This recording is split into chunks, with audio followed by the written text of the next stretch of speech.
ako se slažete, mi smo počeli malo kasnimo zbog već poznatog podoričkog saobraćaja, to vam je svima jasno.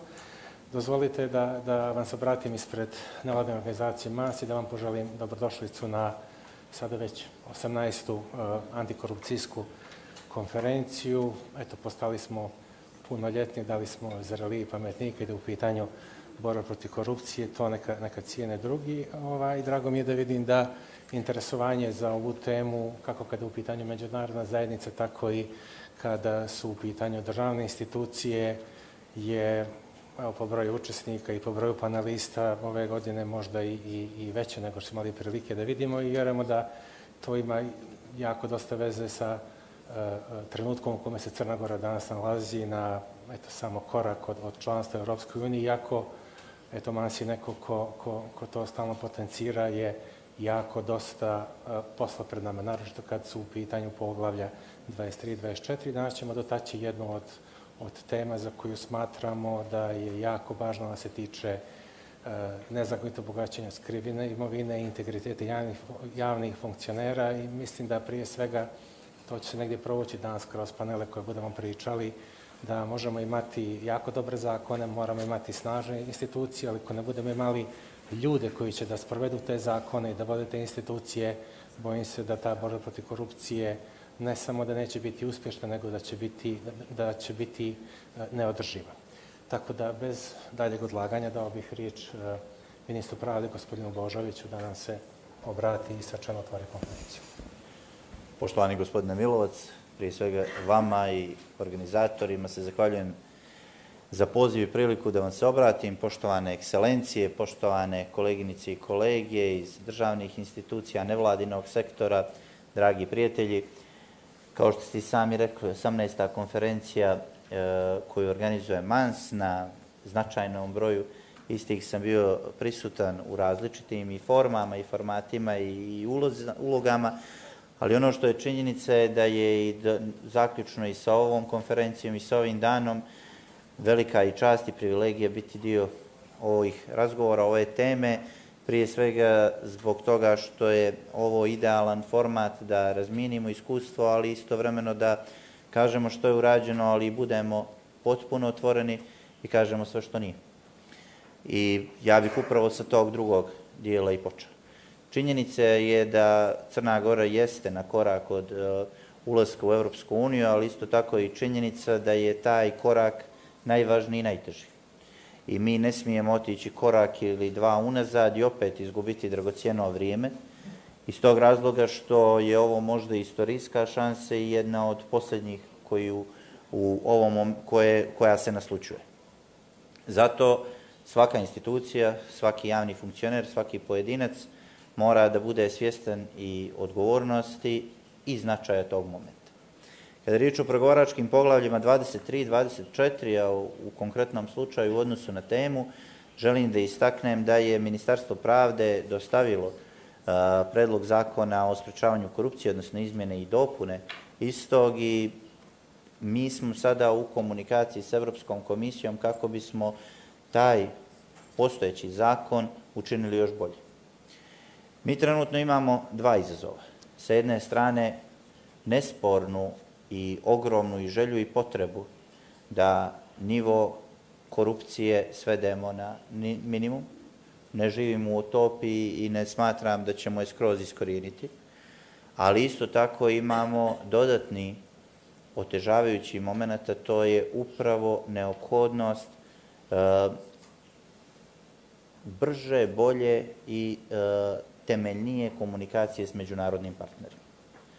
Mi nemamo luksuz da, pogotovo iz domena ove materije, pripremamo zakone koji će biti nedovoljno kvalitetni i koji neće biti usaglašeni sa prije svega međunarodnim partnerima i civilnim sektorom. Nekad to zahtijeva i nešto više vremena, ali mislim da će nam dugoročno značiti.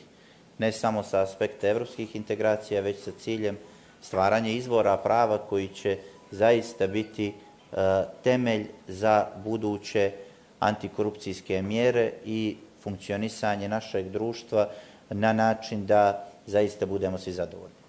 S tim u vezi, osim tog zakona, Ministarstvo pravde priprema novi zakon o zaštiti zviždača. Smatramo da je to također od ogromnog značaja, jer iako postoje određene zaštitne mjere u postojećem zakonodavnom okviru, smatramo da jedan poseban zakon će biti također od izuzetnog značaja. Isto tako, Ministarstvo pravde priprema izmjene i dopune zakona o oduzimanju imovinske koristi stečene kriminalnom djelatnošću. U tom zakonu će sigurno biti mnogo više riječi na nekom od narednih panela i uvaženi državni sekretar će iz Ministarstva pravde govoriti na tu temu, ali ja ovom prilikom želim da istaknem sljedeće. Mi ćemo se sigurno zalagati za promjenu postojećeg koncepta da za trajno oduzimanje imovinske koristi je neophodna pravosnažna presuda. Smatramo da smo izgubili dosta vremena i da je sad pravi moment da iskoristimo izmjene i dopune zakonika o krivičnom postupku, ubrzavanje i efikasnost postupka i istovremeno izmjene koje se odnose na trajno oduzimanje imovine. Također želim da istaknem, bez ikakve kurtoazije, to sam govorio i na mjestima gdje nije bilo predstavnika Manse i gdje nije bilo predstavnika, gdje nije bilo konferencija koje vi organizujete, da sam zaista zahvalan što ćete i vi biti dio te radne grupe iz jednog zaista logičnog i prostog razloga, to često ističem, MANS se bavi tom temom mnogo duže nego što gotovo da veliki broj ljudi zaposlenih u Ministarstvu pravde imaju radnog vijeka. To iskustvo će biti sigurno dragocjeno. Sigurno se nećemo uvijek i oko svega saglasiti, ali isto tako razmjene iskustava i otvorenost procesa je nešto što nas očekuje i opet kažem, zahvalan sam vam i zbog toga što ste vi apelovali na brojne vlade, uključujući i na ovu, da se to završi brže i efikasnije.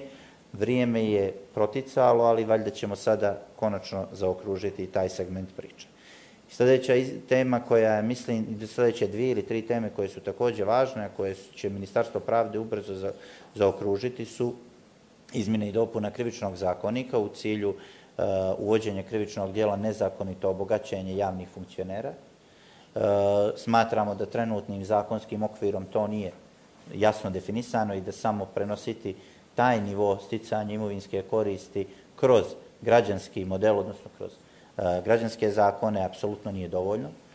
I dvije stavke koje mislim da su važne, a to su izmjene i dopune postojećeg zakona o specijalnom državnom tužilaštvu. Imali smo 2 radne grupe, u petak je 3. radna grupa, sastanak 3.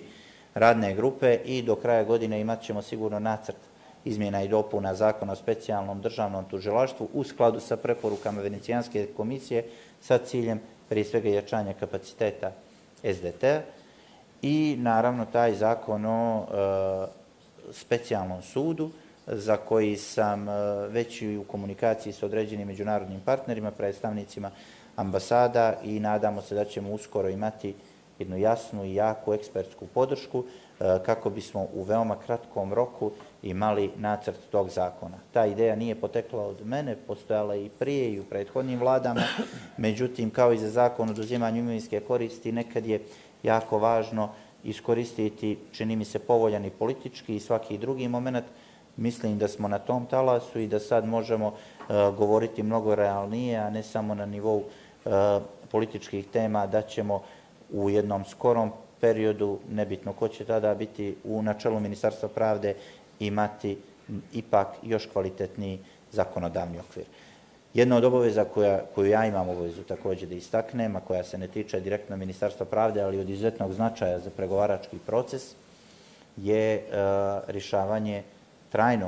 trajno rješavanje pitanja direktora Agencije za sprečavanje korupcije.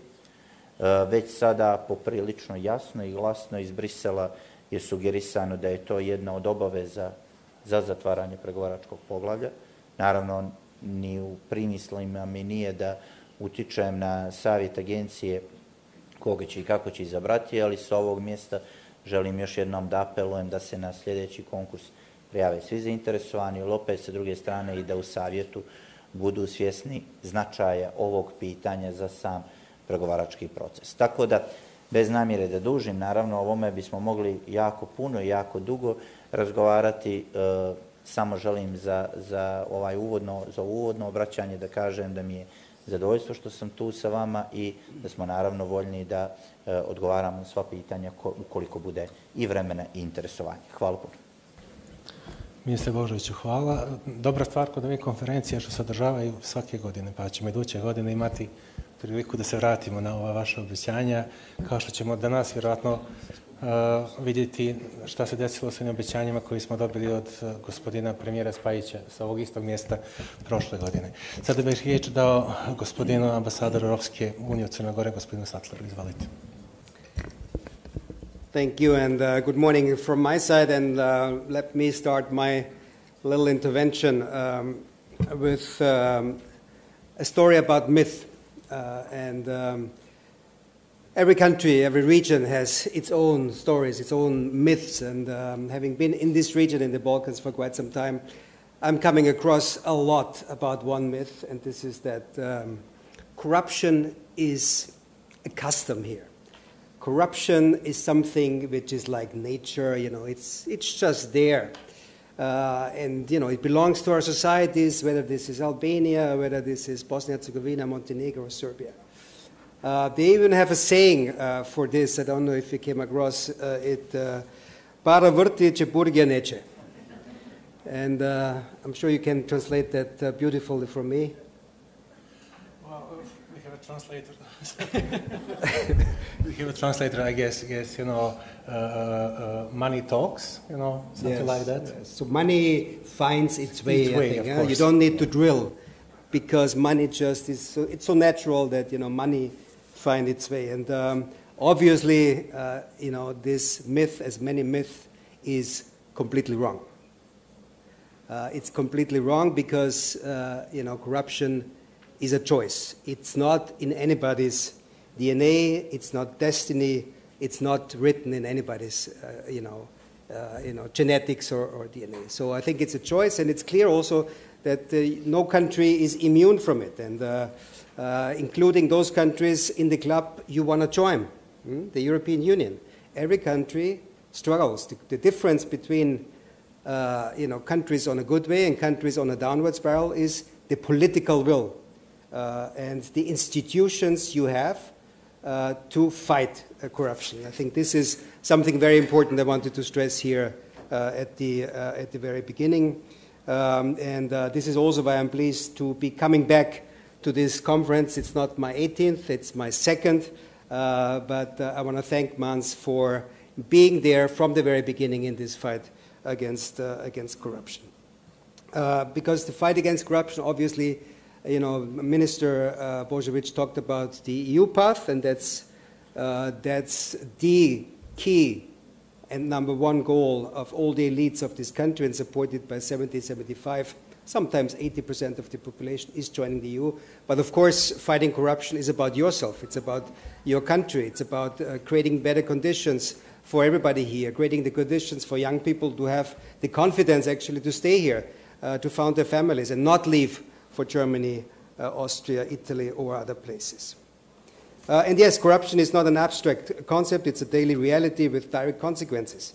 It undermines democracy, it distorts markets, and erodes public confidence. Study after study has shown that, and that's an interesting point. No matter how rich a country may be, if corruption rules its institutions, it will eventually end up either as a very badly governed state or as a failed state. So I think this is important to note. We have seen progress. Minister Božović mentioned the different laws, the strategies, but also the numbers which are higher for you know, medium and high-level corruptions cases. Because we have seen in the past that, you know, the judiciary here, like in many other countries in the region, went after the small fish. You know, this is slowly but surely changing. This is now very much also about mid-sized and the real big fish, which is very, very important, and a signal also to your partners in the European Union that you are serious about fighting corruption. The country report which we issued last month, beginning of November, I think was clear on that. It was a good progress report. It was a good report card for Montenegro, because you also made progress on these two chapters, 23, 24, which are key, and which will be those chapters which all 27 member states will look at very, very intensely when it comes to closing, hopefully at the end of 26, those two chapters, 23 and 24. So our expectation is that we want Montenegro to develop this track record. We want Montenegro to build on the successes of the last year. We want to see not only investigations, we want to see prosecutions and final convictions in cases of corruption. Yes, laws matter, strategies matter, action plans matter, but measurable results matter the most. And without such a track record, let's be very frank here, chapters 23 and 24 cannot and will not be closed, and the accession process cannot be brought to an end. But having seen the good progress over the last year and the last 2 years, actually, I think we are on a better trajectory, and Montenegro will be able, also with our help. And I think this panel also shows that you have many, many friends, that you have many, many partners, many, many institutions, organizations, European Union member countries who are giving you a hand in order to achieve the result you want to achieve, and we want to achieve as well. So coming to a close, I just want to look at the other tradition, not the custom and false tradition which I mentioned in the beginning, but the tradition of Montenegro as having actually always had these fighters for equality, the fighters for transparency and justice, like Valtazar Bogišić, who more than 100 years ago wrote, "The greatest injustice is when someone gains some benefit from their own wrongdoing."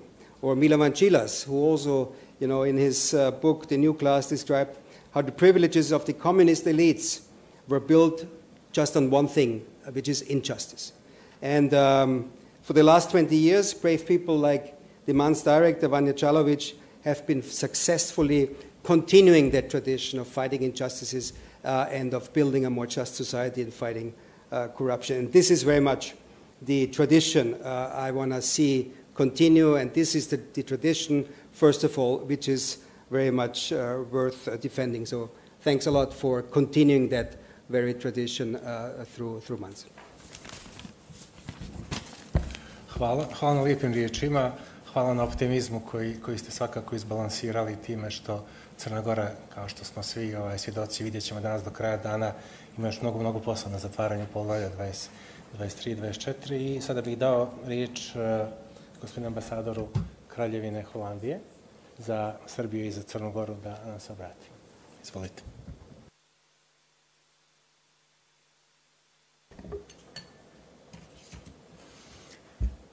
Thank you, dear Minister, dear Dejan, colleagues, ladies and gentlemen.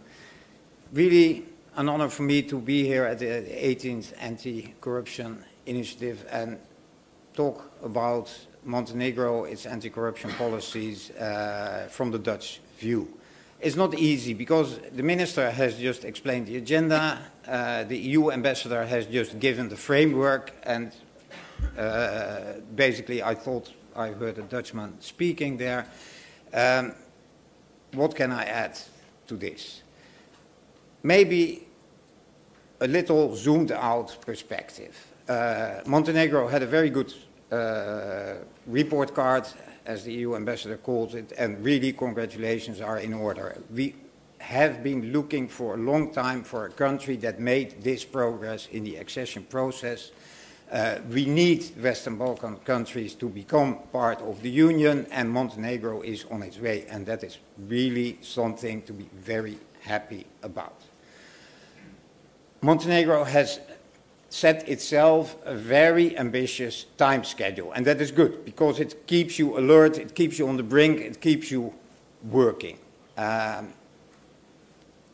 the same time, that means also there is time pressure. And then it's good to have a look at this agenda that we still have.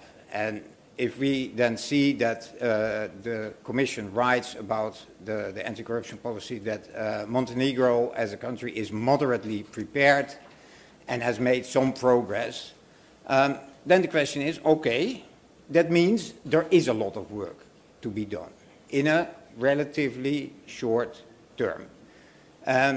In order to be able to close Chapter 23, we will see a lot of the agenda implemented that the minister already mentioned, and especially this track record, it's something you build up over time. So you're going to need time. But there is more.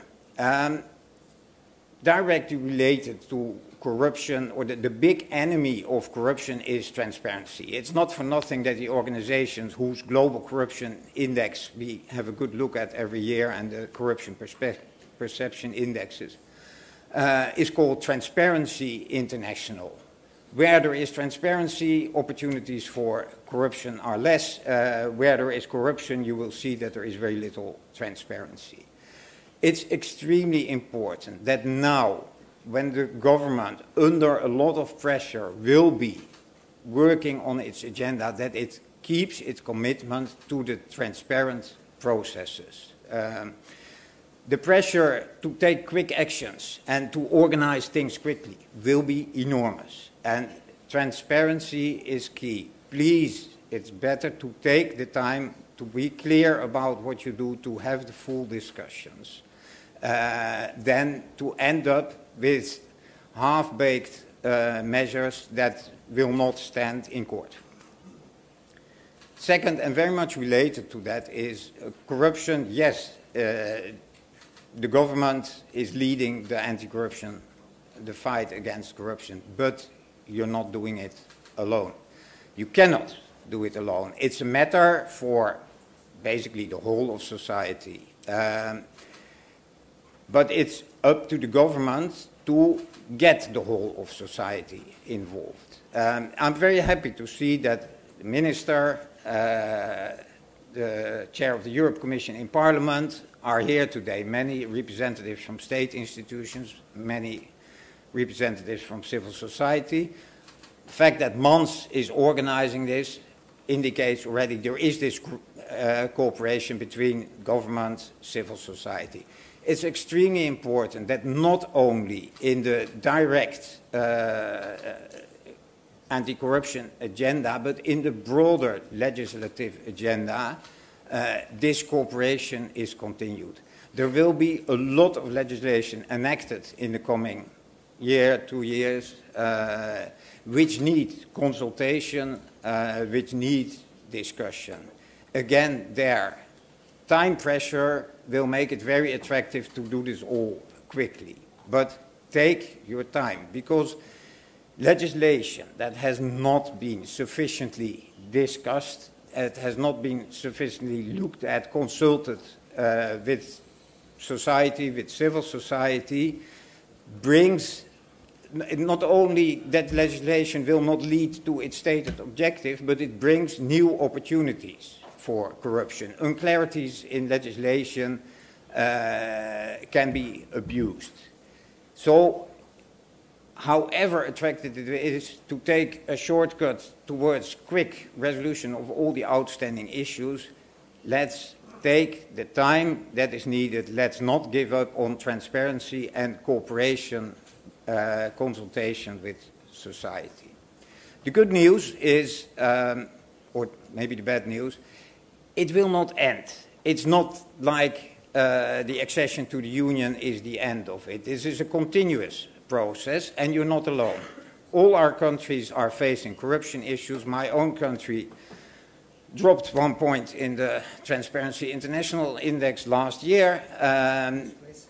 Sorry? 78, I think. Gori knows. 79. It's. It's okay, 78 to 79 points. But this led to a lot of discussion, and independent from that, my own government has adopted a new anti-corruption action plan, because there are new forms of corruption coming, or forms of corruption that used to be very unimportant are suddenly growing also with global developments and globalization. It needs attention. In the EU, the nice thing is we can learn from each other, we can get expertise from each other, make use of that. I think today's conference is a very important step in the position where Montenegro is now. Yes, it's the 18th anti-corruption conference, and we will have a 19th anti-corruption conference there. But it's very important that we're all sitting here together with a clear agenda. So thank you very much, Dejan. Thank you very much, Minister, for being here. Two items I would like to mention. In the framework of this transparency, we are very much looking forward to the recently proposed law on the free access of information. We think that is very important in order to keep this transparency going. The other issue is we have been working with Mans as a partner on a regional project for asset declaration of public officials. That is another issue that is very important in this whole transparency discussion, to make clear why things are happening, and that public officials should not profit from what they're doing in their capacity as public officials. So, a full agenda, a lot of work today, very important step. Thank you very much for being all here. Thank you very much for giving me the opportunity. I wish you all a very successful conference, but especially I wish Montenegro very successful further steps in its accession process. Hvala, Vaša ekscelencijo. Pa evo, kako odmiču govornici, sve manje stvari ostaje u ovome što sam ja spremio da kažem, i hvala vam na tome što smo negdje na istoj toj talasnoj dužini. Sad bih dao riječ gospodinu ambasadoru Savezne Republike Njemačke, gospodinu Feltenu. Izvolite. Thank you very much, Mr. Milovac, President, Ministers. State Secretaries, colleagues from the Diplomatic Corps, Chairman of the EU Integration Committee of Skupština, anti-corruption experts from Montenegro and from several countries, and a special welcome to my fellow countryman, Mr. Detlef Kreuzer, International Consultant for Anti-Corruption and Security Issues, representing the German Foundation for International Legal Cooperation, the IRZ, which is one of the partners of this conference. Ladies and gentlemen, as you said yourself, Mr. Milovac, the longer the row of speakers gets, the more difficult it gets to add something interesting to the topic, all the more so as we all agree on the foundation, the very foundation of this conference, which is that the corruption is bad and needs to be combated effectively to ensure the orderly functioning not only of the state and its administration, also of the economy and also of society. And basically, two of the three things have already been said, and I will just repeat them. On the one hand, definitely, corruption is never part of the folklore, so to speak, of any country, and certainly not of this region, which also means that it is neither acceptable as part of a folklore, so to speak, nor that it could not be fought against effectively. It can. And therefore, your work and also the work of this conference is very important. And the second is that whenever it comes to, I would say, human rights related issues, quality and care is important. It's not about quick fixes. And the third thing I wanted to say relates to that. It has not yet been mentioned. It is not even on the panel, but according to the invitation I received, the subtitle of this conference is about unexplained assets and lifestyles as key early indicators of high-level corruption. And honestly speaking, for me, this raised some questions, because as a former human rights person, I'm used to holding all human rights in high esteem, including the right to privacy, the right to own property, and the fundamental principles of innocent until proven guilty, and that it is not the accused who must prove his innocence, but the accuser who must prove the guilt. And indeed, I believe that there is a risk of populist misinterpretation of the approach that this, according to the subtitle conference, will discuss. Often the public has applauded to the enforcement of hardcore law and order approaches, until the very moment they realized that their own human rights were all of a sudden at stake, and that these human rights, which protect the individual from arbitrary state action, do have their raison d'être. And needless to emphasize that when the EU and its member states call for an even more effective fight against corruption, we do not have public and highly publicized arrest action in mind, but solid, well-reasoned final court verdicts based on high-quality evidence, that is, real justice being done.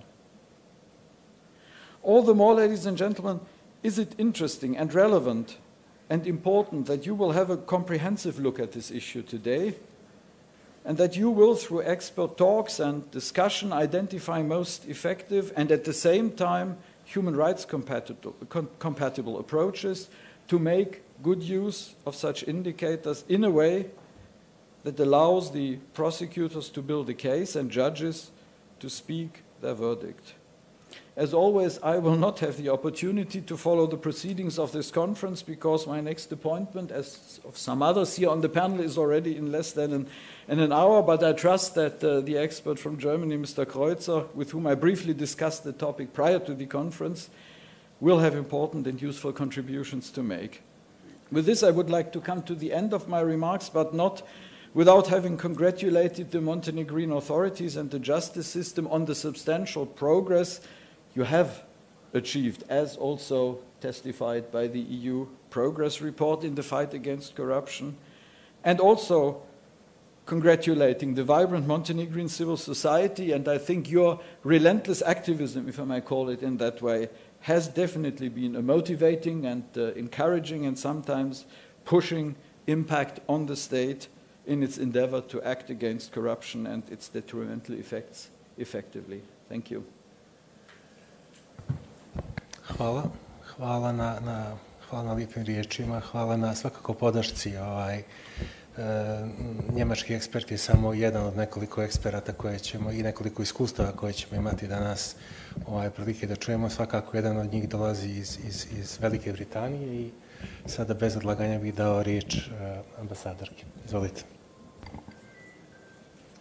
So, ladies and gentlemen, I'm very pleased to be here and to see so many people here as well. And I want to start by thanking Mance for organising this event and for, I would say, tireless rather than relentless, although I like both, efforts to promote transparency and accountability in Montenegro. I'd also like to thank my colleague Helen Murphy from the UK National Crime Agency for travelling here this week. And if I may, on a personal note, I want to say that we're missing Vanya today, as we do every day, and to wish her well. So just to try to add to what my colleagues have said and not repeat too much, corruption is a fundamental societal challenge. It threatens democracy, economic development, and public trust. It undermines the rule of law, it erodes confidence on the part of the public in governance, and ultimately it weakens the social fabric of any country. As a counterpart, but not, I believe, a contradiction to what my colleague has said, I think this year's focus on the assets of public officials and on the mechanisms for their verification is particularly timely. Living in Montenegro, we can see the challenges that we can see it on our TV screens, we can see it on our newspapers. We can see the challenges that fighting corruption takes and makes for the government here. Unexplained wealth is the first visible sign of individual corruption and of deeper systemic issues. And I think the public have a right to expect honest public officials and robust open institutions, and to believe in the integrity of officials, institutions and processes. But where I completely agree with my colleague is that this must be done in the right way. We need to see robust integrity checks and robust verification processes that are more than just technical tools. What we want to see is safeguards that both protect institutions from abuse and help public service gain public trust. The United Kingdom has long championed these principles. We know that corruption is hard to fight, and we know that transparency and accountability are the cornerstones of resilient governance. Our own frameworks for asset declaration, conflict of interest management, and independent oversight have evolved over decades to meet evolving challenges, and they will continue to do so. We're happy to share the lessons we've learnt with you here today. And through initiatives such as the UK's Global Anti-Corruption Programme, we work with partners to strengthen investigative capacity, improve asset recovery, and support civil society in holding power to account. Montenegro has made significant strides, and we applaud the efforts made, but real change will take time and require consistent efforts and consistent political will. Progress requires strong laws, but also strong institutions, robust processes, and above all, a culture of integrity. And to repeat, this will all take time and it will require consistent will. It is only by, though, passing the laws, putting the rules in place, and by building institutions that embrace integrity and accountability that Montenegro will protect its citizens, build robust institutions, and support its stable and democratic future. So a work in progress and much to be done. And we can help you as much as we can today. But as I've said, this will take a lot of sustained effort on your part. But I think you know that. Thank you, Madam Ambassador. Thank you especially for a personal note that you made. Sada ćemo nastaviti dalje. Francuska je jako prisutna zadnje godine u Crnoj Gori, ne samo kada su u pitanju odnosi sa državnom administracijom, već kada je pitanje podrška civilnom sektoru, naročito kada je u pitanju podrška borbi protiv korupcije i vidjeli smo već i pretpostavljam da će ambasadorka pričati o tome također brojne programe koji se tiču naročito integriteta i zaštite zviždača. Izvolite. Thank you very much, Dejan, dear Minister, dear friends. Yes, it's always difficult to be down the line of speakers and to add something interesting or different, but first of all, it's my third annual anti-corruption conference. I'm happy to be here. Have seen the progress, still lots to do, and thank you for Mans for keeping at it and organizing tirelessly this anti-corruption dialogue with all concerned entities, institutions, and also spearheading civil society into the awareness raising about corruption. This is an essential event as part of a process which has been underway for a number of years, which has particularly accelerated in the recent period. 2 years' time framework has been mentioned, with Montenegro reaching the final stretch of its accession negotiations with the EU. And this is a process aimed at the effective implementation of the rule of law in Montenegro for the benefit of all Montenegrins. It's not ticking boxes or fulfilling an agenda imposed by others, external people, but abiding by the choice of Montenegrin population, the Montenegrin population itself. And transparency, accountability, integrity, they are not just legal obligations, they are the bedrock of a democratic governance. And so the challenges faced by Montenegro to create a functioning rule of law-based environment are the same as everybody else, as we are confronted with anywhere else in democratic societies.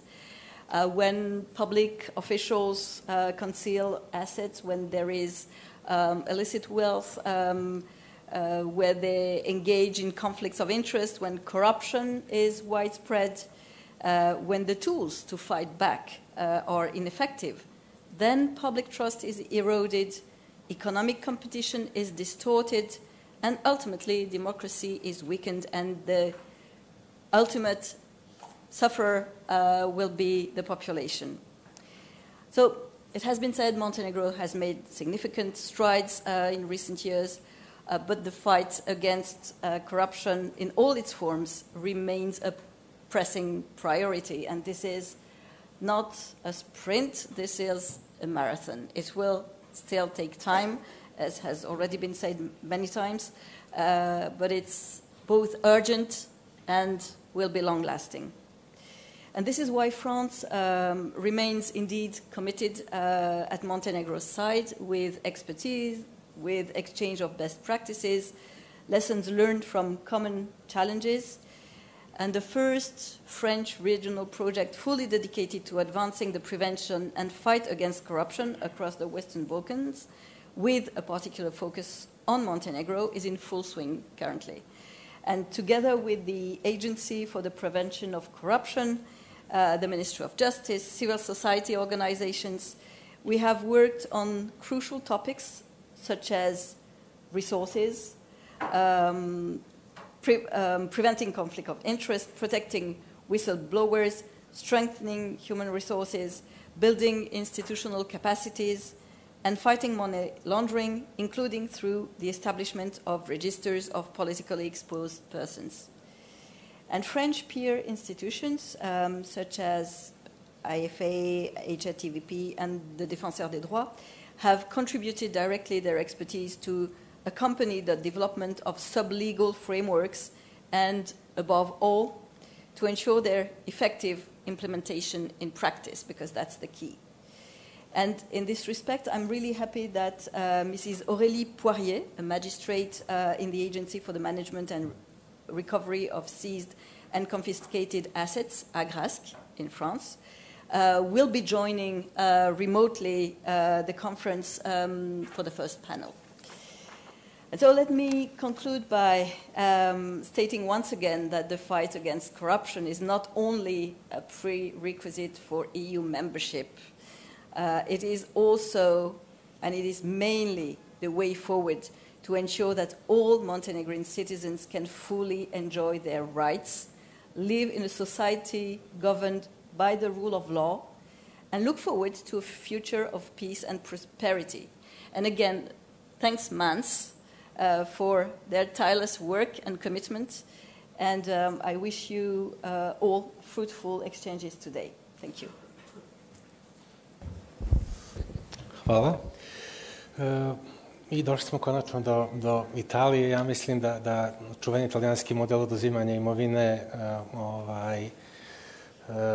nema većeg obožavatelja od Mansa u Crnoj Gori. Negdje smo već, to su godine, ako ne i decenije, nešto što pokušavamo da javno zagovaramo kao nešto što najbolje odgovara crnogorskom kontekstu, čak i nakon te čuvene 2020. godine. Sjećam se s ovog mjesta i vraćam se na početak samog panela, gdje smo imali obećanje da ćemo već u narednom periodu imati u Crnoj Gori formiranu jedinicu kao po ugledu na Guardia de Finanza. Mi smo i prošle godine imali predstavnike te italijanske institucije i ove godine je imamo, jer i mi kao civilni sektor želimo da nastavimo da učimo iz najboljih mogućih iskustava. Italijansko iskustvo jeste jedno od najboljih mogućih kada je u pitanju oduzimanje imovine, kada je generalno, evo, ono što će biti predmet panela, provjera integriteta policijskih funkcionera. Tako da, hvala italijanskoj ambasadi na tom posredovanju i izvolite.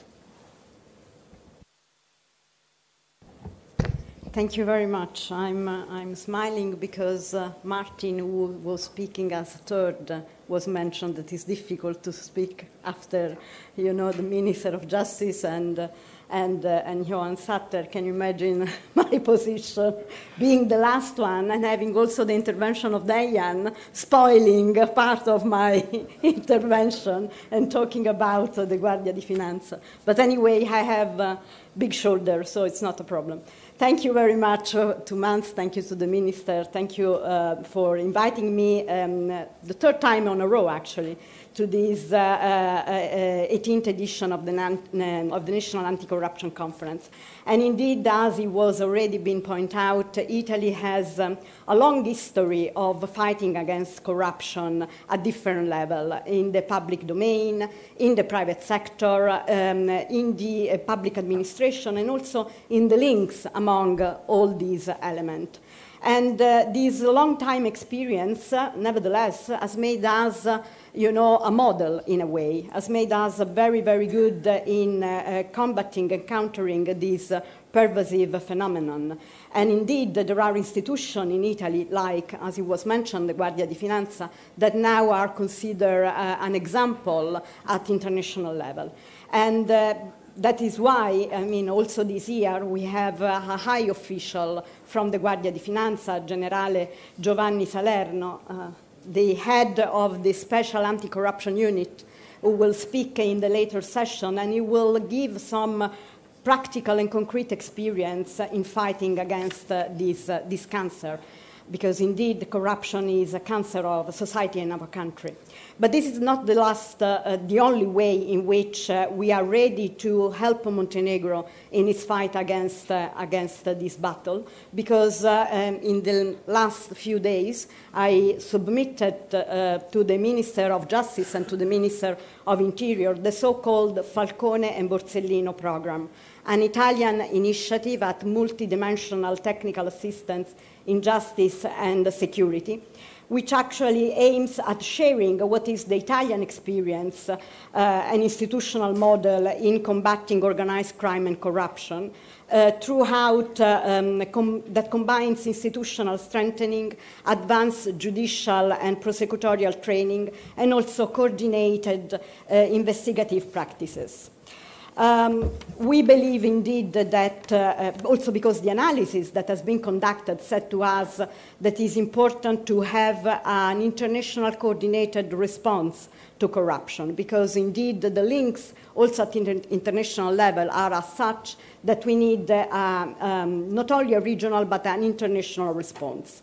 And indeed, we believe that involving judiciary, law enforcement agencies, academia, civil society, involving all them together will strengthen legality, administrative and judicial capacity, and also cross-border cooperation. And we believe that in that way we can help Montenegro path towards the EU, letting the country reach the its objective in the rule of law. But let me say also a few words about the subjects of this year conference, hidden assets and integrity of public officials. And indeed here there are two elements that came to my mind. From one side, the fact that you need to set up rules and norms that prevent public officials to steal money from the state. On that, too, you can actually learn from my country, because the rules that we have as being a public administration are so pervasive that if you manage to steal money from the state, that means that you are really very good, and that should not be underestimated. But I also would like to point out a little bit on the concept of integrity. And in order to do that, it's important to work on the mentality of people. A few weeks ago, I was at a conference dealing on business in the Western Balkans. And one of the panelists said that corruption is not only the elephant in the room, but is an elephant that is moving around. And I found the metaphor pretty appropriate. Indeed, it is important, and the same panelist actually pointed out that it's very important that from the different sectors, starting also with the private sector, we should start to have a zero-tolerance approach towards and against corruption. And indeed, while I'm coming to an end of my brief intervention, I believe that if everybody, civil society, the entrepreneurs, the member of the public administration, and also normal people, if all of us start to have a zero-tolerance approach towards corruption, we can build a better society. Thank you very much. Hvala. Pa evo, svima je bilo teško da se to pune, meni će sad biti najteže. Ono što mi jeste olakšavajuća okolnost jeste da ono što mi tradicionalno imamo da kažemo nije toliko optimistično kao što naši dragi gosti, dijelom domaćini, imaju da kažu o onome što je progres. Ali dozvolite na početku da kažem da ideja MANS-a kada je u pitanju konferencije već 18 godina jeste da ona bude prostor gdje će predstavnici diplomatskog kora, civilnog sektora i prije svega državnih institucija se suočiti sa činjenicama, znači bez uljepšavanja, bez takozvanih hard words, ali sa dovoljno hrabrosti da otvoreno pričamo o onome sa čim se građani suočavaju. Na početku dozvolite da se kratko osvrnem na trenutak u kome se trenutno nalazi Crna Gora, u kome organizujemo ovu konferenciju, a koji govori da Evropska komisija u posljednjim izveštajima zaista kaže, i to dovoljno često ponavlja, da Crna Gora jeste dalje formalno frontrunner, takozvana predvodnica procesa proširenja u odnosu na zemlje regiona. Sve pregovaračke oblasti su otvorene, dio je privremeno zatvoren, ispunjeni su privremeni kriterijumi u pogledu 23 i 24, što je omogućilo da dobijemo završna mjerila, dobili smo IBAR, svi smo tome svjedočili prošle godine. Međutim, u tim istim dokumentima se govori da je napredak samo na papiru sve dok zapravo građani ne budu, ono što se kaže, na svojoj koži mogli da osjete progres, da je pravosuđe i dalje samo umjereno spremno za borbu protiv korupcije, da borba protiv korupcije bilježi određene pomake kada je u pitanju procesuiranje i donošenje zakonske regulative, ali da rezultati u najosjetljivijim slučajevima su i dalje nedovoljni, a povjerenje u nezavisnost sudija i tužilaca i dalje ostaje na niskom nivou. Evropska komisija u svojim izvještajima podsjeća i na nešto sporiju implementaciju ključne strategije preporuka, naročito kada je u pitanju borba protiv korupcije, kao i preporuka da se reforme na papiru zaista i sprovedu do kraja. Prevedeno na jezik običnih građana, to znači da i dalje nemamo dovoljno pravosnažnih presuda u predmetima visoke korupcije i to jeste jedan i dalje od ključnih zahtjeva Evropske unije i dalje nemamo uvjerljive provjere porijekla imovine najmoćnijih ljudi u državi, prije svega javnih funkcionera. I dalje nemamo zapravo sistem zbog koji bi bilo koji javni funkcioner 2 puta razmislio prije nego što odluči da nešto uradi u svom, a ne u javnom interesu. Ono što jako puno se priča oko toga o periodu nakon 2020. godine, o periodu nakon 2023. godine, mandata ove vlade, ali ono što jeste činjenica da Crna Gora jeste mijenjala ljude na funkciju, ali nekako mi se čini da ukupno nismo razmontirali sistem koji proizvodi korupciju. Političke partije su, gotovo bez izuzetka i dalje vođene prije svega partijskim, a ne javnim interesom. Institucije, to je javna tajna, se dalje dijeli po partijskom ključu, a one ključne pozicije čak i u segmentu borbe protiv korupcije i organizovanog kriminala se i dalje doživljavaju kao plijen, a ne kao odgovornost i prije svega kao beneficija da Crnu Goru nakon svih ovih godina konačno izvedemo na pravi put. Pravosuđe jeste godinama u fokusu reformi, ali dalje suštinski zavisi od političkih dogovora iza zatvorenih vrata. Vidjeli smo na sjednicama Skupštine, sjednicama radnih tijela, gotovo neskriveno se ispoljava preferencija između političkih partija kada su u pitanju određeni kandidati. Sa druge strane vidjeli smo i blokade određenih imenovanja, a vidjeli smo i ubrzana, takozvana brza dogovorna rešenja gdje u 5 do 12 uspijemo da isporučimo kandidata. Ono što mnogo manje vidimo i što je mnogo manje vidljivije običnim ljudima jesu stabilne i nezavisne institucije koje imaju kapaciteta i hrabrosti da pokrenu predmete protiv onih koji se nalaze na vrhu političke i ekonomske moći, bez obzira na to u kojoj partiji one danas pripadaju. Kada je u pitanju visoka korupcija, realnost je prilično surova. Broj predmeta koji se završaju pravosnažnim presudama je i dalje skroman. Istrage u osjetljivim slučajevima traju godinama i zavise od toga ko je sad trenutno na vlasti i građani s pravom imaju osjećaj da je pravda selektivna, da je stroga prema slabima, a fleksibilna prema moćnima. Zato je pitanje skrivene imovine zaista toliko važno. Ambasadorka Velike Britanije je pomenula, i to je taj dio koji je ukraden iz mog izlaganja, da nesrazmjerna imovina zapravo jeste jedna od prvih crvenih zastavica na koruptivno ponašanje javnih funkcionera. Ja vas moram posjetiti da MAS jeste organizacija koja je relentlessly, iako to zvuči malo grubo, ali tirelessly, već 25 godina se bavi ovim pitanjem. Mi smo se bavili imovinom i Vesne Medenice, i Zorana Lazovića, i Milivoja Katnića, i mnogi drugi funkcionera koji su sada ili u pritvoru ili na optužnicama mnogo ranije nego što je bilo i Sky komunikacije u Crnoj Gori i zbog toga doživljavani i kao neprijatelji države i kočničari razvoja naše zemlje, ali smo ostali istrajni u tome da upravo imovina koja je skrivena, koja se otkrije, jeste jedna od crvenih zastavica. Naravno, nakon 25 godina su stvari bitno drugačije. Vi imovinu više, odnosno korupciju više ne nalazimo u kovertama, ona se nalazi na offshore računima, nalazi se u slojevima offshore kompanija, nalazi se u stanovima i imovini koje su registrovani na kumovima, na rođacima i jako je teško tu imovinu otkriti. Jako je teško, znači, za državne institucije koje imaju mnogo veće kapacitete nego što to imaju mediji, civilni sektor, a naročito je teško sve te slučajeve održati na sudu i imati konačne presude koje, evo vidimo sasvim izvjesno, će činiti track record bez koga Crna Gora neće moći da zatvori ključna poglavlja.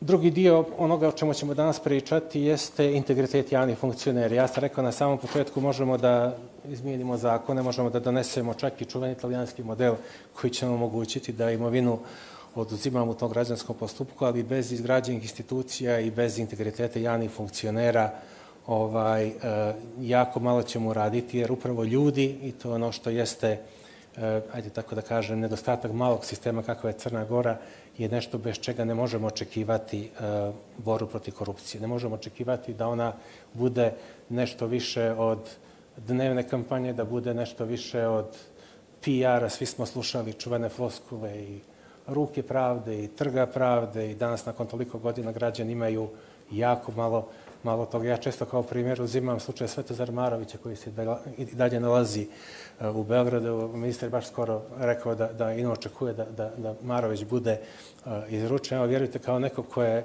i lično i ispred organizacije radio na slučaju Svetozara Marovića zadnjih 10 godina, ja također nikakvu ličnu satisfakciju niti organizacija neće imati od toga da gospodin Marović bude priveden pravdi u Crnoj Gori. Ono što bi bilo jako dobro, i mislim da vlada i prethodna i svaka nakon 2020. nije ulagala dovoljno trude političke volje, jeste da vidimo imovinu gospodina Marovića vraćeno u budžet, da sve ono što je oduzeto građanima Crne Gore bude zapravo vraćeno. I zbog toga izmjene zakona, kada u pitanju oduzimanja imovine, mi smo već pričali oko toga na radnoj grupi, i te izmjene jesu jako skupo i zahtijevaju i jako dosta vremena, i određeni softver, i izgradnju kapaciteta, ali naročito to zakonodavstvo treba posmatrati kao investiciju, jer to je ogroman izvor sredstava koji jesu potrebni Crnoj Gori, ogroman, ajde da kažem, pool of money koji čeka da bude vraćeno u budžet. I treba da budemo pošteni. Nas na 2028. godine, kad budemo, gotovo sasvim izvjesno,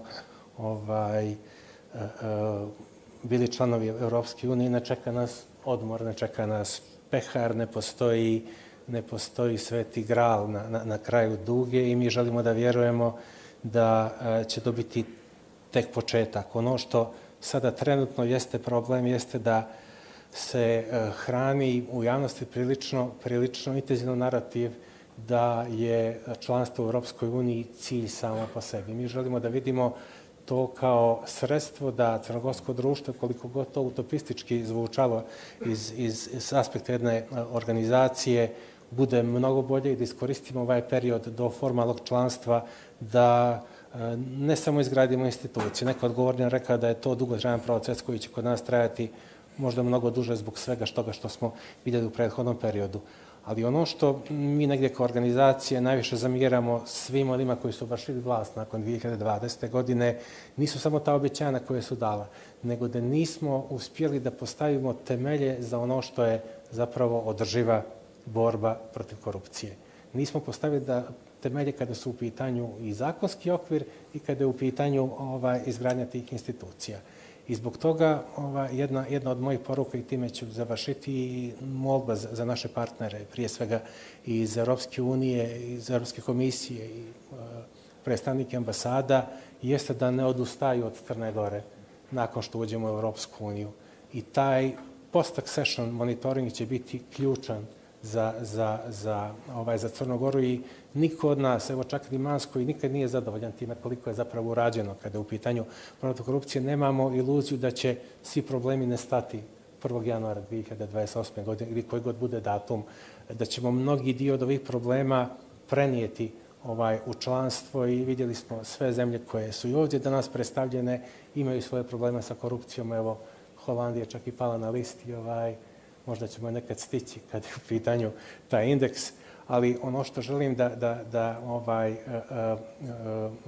podcrtam i time ću završiti, da prije svega izrazim zahvalnost partnerima iz Evropske unije na dosadašnjoj podršci i da tražim da se zapravo ne odustane od Crne Gore i da se mnogo više i energije i političke volje na nivou Evropske komisije uloži u takozvani post-accession monitoring, jer svi ćemo se složiti u ovoj prostoriji da nas čeka tek posao nakon što postanemo članica Evropske unije. Ja svima želim uspješan rad danas. Nadam se da rasprava neće biti previše komforna, jer jedino takva rasprava može o korupciji da da neke konkretne rezultate. Sada ćemo praviti jako kratku pauzu da se pripremi podijum za naredan panel i čekaju nas jako zanimljiva iskustva iz Njemačke, iz Francuske, iz Italije, iz Velike Britanije i moje savjet da ostanete i da ih slušate do kraja. Hvala još jednom.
pozdrav i od mene. Moje ime je Danijela Lasica. Ja ću se truditi da ovu konferenciju odvodim čitavo vrijeme i do kraja onako kako treba. Mi smo čuli šta ima o korupciji uopšte da kažu ambasadori. Sad oni po opisu svog posla iznose neke onako opšte i zvanične stavove, tako da je vjerovatno zanimljivije da čujemo šta ima da kažu eksperti, šta ima da kažu ljudi koji na terenu se susreću sa korupcijom i bore se protiv te, da je tako nazovemo, pošasti. Znači, ovaj panel nosi naziv Zakonodavni okvir i međunarodne iskustva. On se fokusira na to koliko je Crna Gora spremna za završnu fazu procesa pristupanja Evropskoj uniji kada je riječ o borbi protiv korupcije, zakonodavstvu, usklađenosti sa EU standardima i institucionalnim kapacitetima. Poseban akcenat je na skrivenoj imovini funkcionera i mehanizmima provjere. Ja ću sad predstaviti današnje paneliste. Znači, sa nama je gospodin Drago Kos, predsjedavajući Istanbulskog akcionog plana za borbu protiv korupcije. Dobar dan, dobrodošli. Marijana Trivunović, nezavisna antikorupcijska ekspertkinja. Dobar dan i vama. Tu je Bart De Bruijn, regionalni koordinator za vladavinu prava, Ambasada Kraljevine Holandije za Srbiju i Crnu Goru. Dušan Drakić, v.d. direktor Agencije za sprečavanje korupcije. Sergej Sekulović, državni sekretar u Ministarstvu pravde i trebalo bi da imamo online, da li imamo? Aurélie Poirier? Imamo, da. Znači online ćemo imati Aurélie Poirier, Francuska agencija za upravljanje i povraćaj zaplijenjene i konfiskovane imovine. Gospodine Kos, počet ćemo od vas. Vi ćete, koliko sam ja shvatila, svima... Recite. Nema prevod, je li?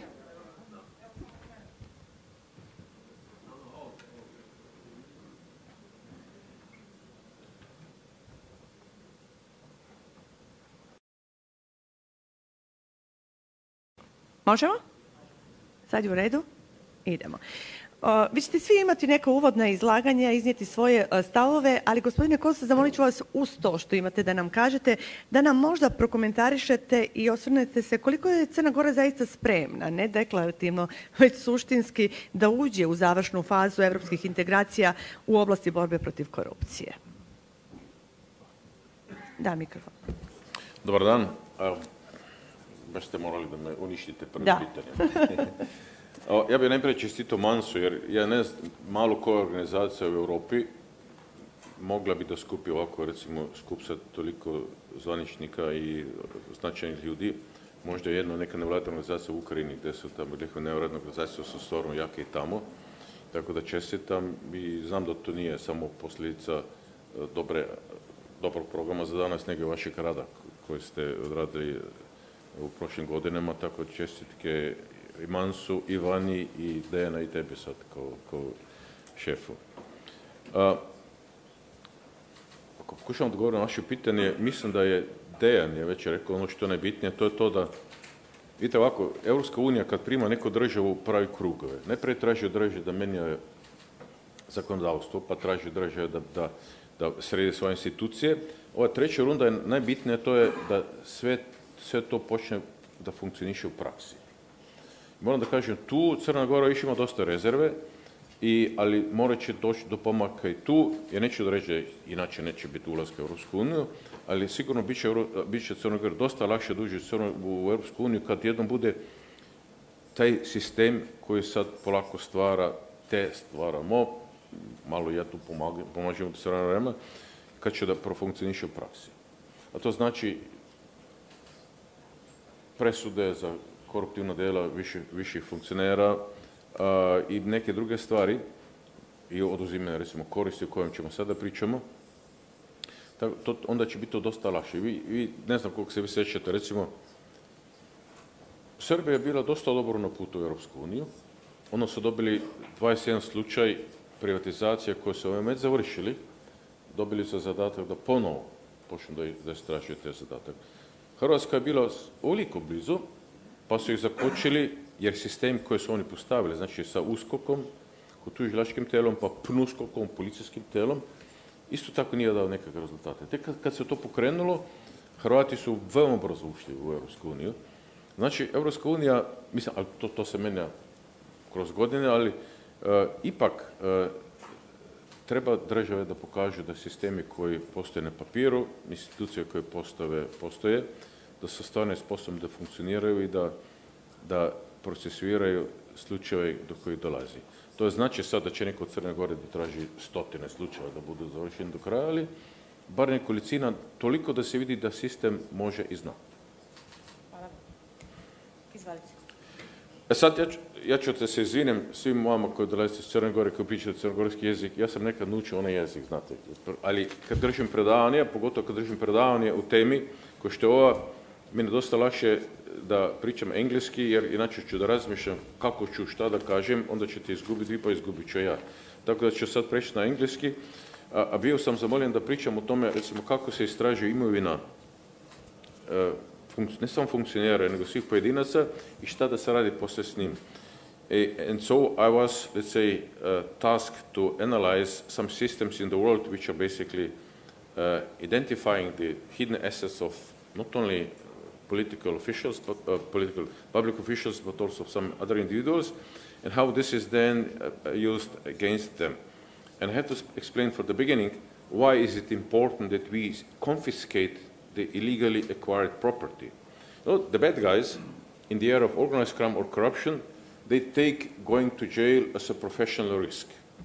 They go to jail easily because they know if I come out, there'll be still millions waiting for me. If you take these millions away, if you confiscate these millions, they lose the essence of their existence. There's nothing more for them to work for. And we had cases in the past where criminal organized groups simply ceased to exist when the assets were confiscated for them. So that's why this is important. So let's say I took a look at some countries, and let's say I had the pleasure 10 days ago to be present at a similar conference in Sarajevo, and we are discussing this topic. And there were representatives from Lithuania, from the Special Investigation Service, which is their specialized anti-corruption agency. And basically, what they are doing is they're splitting their activities into different parts. First is the asset tracing, which means that they are running through 284 information systems and 95 registries to collect information on the assets of their public officials. And they're looking for assets, they're looking for income and expenditure, and they're looking for transactions. They even have a special analytical tool in doing this. The only problem which I see is that they can only do this when there is a suspicion of a criminal offense. You will see later on why I think this is a problem.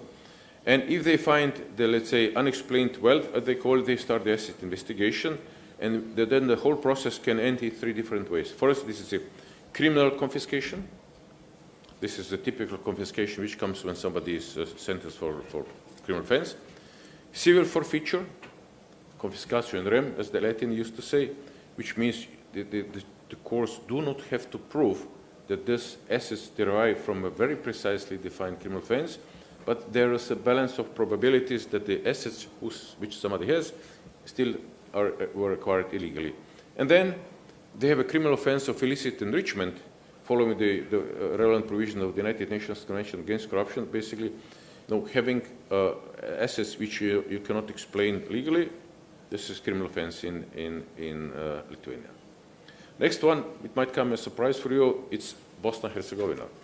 Bosnia and Herzegovina is an extremely difficult situation when it comes to fighting corruption. However, they have an anti-corruption unit in canton of Sarajevo, which is basically applying exactly the same principle as the colleagues in Lithuania, with one difference. In Sarajevo, in canton Sarajevo, it is this anti-corruption unit which is basically developing and establishing databases which they use for searching for assets. Let's say in the case of Lithuania, it is the state, it's the government deciding which asset, which databases will be there. In case of Canton Sarajevo, it is the anti-corruption unit. And then all other institutions have to feed the information into the system. Well, needless to say that this Canton Sarajevo is unique in Bosnia and Herzegovina, and it is now being used as an example not to follow in Bosnia, because they are so effective that politicians in other cantons simply got afraid of it, and they simply do not want to follow the same example. When I was in Bosnia, I had the pleasure to listen to the very attractive presentation of General Salerno. You will hear to it. I hope you will have approximately attractive like the one in Sarajevo. So basically, they do things. I don't want to steal the presentation, but what Guardia de Finanza is doing, basically, they have developed their own system. It's called Molecular, which is automatically comparing the information about the assets based on all available databases. And at the end of the day, this system is basically automatically accounting the difference between the legal assets and all other incomes and expenses. I hope I got it right. So this is really, really an important feature, and more you will hear from General. UK, there'll be experts from UK today. Basically, they're applying with some varieties, again, the system of, let's say, criminal confiscation, civil order confiscation, and what they call unexplained wealth orders, which is basically a decision of the court applied against an individual who cannot reasonably explain the sources of the funds and wealth. Last one before my suggestion for Montenegro, this for sure it will surprise you a lot. Papua New Guinea. Well, I have to say, what they have is a very good law, but which exists only on the paper. What happened here is, obviously, I learned that later on, when Papua New Guinea was developing their legal framework, they were copying many laws from Australia. So they copied a law which is called Proceeds of Crime Act from the now New South Wales from Australia. But when they were copying it, they made a mistake. You know, they missed a word when they were copying it. And usually when you miss something, when you do the copying, things turned out to be bad. In this case, things turned to be very good. So the law which they have now is much better than the original. The only problem is they don't apply it. But still, they have a very good law. So what is the law saying? The law is simply saying the following. Their anti-corruption agency and their prosecution service can ask the court to use something which is called unexplained wealth order if they find out A, that individual has engaged in serious criminal offense, B, that there is a possibility that somebody has been engaged in a criminal activity without the need to specify which criminal activity, and C, if any of the public officials' current or previous wealth was acquired unlawfully, whereby the officials have to prove the lawful origin of their wealth.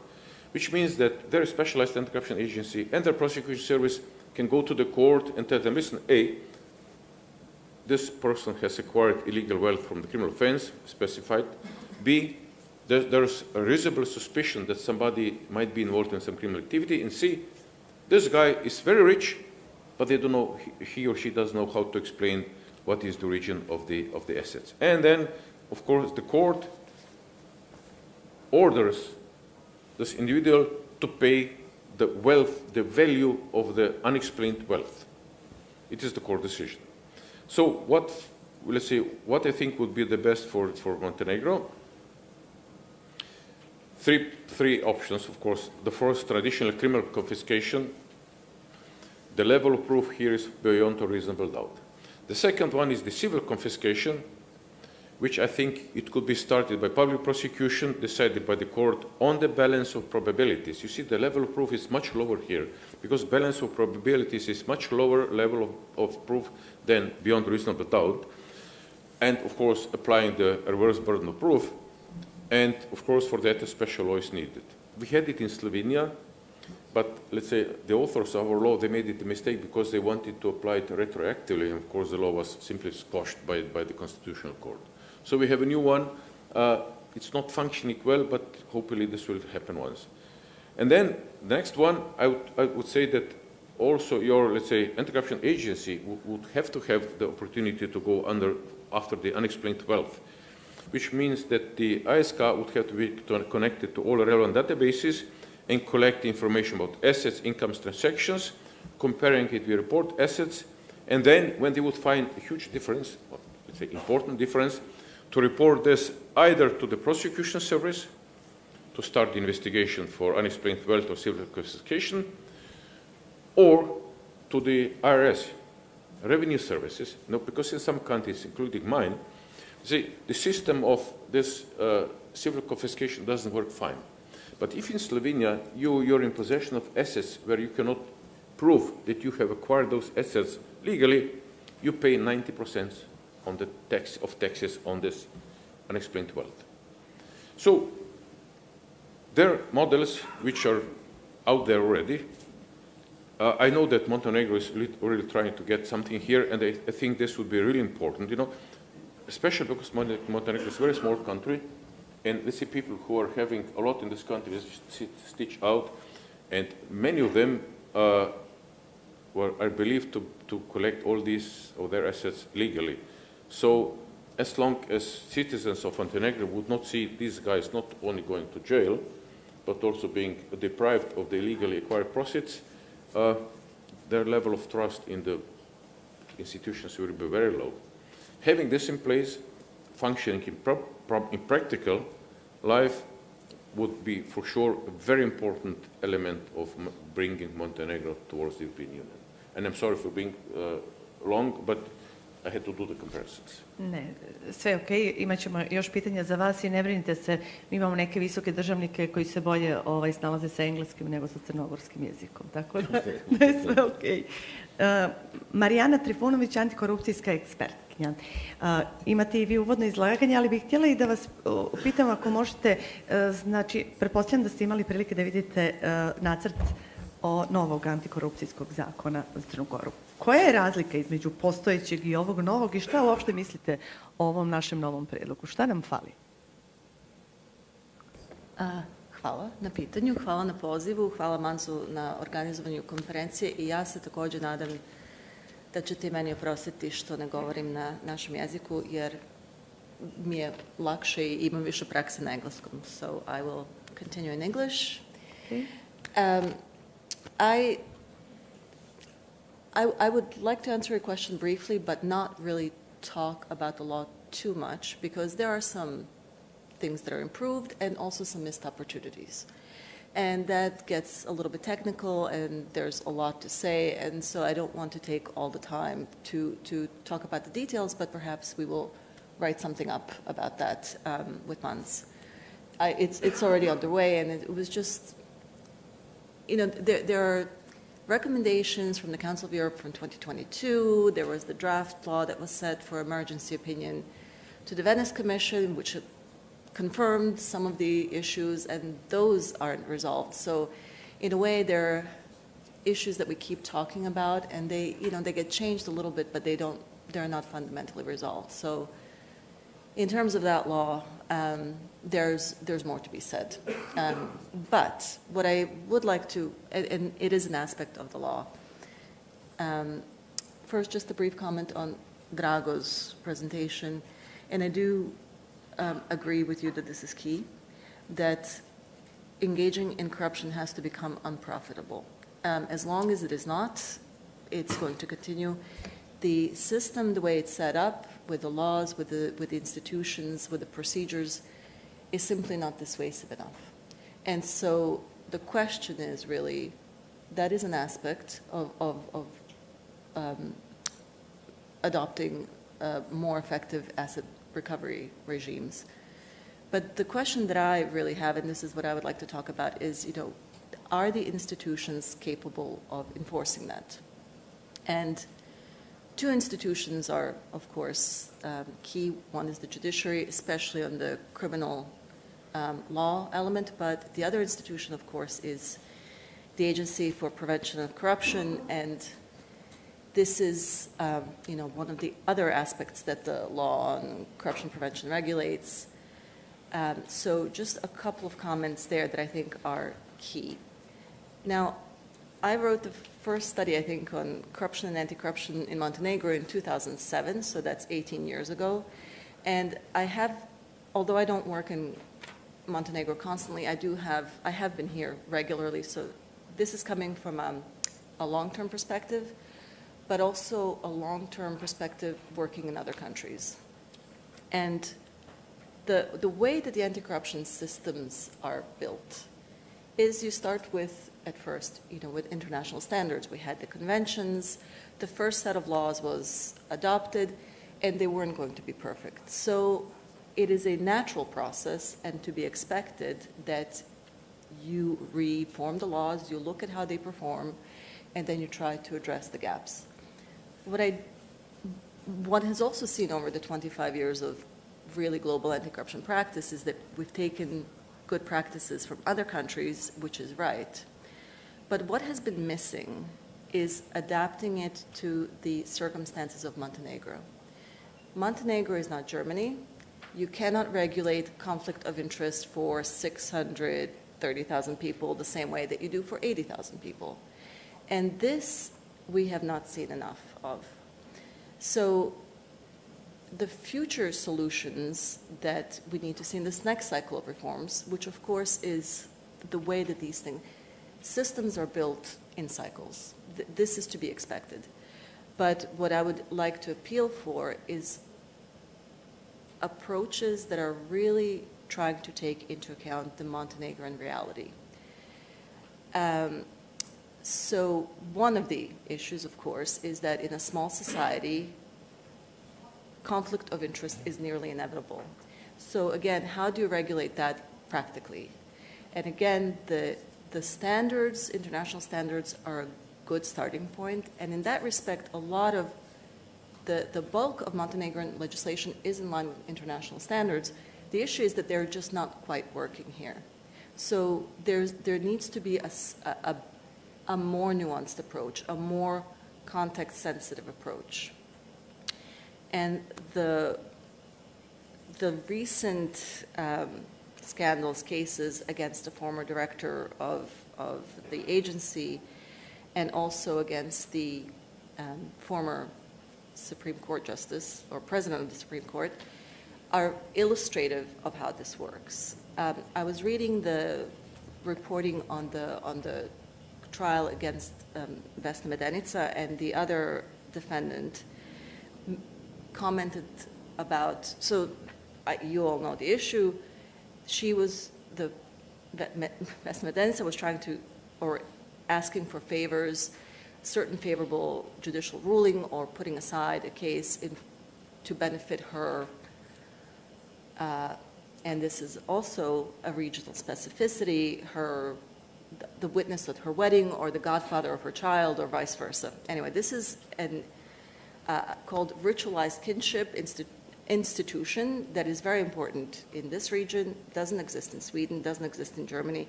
So this needs to be taken into account, the importance of this particular relationship. So the reply from the other defendant was, you know, it's very hard to say no. She can be very, it could be very unpleasant. But this is really important to realize that within a body like the judiciary, the people who are in powerful positions have very strong informal influence. And outside, there are informal relationships and informal influences that really constrain what public officials can do. And so I think when you're talking about the integrity of public officials, you need to think at three levels. There is the independence of institutions, so that institutions can be protected from external influence. However, in the case of the judiciary, and especially the judiciary management bodies, what that has served to do is simply cement the authority of the powerful people inside. And if those people lack integrity, they will have even more power to influence other people in the system.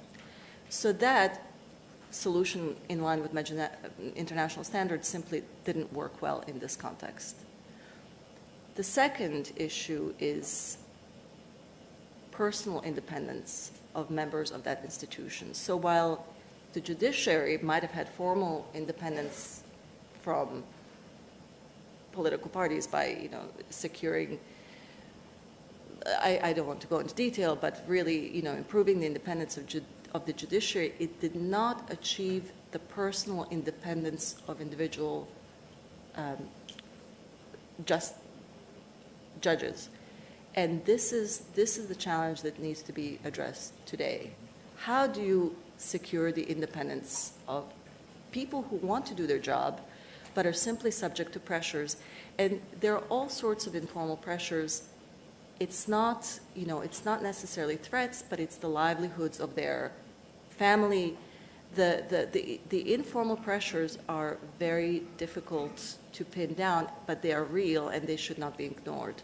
So the next review of how to help the judiciary actually do its job properly and then implement the confiscation of assets which we so desperately need to deter or lessen the temptation of corruption. That is really the challenge. How do you actually empower the people within the system, the good people who are in the system who want to do a good job? So there is the personal independence, and then, of course, there's the individual integrity, and some people are already compromised. So what do you do with them? And that is a longer-term difficult challenge, but what is much easier to do is to ensure the integrity of people coming into the system, new people coming into the system. And here's where I turn back to the law on the Agency of Anti-Corruption. Looking at that law, we have found out that the method of appointment of the council and the director has neither ensured independence or autonomy from influence, nor integrity. So that would be, well, there are many details that could be improved. I would very much urge to look at systems of appointment and how do you really ensure both autonomy, personal autonomy, and integrity. And there are some interesting models around the world that I would just like to, again, I'm not saying this is the way, but let us look at this because this we haven't seen yet. And that is international selection panels. When the leadership of organizations is selected, it's not only internal bodies, but international people who really have no debts, no obligations, cannot be influenced in the same way that people inside the society can be. So that is something to look into. I would point to, well, Drago has been on many of such panels, but there are some really good examples in Moldova and particularly in Ukraine. The head of the anti-corruption agency with prosecutorial powers, NOBU, in Ukraine, their head has been selected in this way. And we see that they have the independence and the courage to actually investigate the right hand of the president during war. I mean, that takes an extreme level of independence and just, you know, knowing to pursuing your duty. So that is, I think, an extraordinary example of how the right people in the right place, what they can accomplish. But they've done it for the selection of the judicial management bodies, the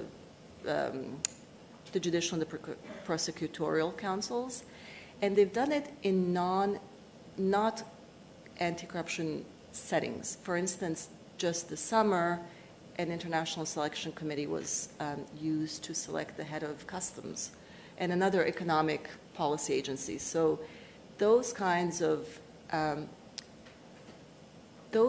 processes are a way to actually help minimize the pressure, help minimize the influences. And I think this is what we need to be looking at. What are the other ways that we can help people do their job? How do we allow the agency or the prosecution to do their job? And this is where the international community can help.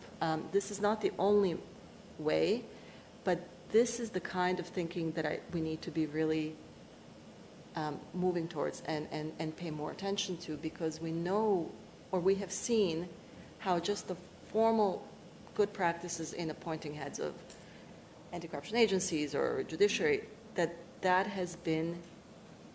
is compromised by the informality that that operates within society. So what are some of the other ways to kind of help people help people resist that pressure?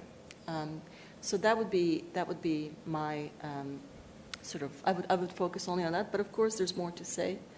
And I'm very happy to see that the agency has turned the corner. And I also do want to, point out that it took the resistance of the staff of the agency who said no and who had a conflict with the director, but that was not easy to do. So those kinds of efforts should be recognized, and we should be asking, how can we help you do that more throughout the public sector?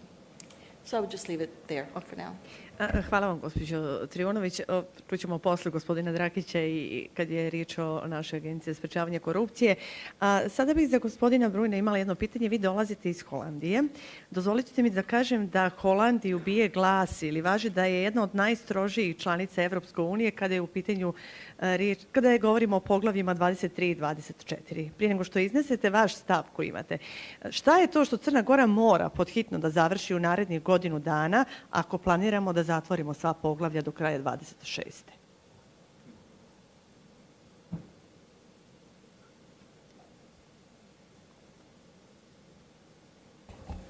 Well, thank you very much for this question. It's not an easy one, but Montenegro should do. That's a bit the point I would like to raise at the end of my presentation, was that we need a mentality change, I think, throughout the region. And that was also elaborated by the previous speakers. It's about living up to the standards of rule of law and acknowledging the different roles within the society, of the institutions, of the people, of the different professions, instead of following the clientelistic approach that is very prominent. I think that is what is needed. And I think it all starts with political will. It's an open door, but I think if political will shows what they really want, then other people within society, prosecutors, judges, anti-corruption agency, journalists can follow suit. But if it stops at the political will, then... And to be honest, I think, but I will talk from a regional perspective, I think often the political will is still lacking. It's often lip service what we see, and not really the implementation that we want to see. Talk about the region as a whole. Thank you. Okay, maybe to start, well, thank you very much for the introduction. A lot has been said already in the two panels, and part of it is I'm probably going to repeat, but I'll try to keep it short. Like you said, I'm from the Netherlands. I'm posted at our embassy in Belgrade.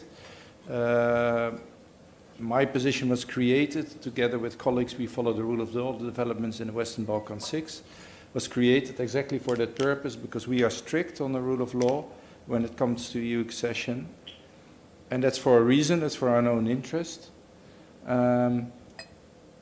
And to play that role, to engage in that discussion, predominantly in Brussels, where all the decisions are being taken on the EU enlargement, then we need to know what's going on. So I'll elaborate a bit on what's my observations, been in the region now for 4 years, and together with my team analyzing the different countries. I won't go into the details of the different countries, because I think that's not fair, because it could easily be countered by experts who know the countries more better than I myself. But there are, of course, a lot of, the countries have things in common, and there are certain trends which I like to elaborate, and some core problems that I think should be more focused on. Maybe to start with some data. It was already used by all the previous speakers, but if we look to where does the region stand, and we talk about Transparency International was mentioned, Corruption Perception Index. There are two best performers in the region, Montenegro and runner-up Kosovo, jumped recently. But that's the two best performers in the region. But there's only 2 EU member states that score less than those 2 countries. In other words, there's 25 EU member states out of 27 that score better than Montenegro and Kosovo, and that's the highest scores in the region. That's just one indicator, and you can debate on every indicator, etc. I must say that there's been improvement. 2 countries have improved rapidly on the score in the past 12 years, Kosovo, Albania, and Montenegro also, but to a lesser degree. And then you see the division in the region. 3 have dropped. Bosnia dramatically in the past 12 years, and to a lesser degree also Serbia and North Macedonia. So what's my point on looking at the CPI? That there's still a lot of work to be done to get even to the level of the worst performance within the Union, let alone if you want to become the average in the Union. If we look to another index, World Justice Project, Rule of Law Index, again, only 2 countries score less than the best performer in the Western Balkan 6, which is again Montenegro. So that's the front runner for sure. So again, 25 member states that do better on this index than Montenegro as the runner, as the best performer in the region. On press freedom index is a bit different. There you see 7 EU member states that score worse than the best performer in the region, and that's Montenegro and North Macedonia. So on press freedom you see quite some serious concerns throughout the European Union. So that's a bit of data. So my point from emphasizing this is that there's still a lot of work to be done. If you look at this kind of, and we looked into 10, 15, and on all the same, you see the same trend. No real improvement. On some countries you see, but on others you see deterioration, and still not even close to the let's say 5 worst performers within the EU. Okay, what I see in general, talk about the rule of law in the region, and then we'll focus a bit on anti-corruption, is what was mentioned also before. If we look to preparedness on the EU accession, on economic social chapters, we see quite good preparation of the Western Balkan 6 countries. But if we look to the more fundamentals, rule of law topics, we see some level of preparation or moderately prepared, so there's still a lot of work to be done. I see throughout the region improved legislation. I talk very general. I mean, there's a lot of debate and you can differ on opinions and talk about certain laws or certain subtopics. Talk about rule of law in general. Improved legislation. Institutions have been created and strengthened. We see policies for asset declaration. We see integrity policies. We see that judicial efficiency has improved. I could also say that courts, prosecution offices are more clean than we saw, let's say, 10 years ago. And not just in Albania because of this far-reaching vetting, but throughout the region. Exceptions, of course. Anti-corruption agencies play an important role. Let's mention one, the one in Kosovo led by Mr. Bulishkai. He's doing very good work with a small team, digging up, going through all those asset declarations, try to look for irregularities, criminal acts, etc. Then he transfers it to the prosecution officers, and then he said only part of them are being picked up. Sometimes for valid reasons, but I presume not always. As one employee from anti-corruption agency once said to me, and I don't remember which country it was, if we do our work very well, there's one call from above and we will lose our job. So you always have to bend a bit with the political leadership because otherwise you will lose your job. And I think that's exactly where we come to this mentality. Change of mentality is needed and it has to start from high up. And you cannot expect people low down to do their job as they should when they can lose their job easily because of doing their job. And I think that is what we need. Not just lip service, but a real change of culture. State audit officers, maybe one more example, also important. 50 to 70% of their recommendations being followed up in the region. I looked up to my own country, it's 71%. So it's also still a long way to go, but it's not that bad, but it could be better. In other words, what I mentioned, tough problems persist, which have often linked to mentality and clientelism that needs to change. The scapegoat, if we talk about rule of law, is often prosecution, judiciary, politicians all the time criticizing those important elements of society. And also what was mentioned by the previous speaker, what you mentioned also, the appointment of councils, which are crucial within the system, within the judiciary, judicial council, prosecutor council. Despite them being more independent, more distant from politics, you would still see that there's all kind of interference on appointments of those councils, subsequently trickles down the system, appointments throughout the system. And the result is that often high-level cases, when it's about prosecution, are carefully being avoided. Somewhere in the judicial chain, prosecution, police, courts, whatever. You see, it's very hard to go after a high-level official because it could backfire.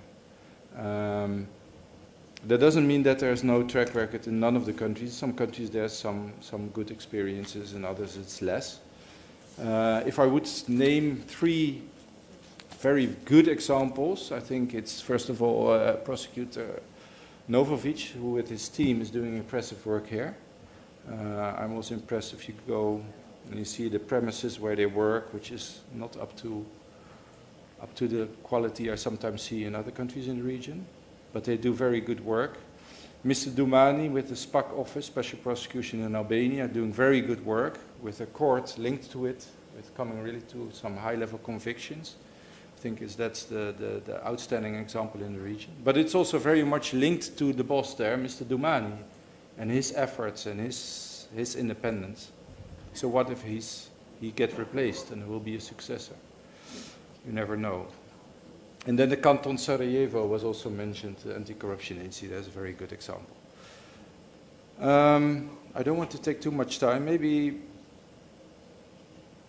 yeah, 2 more points to make. How to improve, because I said there's this huge discrepancy on the one hand to the legislative institutional side and the implementation. I think it starts with the political leadership. It starts with political will. Politicians should not abuse their entrusted power for private gain, because that kind of way clashes with a rule-based order. And that is what we expect from a country when it joins the EU. We expect to, of course, there's always patronage, clientelism, but in general, to a high degree, we expect to that the rule-based orders prevails and not clientelism. And I think in that regard, it's crucial to have, first of all, what I mentioned in the beginning, for politicians, but also others in society, respect the different roles that we have in society. Civil society plays an important role to point at weaknesses, to point at corruption. I mean, Mons plays an important role in that regard in Montenegro. But that role should be welcomed, or should be appreciated, also in public statements. Too often you see that prosecutors get attacked, judges get attacked. I was at the Regional Journalism Award 2 weeks ago, and I was sometimes shocked to hear how journalists get criticized for just doing their work, to point at embezzlement of funds, to point at corruption, for just reporting about those topics for very little salary, for very little fund. And then when they report about it's not being picked up by prosecution, or there's some way of interference and we end up with an acquittal or only a small punishment. And that happens too often throughout the region. So that was my last point. I have more to say, but let's keep it here. Thank you very much. Thank you. Sada bi trebalo, ali tako, online jeste da imamo i Madame Aurélie Poirier. Ona je iz Francuske agencije za upravljanje i povraćaj zaplijenjene i konfiskovane imovine, koja će nam govoriti o francuskom modelu i možda da vidimo koje su to stvari primjenjive i na Crnu Goru.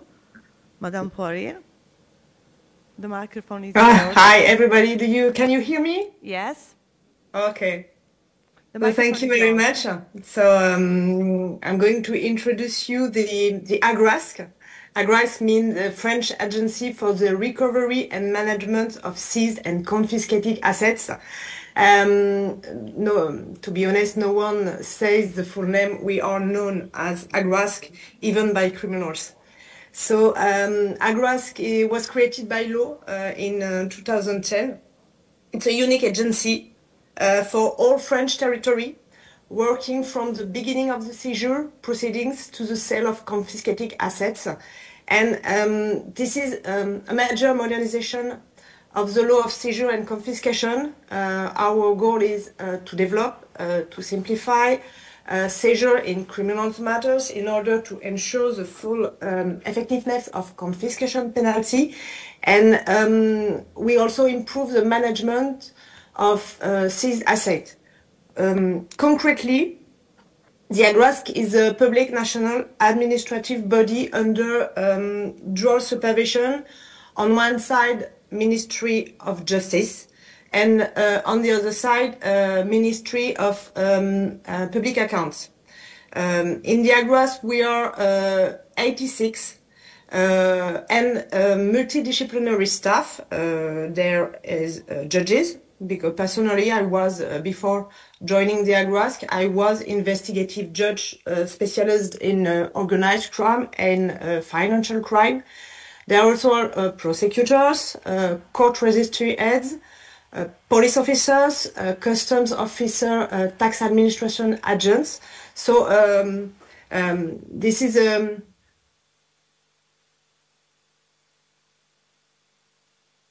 have a central headquarters based in Paris with several departments. For example, real estate assets department, personal property department, etc. And a fairly recent and operational creation.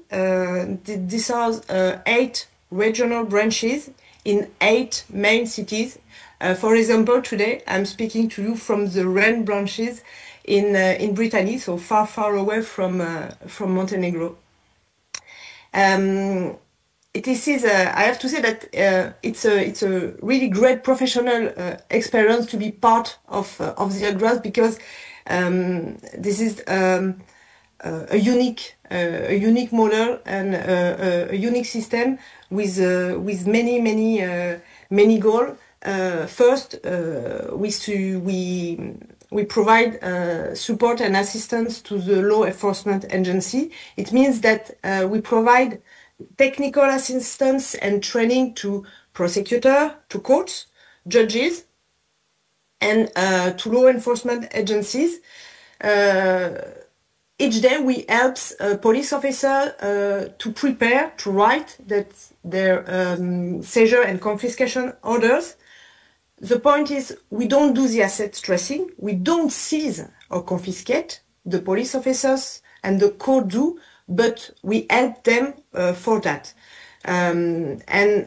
It's useful to have an agency gathering people from the judiciary, police, tax administration, and assets manager, so that each agent can use their professional network and professional tools in the interest of asset recovery. Each year, we provide over 100 training days to prosecutors, judges, and investigators, and every day, more than I would say 50 telephone support calls are handled. So in practical terms, that means we receive requests by email and by phone, and we go directly to the court to provide training. This is a big part of my mission. The second part is to manage complex assets, and this is a very original job because Agras centralizes the management and seized assets. It means cash amounts and bank accounts. Currently, this represents 3 billion euro on our bank account. We manage those billions. It's not ours, of course. We also publish on land register, for example, seizure for real estate, and then we sell confiscated building. Asset reuse is also a very important part of our mission, and of course, for all that, there is always a court order, for that. We proceed with sale of movable property before judgment in situation where the good sales are no longer useful to establish the truth and is likely to depreciate, to deteriorate, or too expensive to maintain. I don't know if you can share or project the photos I sent you before to illustrate my point, because you can see some example of luxury furniture sales, Porsches, we also offer Porsches, and luxury watches like Rolex. We did that each year. There are many sales like that. That's very interesting. And with those sales, if the defendant is convicted, we enforce this amount. Otherwise, we return the proceeds of the sale to him. We also allocate sales assets, mainly cars, to investigative and judicial service. Always, I repeat, always based on a court decision. There also a photo for this example I sent to you. Reuse of size and confiscating assets by the judiciary and law enforcement agency, for example, cars, drone, hi-fi material, and Agras work with law enforcement agencies and judges. The main goal is to take from delinquents to finance the state and those who fight against a crime and protect victims. We also pay confiscating amounts to the general state budget or to the support fund. There are drug support fund, anti-prostitution fund, and yeah, here you can see this is, and then there are some photos of the example of sales by public auction. Yeah, and you can see. Then after there's a photo of luxury furniture that we already. That's it. Very interesting. After there is a big sale, exceptional sale of Porsches. That this was vintage Porsches in a money laundering case. And after that, a big sale, for luxury watches, stand in Besançon, in France, of course. And after that, you can have example of reuse assets for investigative and judicial services.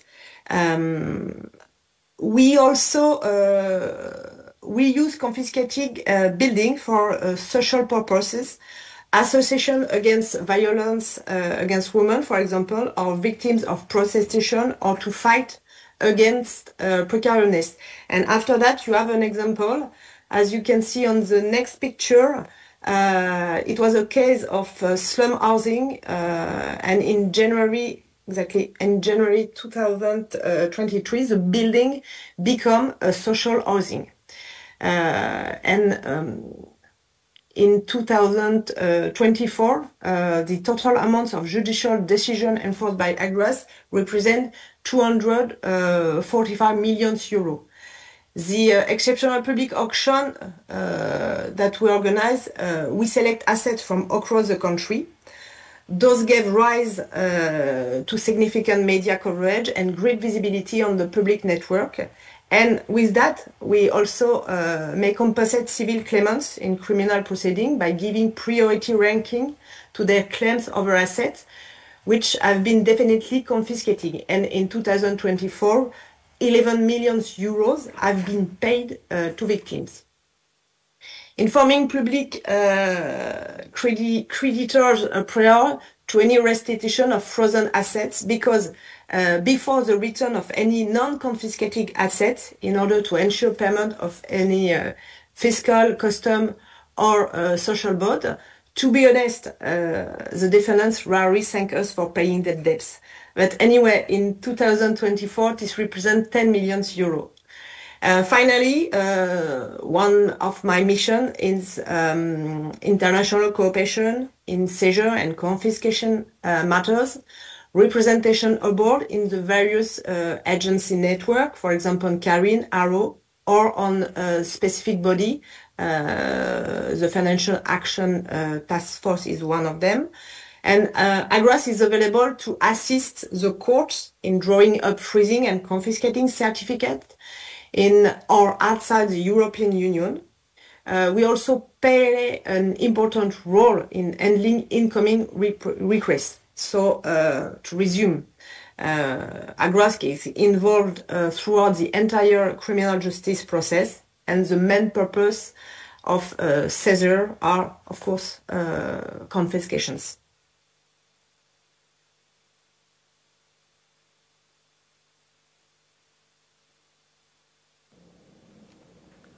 Znači, idemo dalje. Jel možemo, pa ćemo kasnije ponovo uključiti Madame Poirier.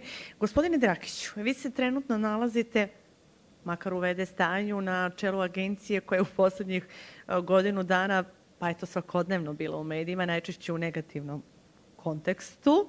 Pominjanje vaša prethodnica se trenutno nalazi pred sudom, sudio se zbog zloupotrebe položaja. Očigledno da neke stvari koje je prije radila Agencija za antikorupciju su više išle u korist funkcionera koji su kršili zakon nego što su ih, da ih, eto tako kažemo, disciplinovali.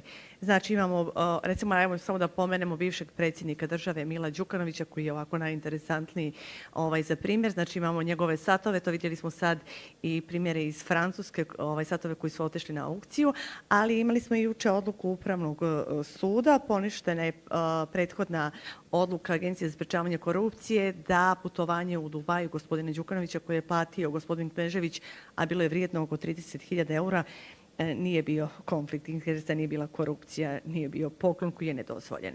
Šta vi trenutno radite, a da je drugačije nego što je bila prethodna garnitura, da je tako nazovem, i koliko će vam ovaj novi zakonski okvir omogućiti da imate jače mehanizme i da radite ciljane provjere onako kako treba? Evo, hvala vam i hvala na odličnom uvodu i postavljenim pitanjima i negdje izuzetno mi je čast i na današnji dan, Svjetski dan borbe protiv korupcije, da sam ovdje, da imam priliku da razgovaram i da slušam i da razmjenjujemo mišljenja i neke stavove i poglede na ove važne teme. Svakako da jedna od najvažnijih tema jeste imovina javnih funkcionera, njihovi prihodi. Svakako da ona određuje, i to je negdje u naslovu, određuje integritet njihov, određuje i rad tih institucija, ali ono što je najbitnije određuje i povjerenje i u javne funkcionere i u rad tih institucija gdje su ti javni funkcioneri, gdje je to možda i najsnažnija ili najjača valuta koju svaka država može da ima ili bez koje nijedna država ne može da funkcioniše. Možda ako imamo par primjera koji su prisutni, da kažem, ili gdje je sumnja prisutna, sistem može da funkcioniše kad imamo preveliki broj tih primjera, a imali smo ih dosta i tih sumnji, zahvaljujući prije svega generalnom sektoru i medijima, ali i određenim institucijama. U ranijem periodu sistem svakako nije mogao da funkcioniše i pokazalo se, to je negdje vaše pitanje, negdje i pokazuje to da taj sistem borbe protiv korupcije ili odgovora na ova pitanja nije mogao da funkcioniše. Pokrenuo bi s tim, naravno, osvrnut ću se na sve odgovore koje je potrebno da dam. Negdje svi znamo da korupcija košta, svi znamo da li je to po podacima UN-a, evo, to je negdje, prošle nedelje smo negdje čuli 2 milijarde dolara na godišnjem nivou ili po podacima Evropske komisije do 6% GDP-a. To bi na nivou Crne Gore bilo skoro 400 miliona eura godišnje, što bi vjerujemo da je ilustrativno i da ne možemo da ga tako mjerimo, ali je zapanjujuće. To je dovoljan iznos za Crnu Goru za godinu, 2, 3 da u potpunosti transformiše i to je još više razlog da ovo ne posmatramo ni kao, i to su svi negdje uvaženi govornici prije mene kazali, da nije ovo možda ni pravno ni normativno pitanje koliko je ili neko pitanje vladavine prava, jeste i to, nego je pitanje ekonomije, naše budućnosti i prije svega i naše sadašnjosti. U međunarodnoj praksi negdje svi, naravno da postoji princip koji se više niko ne dovodi u pitanje, to je da kad se pojavi sumnja da životni stil javnog funkcionera značajno prevazilazi njegove prijavljene prihode, institucije moraju da reaguju. OECD i GRECO, evo uvaženi gospodin Kos je s nama, UNODC, Evropska komisija to definišu kao crvenu zastavicu, ne, da kažem, kao dokaz korupcije, ali veoma snažan signal rizika, gotovo da jeste korupcija i ono što je bitno da mi moramo da, nažalost, i gospodin Milovac i svi smo negdje rekli da danas 25. godina da je to možda trebalo da bude riješeno i uvaženi ministar isto je negdje se napomenuo to, ali mi smo izbog toga ušli u napređenje zakona o sprečavanju korupcije, ušli smo u pripremu detaljnih metodologija provjera i naše težište jeste se bavimo suštinskim provjerama imovine i prihoda, a ne formalnim. I to je ono što je ključno, bez obzira ko je na čelu agencije, ko je na čelu institucije, bilo kada budemo, ta provjera mora biti suštinska, odnosno mora biti stvoreni uslovi da ta provjera može bude suštinska. Dva problema ili dva izazova imamo, diplomatski rečeno, u sadašnjem zakonu, u sadašnjim ovim zadnjim izmjenama od prošle godine, o kojima smo dosta pričali, samo bih pomenuo da otvaram sad tu temu. Jedno pitanje jeste retroaktivnost. Naravno, nije to samo ovaj zakon, nego i dosta drugih zakona koje dodiruje ovu vlast, a drugi problem jeste pristup bankovnim računima javnih funkcionera koja nije na najbolji način definisana ovim zakonom i koje agencija sada nema. Izmjene zakona su bitne, bit će unaprijeđeno svakako, manje ili više, pratit će se i dalje, ali ono što je bitno da agencija konačno, i to je jedan od odgovora, i možda najbitniji odgovor koji je potrebno da damo i koji je, ne možemo samo deklarativno reći, da moramo i pokazati, nadam se da pokazujemo svakog dana, jeste da insistiramo na pristupu koji mora biti precizan i neselektivan. I ta selektivnost u pristupu je nešto što je najgore, što može biti i što može da radi ovakva institucija za sprovođenje zakona i prije svega Agencija za sprečavanje korupcije, jer taj sistem, naš cijeli, ne grade samo zakoni koji će se, mijenjat će se i dobri su i bolji su svakog puta, da kažem, ali povjerenje gradi osjećaj građana da ti zakoni se primjenjuju na svima na jednaki način, bez uzetke i bez pristrasnosti. I mi smo negdje u ovoj godini, evo sad samo napomene rad agencije, da smo mi u ovoj godini negdje, ajde da kažem, do kraja godine još ovih 10 dana, da ćemo mi donijeti ukupno 350 odluka ili po onim prijavama zviždača ili po upravnim postupcima gdje pričamo i javnim funkcionerima i svim onim obavezama, pogotovo i ovim prihodima i imovini. To je veliki broj odluka i tu nismo ni gledali, niti birali, tu možete naći i male i velike ribe i tu možete naći i pripadnike i ove i one političke partije ili bivši, sadašnje vlasti i tako dalje. I negdje time pokazujemo da radimo neselektivno i da nije bitno ko je sa te druge strane, samo je bitno taj zakon što piše i da se ta norma koja se primijeni, da kažem, odnosno taj slučaj koji se utvrdi, da kažem, i prekršaj zakona ili ne, da se on primjenja svakog budućeg na isti način, bez obzira o kome je riječ. Druga stvar jeste da, što moram da pomenem, jeste da pored prihode imovini i za javne funkcionere su bitne sve one stavke što definiše zakon o sprečavanju korupcije, to je sukob interesa i ograničenja i pokloni i sponzorstva i donacije i tako dalje, sve one obaveze i negdje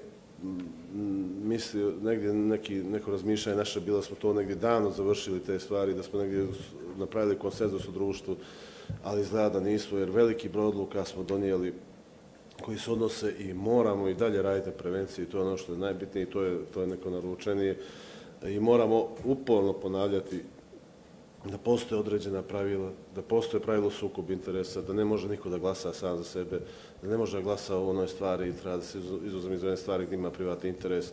Kogod bilo nekako i banalno i onako podrazumijevajuće, da kaže nekako moram pričati i da su pokloni ono što su, ako vam neko plati putovanje negdje koji je vezan, kako kažem, s kojim niste vezani porodično ili prijateljski ili već kako koji je vezan za funkciju, to jeste poklon, to morate da odbijete. I prijava imovine koja mora se prijaviti, sve ono što treba da se prijavi, i ograničenje po prestanku funkcije i tako dalje. Znači sve ono moramo ponavljati i dosta odluka nekih koji su, pošto smo svi toliko dugo u ovoj temi, koji se nekako nama svima podrazumijevaju, ali izgleda da se i ne podrazumijevaju javnim funkcionerima, što ne znači da je, što u suštini, ajde da nalazimo to, remeti i uništava povjerenje građana u rad institucija, svih institucija gdje se ti javni funkcioneri nalazi, a u velikom je broju. Ono što je na kraju bitno, da ta pravila nisu kazna, to nisu putokaz, mi moramo pričati o tome, prevencija je bitna, moramo pričati o šta je dozvoljeno, šta je zabranjeno, kako treba se javni funkcioneri ponašaju i ukoliko se tako ne ponašaju, šta mora biti, šta ih očekuje, odnosno koja sankcija, koja reakcija od nadležnih institucija. I zbog toga je važno i ono negdje što je prioritet naš u radu agencije jeste da bude kvalitetna i brza razmjena podataka između svih institucija koje mogu da pružaju to. To je uprava carina i poreska uprava i tužilaštvo i policija i različite jedinice policije ili odjeljenja i pranje novce. To su alati za efikasno postupanje, tu je i i kolege važni iz Ministarstva pravde i tu smo negdje svi koji moramo da vidimo i sagledavamo, opet i sagledavamo i mijenjamo neku percepciju, neki zakonski okvir. I tu su neke procedure koje, kada postoji sumnja da imovina funkcionera i povezanih lica nesrazmjerna njihovim prihodima. Ono što nama nedostaje odgovor na dva pitanja, samo moram reći negdje, ta dva pitanja koja su možda i predugo su onako otvorena. Kada jedna institucija utvrdi da javni funkcioner posjeduje imovinu velike vrijednosti koju ne može opravdati prijavljenim prihodima, šta se dešava i koji je odgovor društva? To je pitanje za sve nas, to je pitanje vjerojatno i koje nevladine organizacije i eksperti postavljaju i svi mi možda negdje i dugo vremena. Ili drugo pitanje, kad neko uplati veliki iznos za političku kampanju koja se potom koristi za aktivnosti koje nisu transparentne. Imali smo slučaje u prošlosti.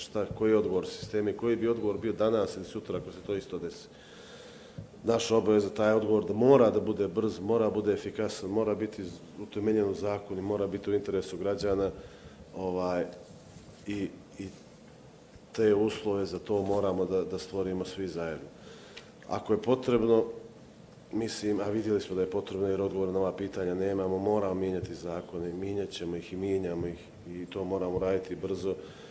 Ako je potrebno, unaprijedit ćemo i procedure, unapređujemo ih svakog dana i saradnju sa drugim državnim organom unapređujemo, ali ne smijemo nikako dozvoliti da sumnje ostanu nerazriješene, ne smijemo dozvoliti da nedostaje, da se toliko čeka na institucionalni odgovor, ne smijemo dozvoliti da se pojedini slučajevi, kako god ih institucija posmatrala na ovaj ili na onaj način, oni moraju biti riješeni, mora biti dat odgovor, jer pričati sada o ovim predmetima što ste pomenuli u 2025. godini, mislim da nekako nije,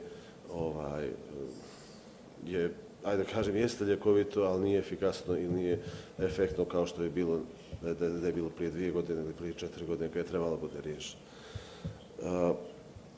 Građani ostaju u fokusu svega, građani jeste, to su i kolege i pomenule, oni najbolji vide pokutine sisteme, nevladini sektori mediji su tu koji su uvijek aktivniji, mi institucije moramo da reagujemo na to, moramo da dajemo svoj institucionalni odgovor i to je ono što je nedostajalo i to mora se promijeniti negdje i smatram da nekako ozbiljnost i rad institucije, rezultati koje već postižemo, neke osnove koje smo već pokrenuli, nam daju, meni makar daju za pravo, ali svima nama da očekujemo brz napredak u ovoj oblasti, ne samo formalno, ne samo zakonski, ne samo nego da bude i oni suštinski i već u nekim dijelovima jeste.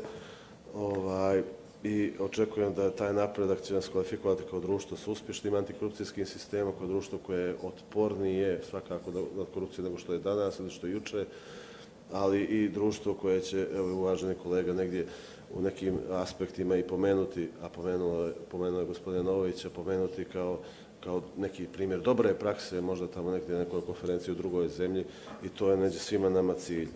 I ono na kraju što jeste, možda zvuči kao floskula, ali i ne treba da bude, treba da bude stvarno na razmišljanju svih nas, jer ako želimo Crnu Goru u kojoj javni novac gradi škole ili puteve, a ne privatne, luksuzne stilove života, ako želimo makar da sumnja u to bude riješena ili dat neki institucionalni odgovor u nekom trenutku ili vremenu koji je djelotvoran, borba protiv skrivenih tokova imovine mora biti jedan od naših najvećih prioriteta. I jaka prevencija, to je Agencija za sprečavanje korupcije, dobri zakoni, to je Ministarstvo pravde, brza istraga i ekspeditivan odgovor institucija, to su svi mi zajedno negdje, to je po meni Evropska Crna Gori, to je odgovor na ono pitanje da li smo mi, kad ćemo mi biti spremni za Evropsku uniju, i to je neka Crna Gora od integriteta i povjerenja, to su institucije koje su od integriteta i povjerenja i to je ono za što se zalažemo, vjerujem svi u ovoj prostoriji. Hvala.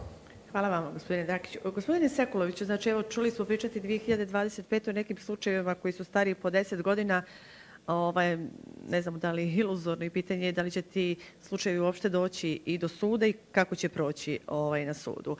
Nezakonito bogaćenje, institut nezakonitog bogaćenja je vrlo važan, ali uzalud ćemo pričati i mi, mediji i eksperti i ljudi iz ASK-a ako ne postoji volja u izvršnoj vlasti, konkretno u vladi. Vi dolazite iz tog sistema. Da li postoji volja da se uvede institut nezakonitog bogaćenja? I ako postoji, kada bi ga mogli očekivati?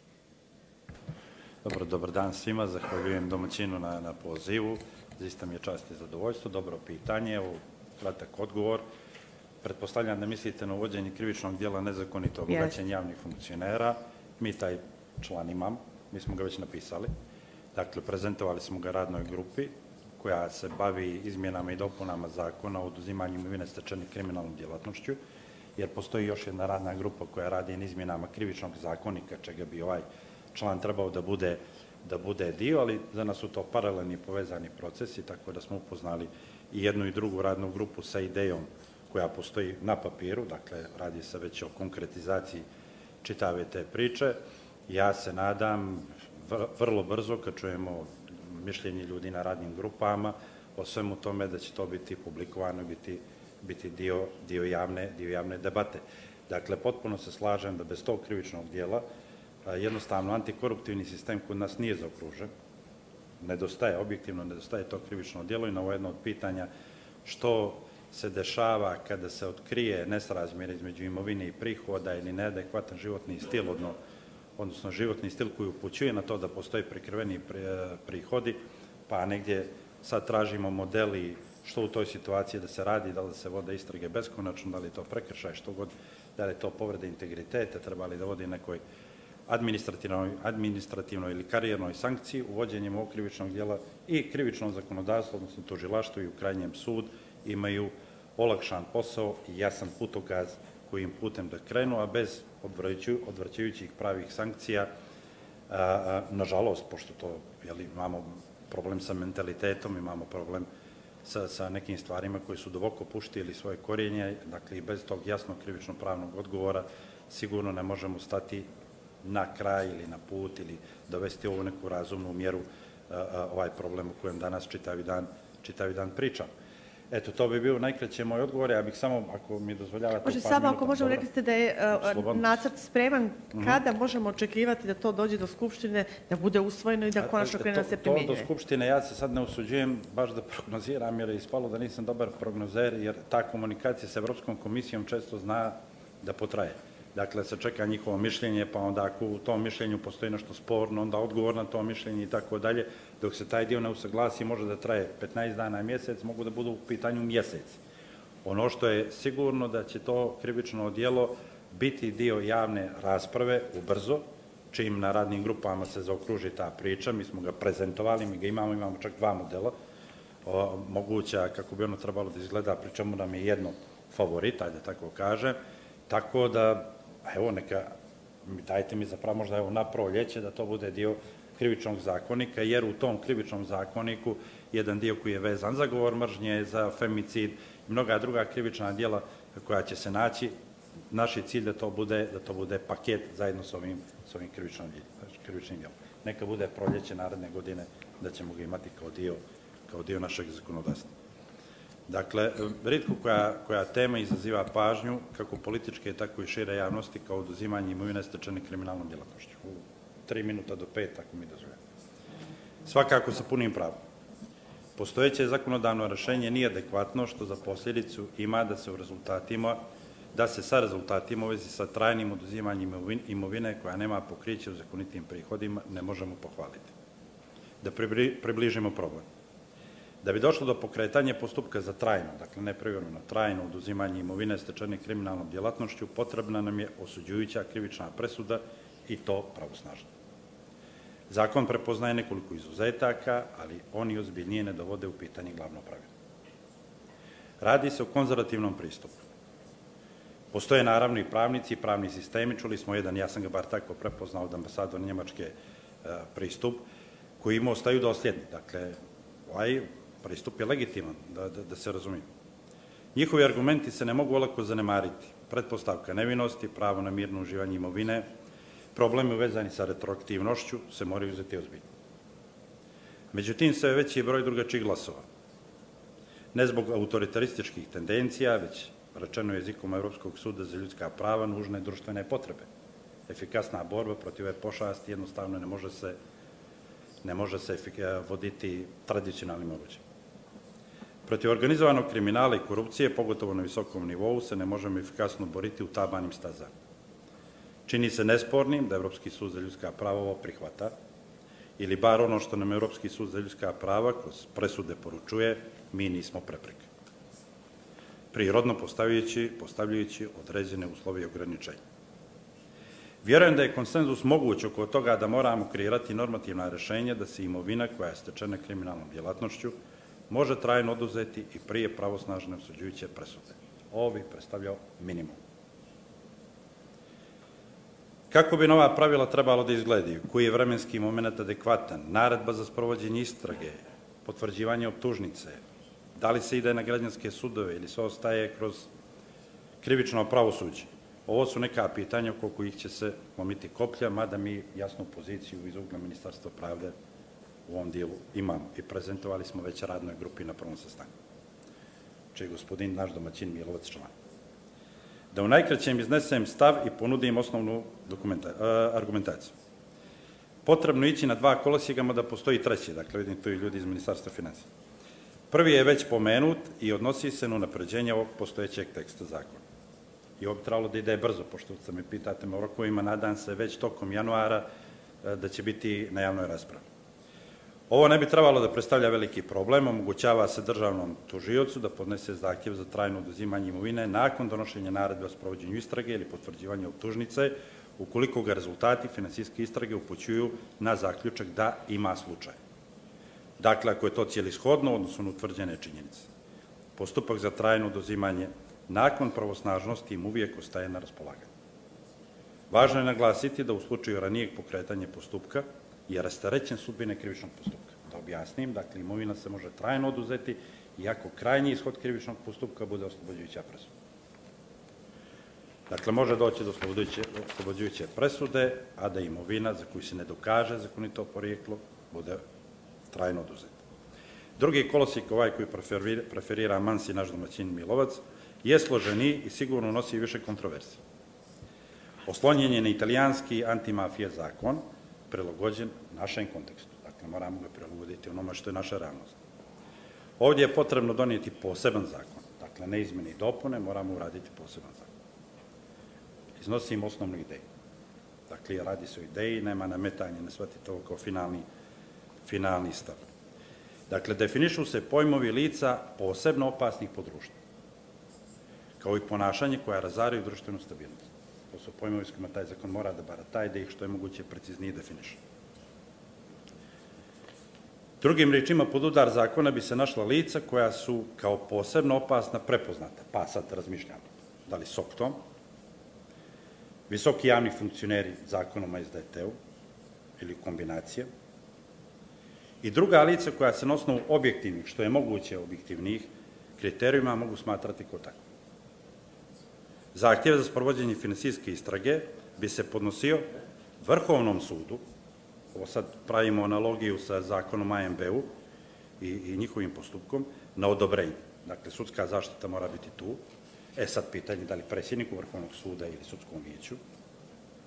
Propisalo bi se ograničenje u pogledu trajanja finansijske istrage zbog sigurnosti, pravne sigurnosti, zaštite ljudskih prava, ona ne bi mogla da traje beskonačno, moralo bi biti vremenski limitirano. Te u slučaju pokretanja postupka za trajno oduzimanje poštovali bi se principi kontradiktornosti, dakle pravo na odbranu, fer oružje, fer postupak i dvostepenost, možda i trostepenost. U ovom modelu nije nužno da postoji, i ovo je jako važno, krivični postupak u bilo kojoj fazi. Dakle, ovo se sve odvija mimo bilo kakvog krivičnog postupka. Ako ne idu paralelno, tim bolje. Ako krivičnog postupka iz nekih razloga nema, nije smetno. Sve je skoncentrisano na imovinu. Sad dolazim do ovoga vašega pitanja, što sam ovdje mislio da kažem, uvođenjem krivičnog dijela nezakonito obogaćenja javnih funkcionera, zatvaramo krug. I ovo je dio koji se odnosi na suva normativna unapređenja na kojima ćemo raditi. Naravno, ovakvu reformu, ovo je sad fokus vaše konferencije, mora da prati institucionalno i kadrovsko jačanje sistema. Treba razmisliti da finansijski istražni tim, da ga tako nazovemo, bude stalan i relativno samostalan organ ili agencija, jer ja mislim, moje sad lično mišljenje, da najveći problem našeg sistema je nedostatak kadrova, pobrojan kadrova, koji treba da sprovode finansijske istrage. I tu je srž problem. Pogotovo da ne pričam ne samo o imovini u zemlji, koja je, da kažem, relativno lako otkriti, mada i nije ako se ona prikrije pametno, ako pričamo o imovini koja se prikriva u inostranstvu, pa sad sakrivena po offshore raznim firmama ili na povezana lica na raznim destinacijama, da je to zaista izazov i za mnogo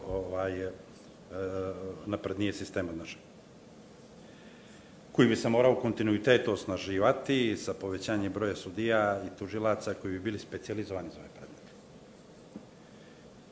Opet, moje mišljenje u ovom trenutku, ali evo je predmet debate, da bi sve ovo ipak trebalo da ostane u širem smislu u okviru krivičnog pravosuđa zbog efikasnosti međunarodne saradnje, pogotovo vezano za određene evropske direktive koji ipak traže saradnju između krivično-pravnih organa. Odnosno, ako se radi o suvom civilnom modelu, dakle da to radi neka agencija koja bi bila više građansko-pravno orijentisana, pitanje koliko bi ta razmjena podataka vezano za imovinu u inostranstvu bila efikasna. I na kraju da pomenem i ovaj treći kolosijek, on se odnosi na poreske organe i poreski postupak, o čemu je već bilo riječi. To što ga na kraju pominjem ne znači da je i manje važan, usudio se čak reći i naprotiv. Hvala vam. Znači, ovaj panel je bio planiran do 12 sati, već probijamo vrijeme, ja imam milion pitanja, ali ipak ću da vidim, tako je dogovor sa organizatorom, možda imamo vremena za jedno pitanje iz publike, a? Ćemo tako da vidimo, da li neko iz publike želi da postavi pitanje ili da ja pitam. Niko? Onda ćemo vas brzo, možemo komentar svih, evo sad čuli smo, ono što će biti najveći problem kad su u pitanju zakoni u Crnoj Gori, jeste to, prosto je nemoguće primjenjivati te zakone retroaktivno, a većina tih stvari se odnosi na neke naše bivše funkcionere i stvari koje su se desile prije 5, 10 ili 15 godina. Znači, kako riješiti taj problem? Što bi bio najbolji način za Crnu Goru? I negdje je gospodin Milovac rekao na početku konferencije, mi imamo slučaj Svetozara Marovića, koji treba da odloži 4 godine u zatvoru, mi ga već 3,5 čekamo iz Beograda da dođe, ali nikako da dođe. Šta imaju građani Crne Gore od toga, hoće li neki funkcioner samo odležati u zatvoru 4 godine, a ako mi njemu tu imovinu, taj novac koji je uzeo od građana Crne Gore i države, on ne vrati u budžet? Možete vi prvo, gospodine Kos? Možemo kratko, pa da vas ne bih dijelila mnogo od pauze za kafu. Što ste postavili pitanje, mene čudi me da da u presudi koji je osuđen za krivično delo, da nije tamo isto tako rešeno pitanje oduzimanja imovine neko za nezakonito stečeno. Sasvim lako. Onda ne bi pričali o retroaktivnosti, nego i završenju pravomoćne presude.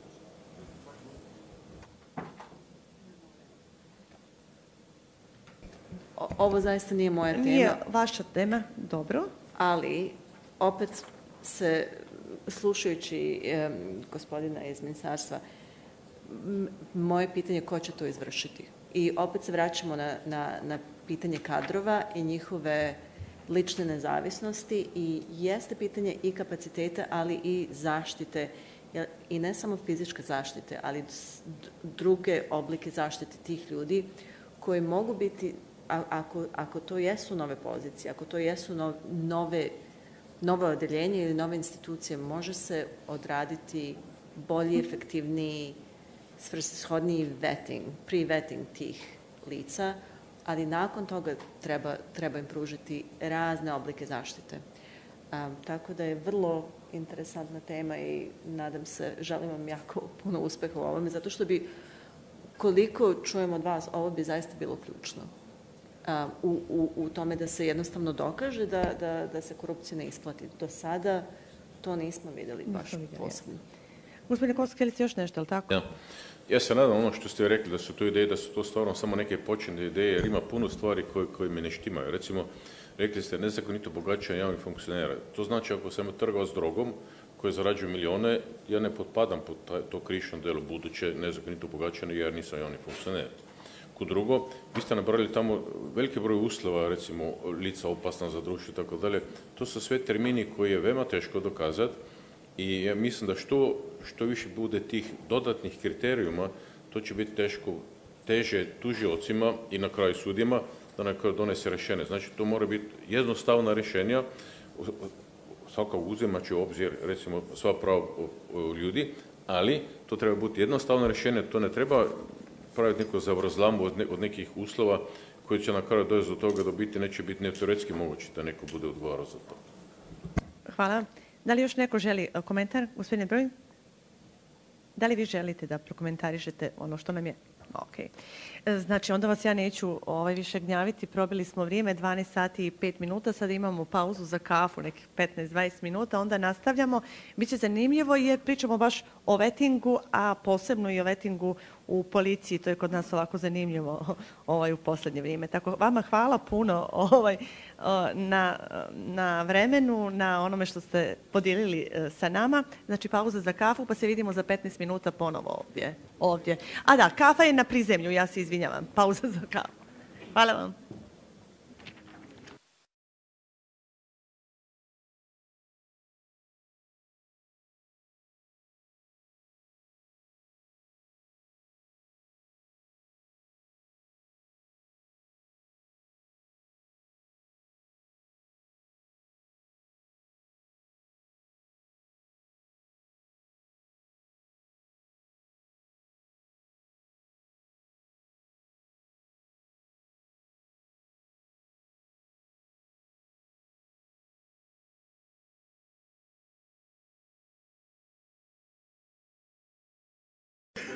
Dobar dan još jednom. Dobar dan i vama koji ste ostali u sali. Pozdrav za sve one koji nas prate online. Znači, radi se o 18. nacionalnoj antikorupcijskoj konferenciji u organizaciji MANS-a. Ovaj drugi panel nosi naziv primjene u praksi i međunarodna iskustva. Dozvolite mi da predstavim i paneliste ovog kruga. Sa nama su gospodin Johan Satler, komandant specijalne jedinice za borbu protiv korupcije. Tu je Helen Murphy, rukovodilac operacije Jedinica za borbu protiv korupcije Sjever, Nacionalna agencija za borbu protiv kriminala Velika Britanija. Detlef Kreuzer, međunarodni konsultant za antikorupciju i bezbjednost iz Njemačke. Miroslav Turković, specijalni državni tužilac i Peđa Tanjević, načelnik odeljenja za antikorupciju i upravu policije. Znači, ovaj prvi panel, naši gosti, ja se izvinjavam, samo malo tiše ako može. Naši gosti, eksperti koji dolaze sa međunarodne scene, imaće i kratke prezentacije, tako će da u svojim uvodnim izlaganjima imati i prezentaciju, ali će mi dozvoliti da im i po jedno pitanje u okviru tih... Mogu samo jedne slušalice za gospodina, ja se izvinjavam. Aha. Za prevod.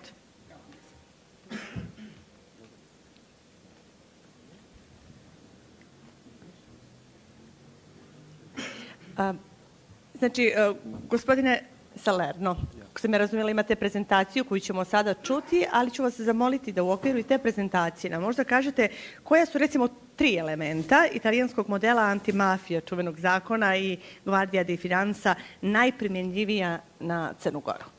Izvolite.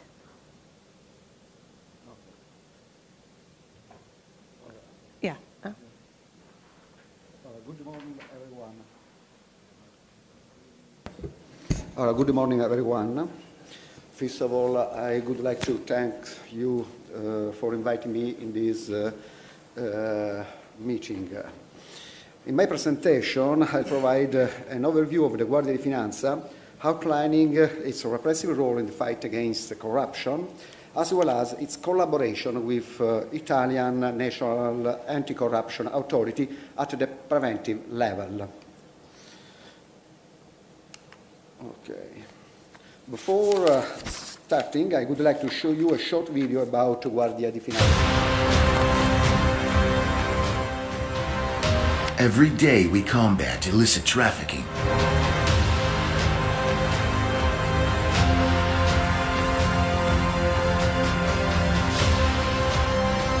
Every day we ensure economic and financial security. Every day we keep watch from above.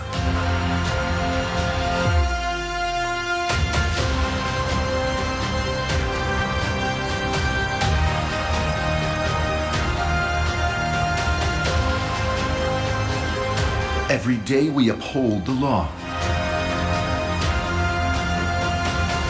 Every day we monitor the sea.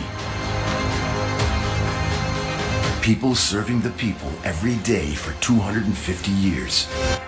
Guardia di Finanza, where tradition meets the future. Guardia di Finanza is a military police force under the direct authority of the Minister of Economy and Finance with general powers to fight economic and financial crime. It develops its action in three strategic areas: the fight against tax evasion and fraud, the fight against public expenditure offences, and the fight against economic and financial crime. In order to carry out these institutional tasks, Guardia di Finanza is granted judicial, administrative police power, as well as tax and monetary powers. This enables Guardia di Finanza to play a key role in the fight against corruption. In line with the national anti-corruption strategy, Guardia di Finanza operates at both levels, repressive and preventive, and works with civil society to strengthen the culture of legality. At the level of criminal repression, Guardia di Finanza, like all other national police forces, uses its criminal police powers to combat corruption offences, carrying out investigation under the direction of the judicial authorities. The main goal is to target the perpetrators of the crimes, but it's also very important to trace, seize, and confiscate the proceeds of crime and the assets acquired through corruption. As you know, confiscation is the main regulatory instrument for removing illegally accumulated assets from organized crime. In particular, confiscation for disproportion is a very effective legal tool when people convicted of corruption crimes have assets that exceed their legally earned income. If they cannot explain this discrepancy, their assets may be confiscated. To reveal the disproportion between legally earned income and assets owned or otherwise directly or indirectly available, Guardia di Finanza takes many aspects into consideration, such as financial resources, assets, economic activities, and the standard of living. Standard of living is defined as the level of wealth and well-being of an individual measured by their ability to access and enjoy goods, services, income, and assets. The slide shows some of the indicators of standard of living that we use in our investigation. These are external manifestations of wealth and economic ability. In this type of investigation, it's very important to exchange or to share information with other countries, above all when the illicit proceeds and assets accumulated can be located abroad. Here you can see the main cooperation channels it's possible to achieve.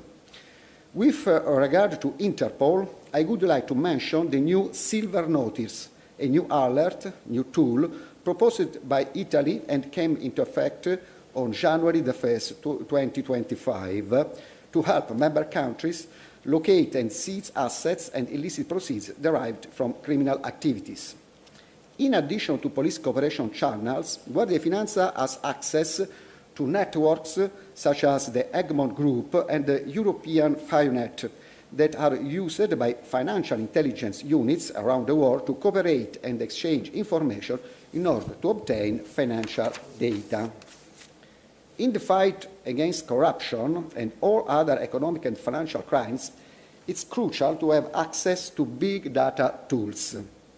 Guardia di Finanza has developed specific software called Molecola that allows the massive entry of data from the multiple databases. For example, tax register, property register, public motor vehicle register, system of investigation, and many others, to which Guardia di Finanza has access. The system can quickly aggregate criminal, tax, financial, and asset data and highlight situations in which the value of assets owned exceeds the amount of legally obtained income. This slide shows how Molecola has raised a red flag, but I don't know if you could, okay, a red flag. Red flag because of a disproportion between the individual declared income, 57,000 euros, and their available assets of standard of living, purchase of vehicles and boats for 400,000 euros. So there is a discrepancy of more than 300,000 euros. In this case, our subject will have to explain how he managed to purchase those assets, how he financed them, whether he took out a mortgage, and so on. Corruption can manifest in many ways, not only paying or giving money to gain an unfair advantage. In general, corruption refers to the behavior of individuals who abuse their position of power to gain an unfair personal advantage. In this sense, it also includes clientelism, nepotism, and favoritism, which are typical forms of abuse of power that can have a negative impact in terms of the loss of credibility for institutions and can reduce citizen trust in the institutions. The concept of corruption also includes malagestio, or poor administration, which is any form of distorted, deviant, inefficient, and arbitrary management of public affairs that hinders a country's economic growth and sustainable development. Therefore, fighting corruption means not only tackling corruption crimes, but also acting in a preventive way to protect fundamental principles and values such as integrity, transparency, conflict of interest, good governance, impartiality, free competition, trust, rotation, equal condition, and so on. At the preventive level, the Italian Anti-Corruption Authority plays a key role. As an independent administrative authority, it's responsible for controlling and supervising compliance with anti-corruption and transparency measures that must be adopted by every public administration, as well as in the field of public procurement. The national system promotes effective collaboration between the authority and the law enforcement agencies. Guardia di Finanza is the only national police force appointed by the authority as the institutional counterpoint for activities in this area. Guardia di Finanza and the authority signed a cooperation agreement. As a result of the agreement, we have 1 liaison officer and 10 units working in the authority every day to support it. The agreement also provides for effective cooperation in carrying out controls in the field of public procurement, transparency, and anti-corruption measures. This cooperation is very important because Guardia di Finanza has both administrative and police powers, enabling it to connect the two areas, prevention and repression. For example, if a Guardia di Finanza unit discovers evidence of a crime during an administrative check, it can continue the activity as a criminal investigation under the direction of the judicial authority because it also has police powers. Authority can request to special unit to conduct inspection of contracting authorities and economic operators with regard to the correct application of the public procurement code in relation to the award of contracts. The checks also cover the contract execution phase to ensure that the contract is being carried out correctly in line with the terms and conditions set out in the contract. In other cases, the authority asks special units to check the existence of potential conflicts of interest. The special unit can consult various databases in order to verify the existence of links, common interests between those responsible for awarding procedures and economic operators participating in tenders, which may give rise to situations of a potential conflict of interest. The national authority may request that the special unit carries out audits of public administration in relation to transparency and anti-corruption measures. Public procurement is one of the sectors at highest risk of corruption. In this sector, the Anti-Corruption Special Unit carries out risk analysis using a specific software called MOCOP, Public Contract Monitoring System, to select subjects with higher risk profile and focus control activities on them. The system is fed by several databases, including the National Public Procurement Database managed by our National Anti-Corruption Authority, which contains information on public contracts, tenders, contracting authorities, economic operators participating and winning, amounts awarded, rebates obtained, and so on. The system has access to all the archives and records of Guardia di Finanza, is linked to the information available from the Chamber of Commerce and the tax information of our tax register. We also can cross-reference the data with information from the National Anti-Mafia database that contains information about anti-mafia situation that permit or deny the awarding of public contracts to a particular individual. From System of Investigation, the database that contains information about police records. From CIVA2, database that contains all suspicious transaction reports from the anti-money laundering network. The system also uses risk indicators which are identified based on the control activities carried out and the experience gained over many years of operation. Those indicators may be symptomatic of situation where the risk of corruption is high, or there is a risk of infiltration by the mafia or organized crime. I've tried to list some of the main anomalies found in our controls. Of course, I don't have enough time, so I leave you the slides, and for those who want to know more, there are future explanations in the notes. In conclusion, I believe that the instruments for combating corruption at a criminal level already exist, even if more progress is needed in terms of seizing and confiscating the proceeds of corruption, particularly if they are located abroad. In my opinion, more efforts is needed to raise awareness of the importance of prevention in reducing corruption risks. Thank you for attention. Hvala vama. Samo ću vas zamoliti da kratko odgovorite na ono pitanje. Znači, ovaj model je model koji i preferira, rekao je gospodin Milovac, koja su to, recimo, 3 elementa ili šta bi se moglo od antimafija zakona koji se primjenjuju u Italiji primijeniti kod nas, u Crnoj Gori? I da li može išta od toga? Koliko vam je uopšte poznata situacija u Crnoj Gori? Pretpostavljam da jeste. I don't know the situation of Montenegro, I'm honest.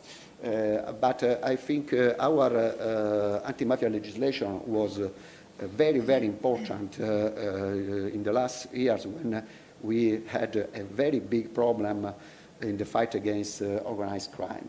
And in my opinion, the big tool to fight and to win the fight against organized crime was the capacity to take all organized crime on the profile, economic and financial and patrimonial profile. For example, in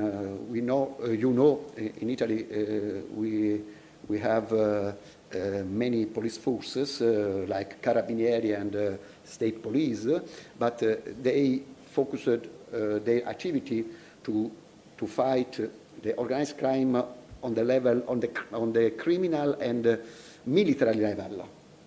But Guardia di Finanza, because of he has specific capacity, capacity in the economic and financial sector, Guardia di Finanza was able to attack organized crime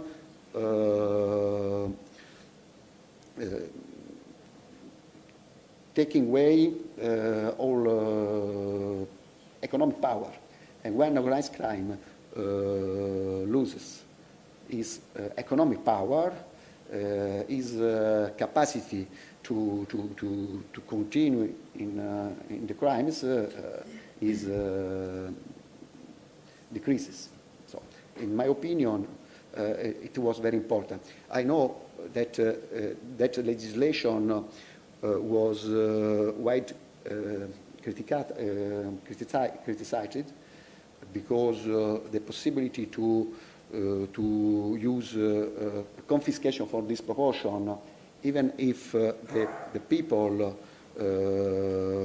wasn't convicted, but only because there was a suspect that was a link, a common interest, was close to the organized crime. Of course, these instruments is not at the top of the rights, but in Italy, this instrument, these tools was fundamental to fight organized crime. I hope my English, but I'm not... It's great, thank you. Gospođo Marfi, da ponovimo još jednom, vi dolazite iz Nacionalne agencije za borbu protiv kriminala u Velikoj Britaniji, jedinica za borbu protiv korupcije i vi ste rukovodilac operacije. U suštini operativac, što bi rekli. Zanima me, evo čuli smo kakvo je iskustvo Italije, kakva je situacija u Velikoj Britaniji i koliko je teško provjeriti integritet posebno policijskih službenika, a da to bude transparentno i vjerodostojno.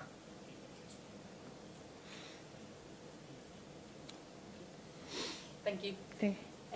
I will mirror the General and just give a little bit of an introduction about what my agent... Oh, apologies. Yeah. Apologies. I was saying I will mirror the General and I will just give a little bit of a brief introduction about what it is that my agency does. So I work for the National Crime Agency. Within the UK, there are over 40 separate police forces throughout the United Kingdom. The National Crime Agency, the NCA, is a nationwide organisation or agency. And what we do is we lead the UK's response to serious and organised crime. And that's across human trafficking, drug trafficking, weapons, cybercrime, economic crime. And we also work internationally. We have officers deployed in over 51 countries, and including, for example, the international liaison officer for Montenegro is here, Jo Ralphs, and she's based in Serbia. But we have a network of officers throughout the world. And as part of that, we look at managing international crime, but also we look at dealing with corruption. Internally, we manage corruption through our department, which is the Integrated Protected Security Command. And that's the command that I work in. And I work within the anti-corruption unit within that command. So we deal with corruption inside the National Crime Agency, and we also support our colleagues both nationally and internationally in relation to their corruption investigations. And as part of that, I manage the anti-corruption team, the operational team within the north of the UK. Also within that command exists our professional standards unit, our operational and physical security units, but also our vetting unit. And I think this is key to answering your question. Vetting is a key part of the process of managing kind of corruption, anti-corruption within the UK. As the British ambassador said this morning, we need to have robust processes, but also sustained efforts in order to combat corruption within law enforcement. And vetting for us is a very, very key part of that progress. So within the National Crime Agency, we are a vetting authority. So that means we conduct our own vetting and our own checks. There are three main types of vetting that we do, or three main types of checks that we do. There's counter-terrorism checks, security clearance, which is known as SC, or developed vetting. And these are all different standards of vetting that we perform for all members of staff who work for the National Crime Agency. So this is done prior to anybody working for the National Crime Agency, and it's a continuous cyclical process. There's a number of elements to our vetting process. So initially there's security questions. Then before you start employment, there's a pre-employment questionnaire, and again, more security questions. Once that is assessed, there's follow-up questions, double-checking of material. And then everything that's provided is double-checked, and that's before security clearance is provided to a member of staff, and that's before they can start working for the National Crime Agency. And it's a similar system that operates throughout British law enforcement, so the police forces would have a very similar system. If you are developed vetted, there's an additional level. For developed vetting, there's interviews. So the candidate is interviewed by the vetting team, and also their referees or their character references are also interviewed, and their supervisors. And vetting is an ongoing process. It's something that occurs. So on an annual basis, you provide an appraisal, and you provide any details about any changes that have occurred to your personal circumstances. And that's all moves towards assessing your vetting. And that includes your line manager is also requested to fill out these forms on an annual basis. Decisions about people's vettings are made on a case-by-case basis. And if it is decided not to grant someone vetting, or to remove or degrade or down level their vetting, then that decision is peer reviewed before the decision is made final. And this is the same process for all staff and officers throughout the National Crime Agency. And the National Crime Agency is made up of officers who have operational powers, so those who have police powers, who can arrest, search, seize, etc., and those who perform more more admin functions within the agency, as well as providing our strategic and intelligence support. But one of the key things that we have to do is we have to be proactive in identifying vulnerabilities. And to paraphrase what Marijana said earlier, one of the things that we have to do is we have to ensure the integrity of the system and the continuous integrity of the system. So one of the areas one of the ways that this was done, and this was across UK law enforcement, in 2023 there was what was known as integrity screening.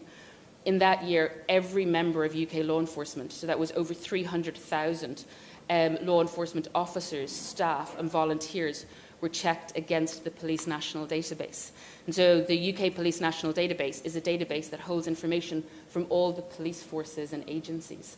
And this includes intelligence, details about crime, custody records, child protection records, domestic violence returns.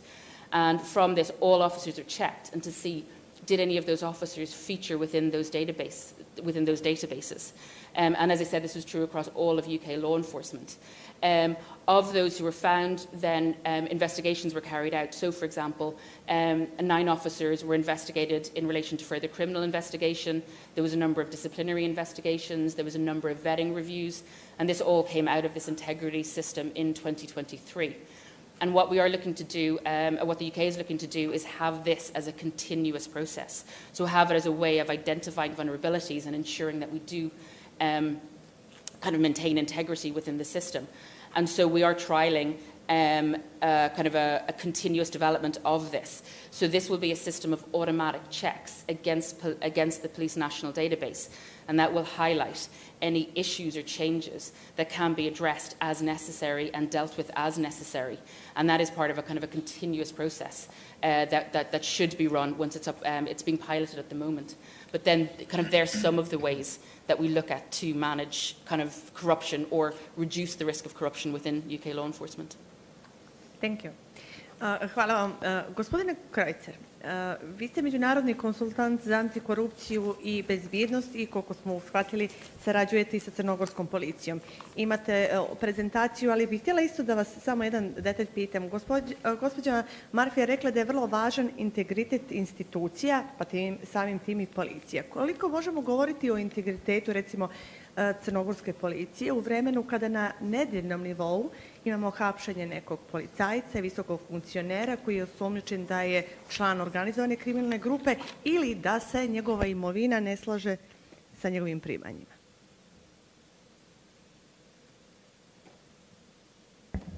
Yeah, thank you very much. Especially thank you very much for this question. I just emphasized in an interview in the television that integrity for police is one of the most important facts in a democracy.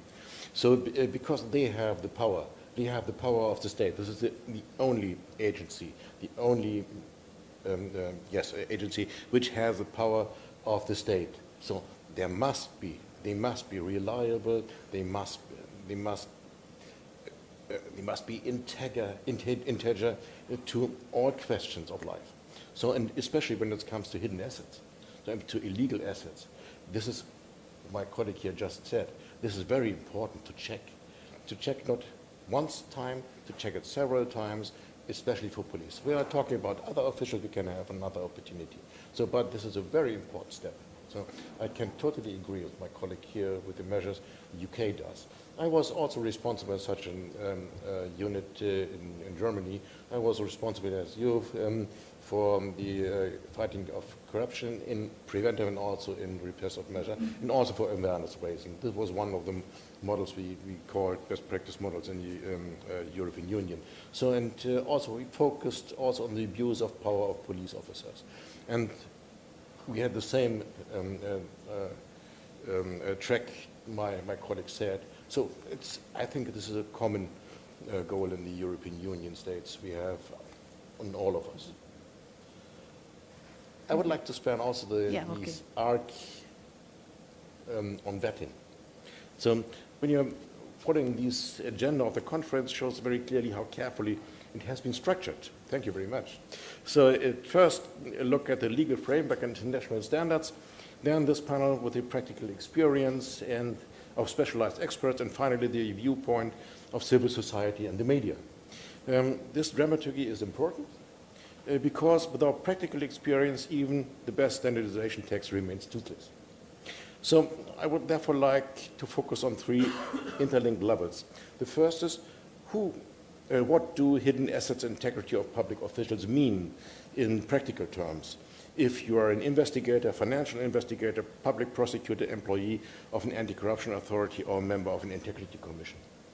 So second is, what concrete lessons can be learned from a radical vetting process like the one in Albania? We talked about this also. Also with regard to day-to-day work. And third, what can we learn from a recent anonymized example of a reform in which a vetting commission was established to review the assets of all employees, especially senior managers. I will come to this later. In the end, I would like to distill some very practical guidelines from these experiences that are relevant for everyone in this room, regardless of whether you are involved in criminal asset recovery, internal integrity checks, or investigative journalism. First level would be, what are hidden assets from a practical point of view? From a practical point of view, hidden assets are surprisingly concrete. It can be the flat registered in the name of a cousin who has never been to this country. It could be a company that at a first glance appears to belong to a harmless student, but in reality it is front for a high-ranking official. Or it could be works of art, luxury vehicles, cryptocurrencies, foreign bank accounts, or holdings in companies in other jurisdictions. And there is one detail that investigators in many countries report anonymously. The higher the rank of the person concerned, the greater the likelihood that assets are formally correctly documented, but materially concealed. Invoices are available, contracts are clearly formulated, the formal owner is clean, in brackets, only the economic truth lies behind it. In practical terms, this means the traditional focus on prosecuting individual offenses is not enough. Investigating assets, forensically, financial data, and analyzing corporate structures is becoming a field of work in its own right. Investigators are becoming more or less forensic experts of money. Thanks for agreeing.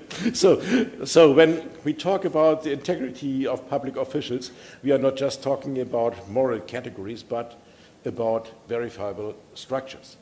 Conflicts of interest, unexplained increases in wealth, conspicuous lifestyles that are difficult to reconcile with official income. Second level is the practical experience from Albania. Albania has become synonymously in a Europe with a radical vetting approach. The state has subjected almost the entire judiciary to a one-off extraordinary integrity and wealth check.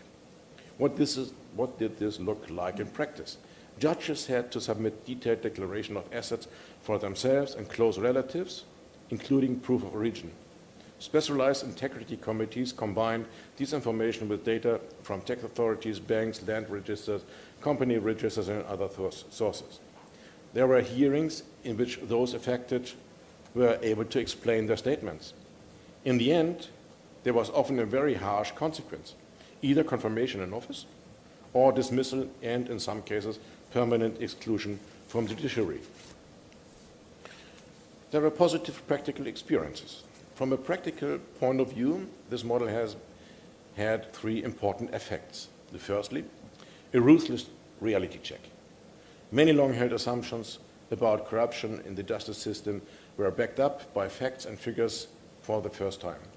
For international partners, but also for the country's own population, it suddenly became clear how big the problem really was. Secondly, asset investigation was strengthened as a profession. The vetting procedures meant that financial analysts, forensic experts, statisticians, and data experts were at the center of integrity work. This has not only improved the vetting procedures themselves, but also has an impact in other areas of the fight against corruption. And thirdly, internal signaling effects. For many younger judges and new applicants, the message was clear. This system no longer tolerates the logic of everyone helps themselves a little. Integrity was given a clear, verifiable content. Where are the practical problems and side effects? However, the Albanian experience also clearly shows the practical problems of such a far-reaching instrument. Firstly, the system was overloaded.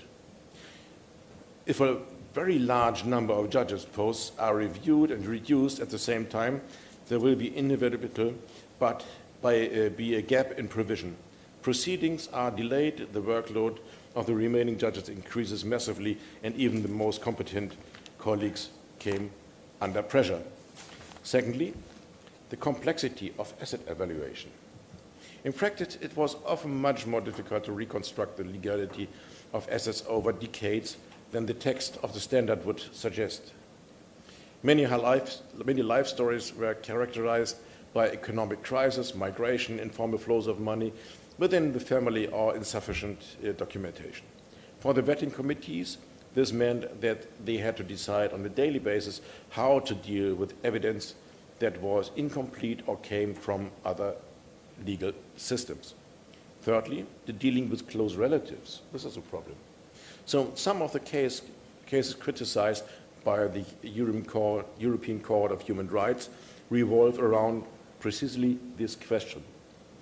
Can the career of a prosecutor or judge be permanently destroyed if the ambiguous mainly concern the tax situation of the spouse or the behavior of relatives, and if the personal knowledge of involvement of the person concerned is not sufficiently proven? The practical answer to this question is much more difficult than the theory suggests. Fourthly, a permanent strain on the judicial culture. In some Albanian courts, new judges report an atmosphere in which colleagues speak rather matter-of-factly and hopelessly about integrity. We are all scrutinized, but the system remains the same. This is an important warning. Vetting can change minds, but it cannot automatically change a culture. If the framework conditions, such as political pressure, poor pay, lack of technical infrastructure, remain unchanged, many problems will eventually return in a different form. The third level, a certification procedure in a security authority in another country. Let me now introduce a second example from practice, deliberately without naming the state.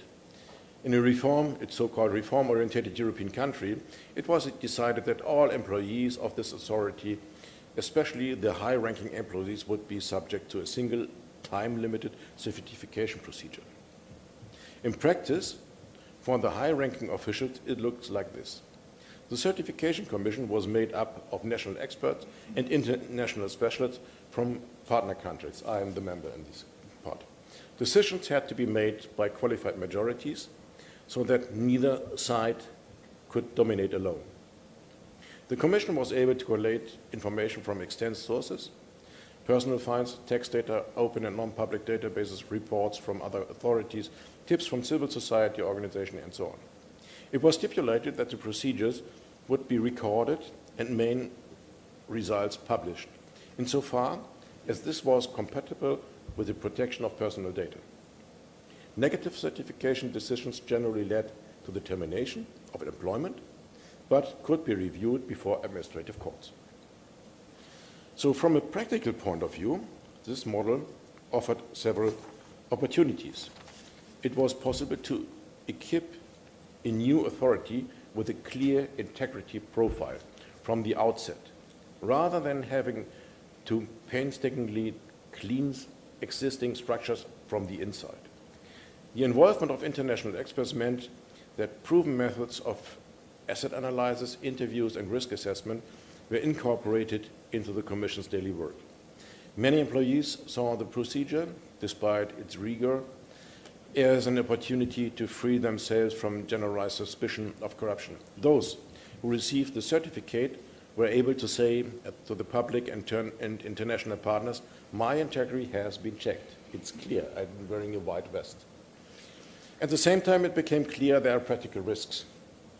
The rule enshrined in the methodology that so-called reasonable doubts about integrity can be sufficient to make a negative decision proved to be particularly tricky. In each individual case, the Commission had to decide when doubts were too serious that the presumption of integrity was no longer valid.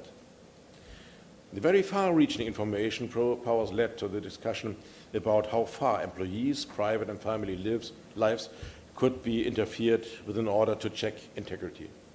And the automatic termination of employment in the event of formal failures, such as a late submission of a declaration, had to be tightened up in order to avoid cases in which people lose their jobs simply because of a formal error. This example shows how closely practical design and human rights requirements are linked. This is what the ambassador of Germany also said, because when it comes to this reasonable doubt, the burden of proof changes. So, every regulation that sounds plausible on paper must prove in practice that it is fair and proportionate. The fourth level is, what specific lessons can practitioners learn? What does all of this mean for you who bear practical responsibility as investigators, as heads of anti-corruption departments, as public prosecutors, as members of integrity committees, or as representatives of civil society? I propose 6 very concrete lessons. The first, integrity auditing must be based on reliable data, not gut instinct. Whether we are talking about vetting, certification, or ongoing asset controls without access to registers, without cooperation with tax authorities, banks, notaries' office, company registers, and international partners, any integrity audit remains speculative. In practice, what is needed is access to data, technical analysis, expertise, and clear criteria as to when a financial relationship is unclear. Secondly, the burden of proof can be shifted, but only after a solid preliminary examination. It is legitimate to demand that public officials declare conspicuous increases in assets. But the first step must always lie with the authorities. They must name specific, documented anomalies. Only when this is justified to demand a plausible explanation from the person concerned. Thirdly, dealing with confidential information requires clear rules. So if integrity committees rely on reports from intelligence services, financial supervisory authorities, or foreign partners, the persons concerned must at least know the core statements of this information. Otherwise, they will not be able to defend themselves. In practical terms, this means summaries, redacted versions, judicial review, clear documentation of when and why information is not fully disclosed. Fourthly, without well-documented reasons, every decision remains open to challenge. From a practical point of view, a decision is good if a colleague who does not know the case can understand it on the basis of the files. This is also and especially applies to vetting and certification. Anyone who is dismissed must be able to recognize from the statement of reasons which facts were relevant, how their own explanations were assessed, and why the consequences is considered proportionate. Fifthly, integrity mechanism must not destroy the institution's ability to function. Each dismissal may be right individually, but if a reform halves the staff of entire courts, public prosecutor's office, or investigative authorities in one fell swoop, without ensuring reconstruction, a new form of legal uncertainty arises. Practitioners should therefore insist that vetting and personal strategy are always planned together. Sixthly, integrity has not a one-off project, but a cultural issue. Neither in Albania nor in other reform states has one-off vetting solved all problems. It is an important signal and an effective instrument, but it remains one building block among many. Integrity mechanisms only become permanently effective when they work together with other elements as good training, appropriate pay, transparent career planning, reliable disciplinary practices, functioning asset recovery, and political leadership that sets clear boundaries. Political leadership is the most important part. Let me come to the conclusion. The title of this panel is Practical Application and International Experiences. International experiences show that vetting, certification, and asset controls can be very powerful tools in the fight against corruption and hidden assets. They can strengthen public confidence, they can protect honest public officials, and they can make concealed enrichment structures visible. However, the same experience also shows that these tools are sharp. They can weaken institutions, they can violate fundamental rights, and they can be politically abused if they are not used within a clear human rights framework and with strong rule of law safeguards. The good news is we are no longer at an experimental stage. The experiences from Albania, from other reform states, and from the specified units in Italy, especially the United Kingdom, and also from my country in Germany, and many other countries are on the table. We know much better today than we did 10 years ago that works and what doesn't. The task for all of us is to analyze these experiences honestly and implement it constantly in laws, in official structures, in work processes, in training, and in daily practice. If we succeed in combining a determined fight against corruption with respect for the rights of those who affect it, then vetting, certification, and asset control will not be perceived as a threat, but as an expression of a major self-critical constitutional state. Now I will end. Thank you. Thank you. Sa nama je, kao što sam rekli, gospodin Miroslav Turković iz Specijalnog državnog tužilaštva. Čuli smo na prvom panelu, ne znam da li ste i vi bili, gospodin Kos je rekao da Evropska unija od nas očekuje presude. Ne 100 presuda i sve visoki funkcionere ili uslovno rečeno žargonski visokih riba, ali barem nekoliko. Zanima me koliko su realne šanse da istrage koje uključuju skriveni luksuz poput satova, vozila, automobila dovedu do pravosnažnih epiloga. Imamo slučaj poslednjeg predsjednika, bivšeg predsjednika države i njegovih satova. Eto, vidjeli smo na primjeru Francuske da su neki takvi satovi konfiskovani pa prodati na aukciji. Gdje je trenutno, recimo, taj slučaj i da li ga možemo očekivati na sudu? Kakvi su vaši dokazi? Ovako, dobar dan svima i od mene. Prije svega želio bih sve da vas pozdravim i zahvalim vam se na pozivu da učestvujem na ovoj konferenciji i svakako na vašem interesovanju za rad specijalnog državnog tužilaštva koje je nekako u cijeloj ovoj priči oko borbe protiv korupcije, posebno u kontekstu rezultata na tom polju na planu evropskih integracija, nekako u prvom planu i samim tim i javnosti se pokazuje posebno interesovanje za rad specijalnog državnog tužilaštva.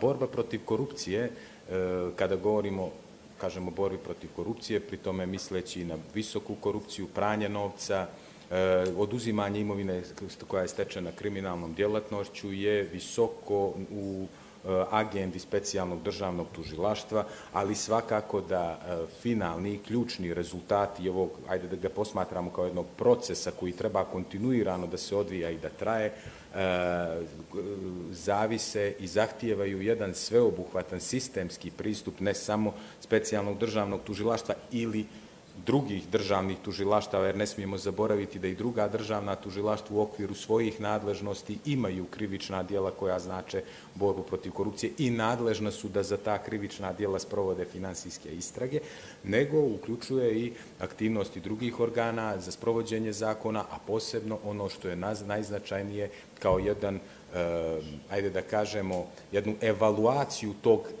cjelokupnog procesa rada i organa za sprovođenje zakona i nadležnih tužilaštava, a to su pravosnažne sudske presude.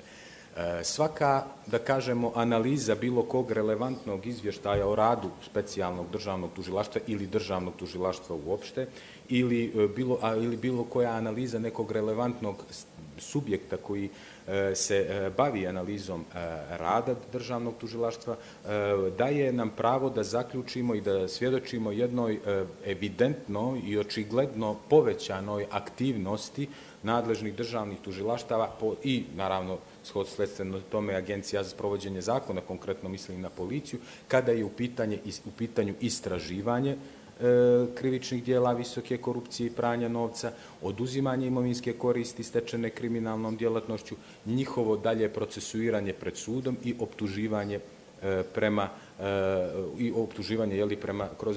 procesuiranje kroz podnošenje optužnica nadležnim sudovima. Međutim, ono što također možemo da primijetimo kao jedan trend, jedan fakticitet koji sada je takav, a to je da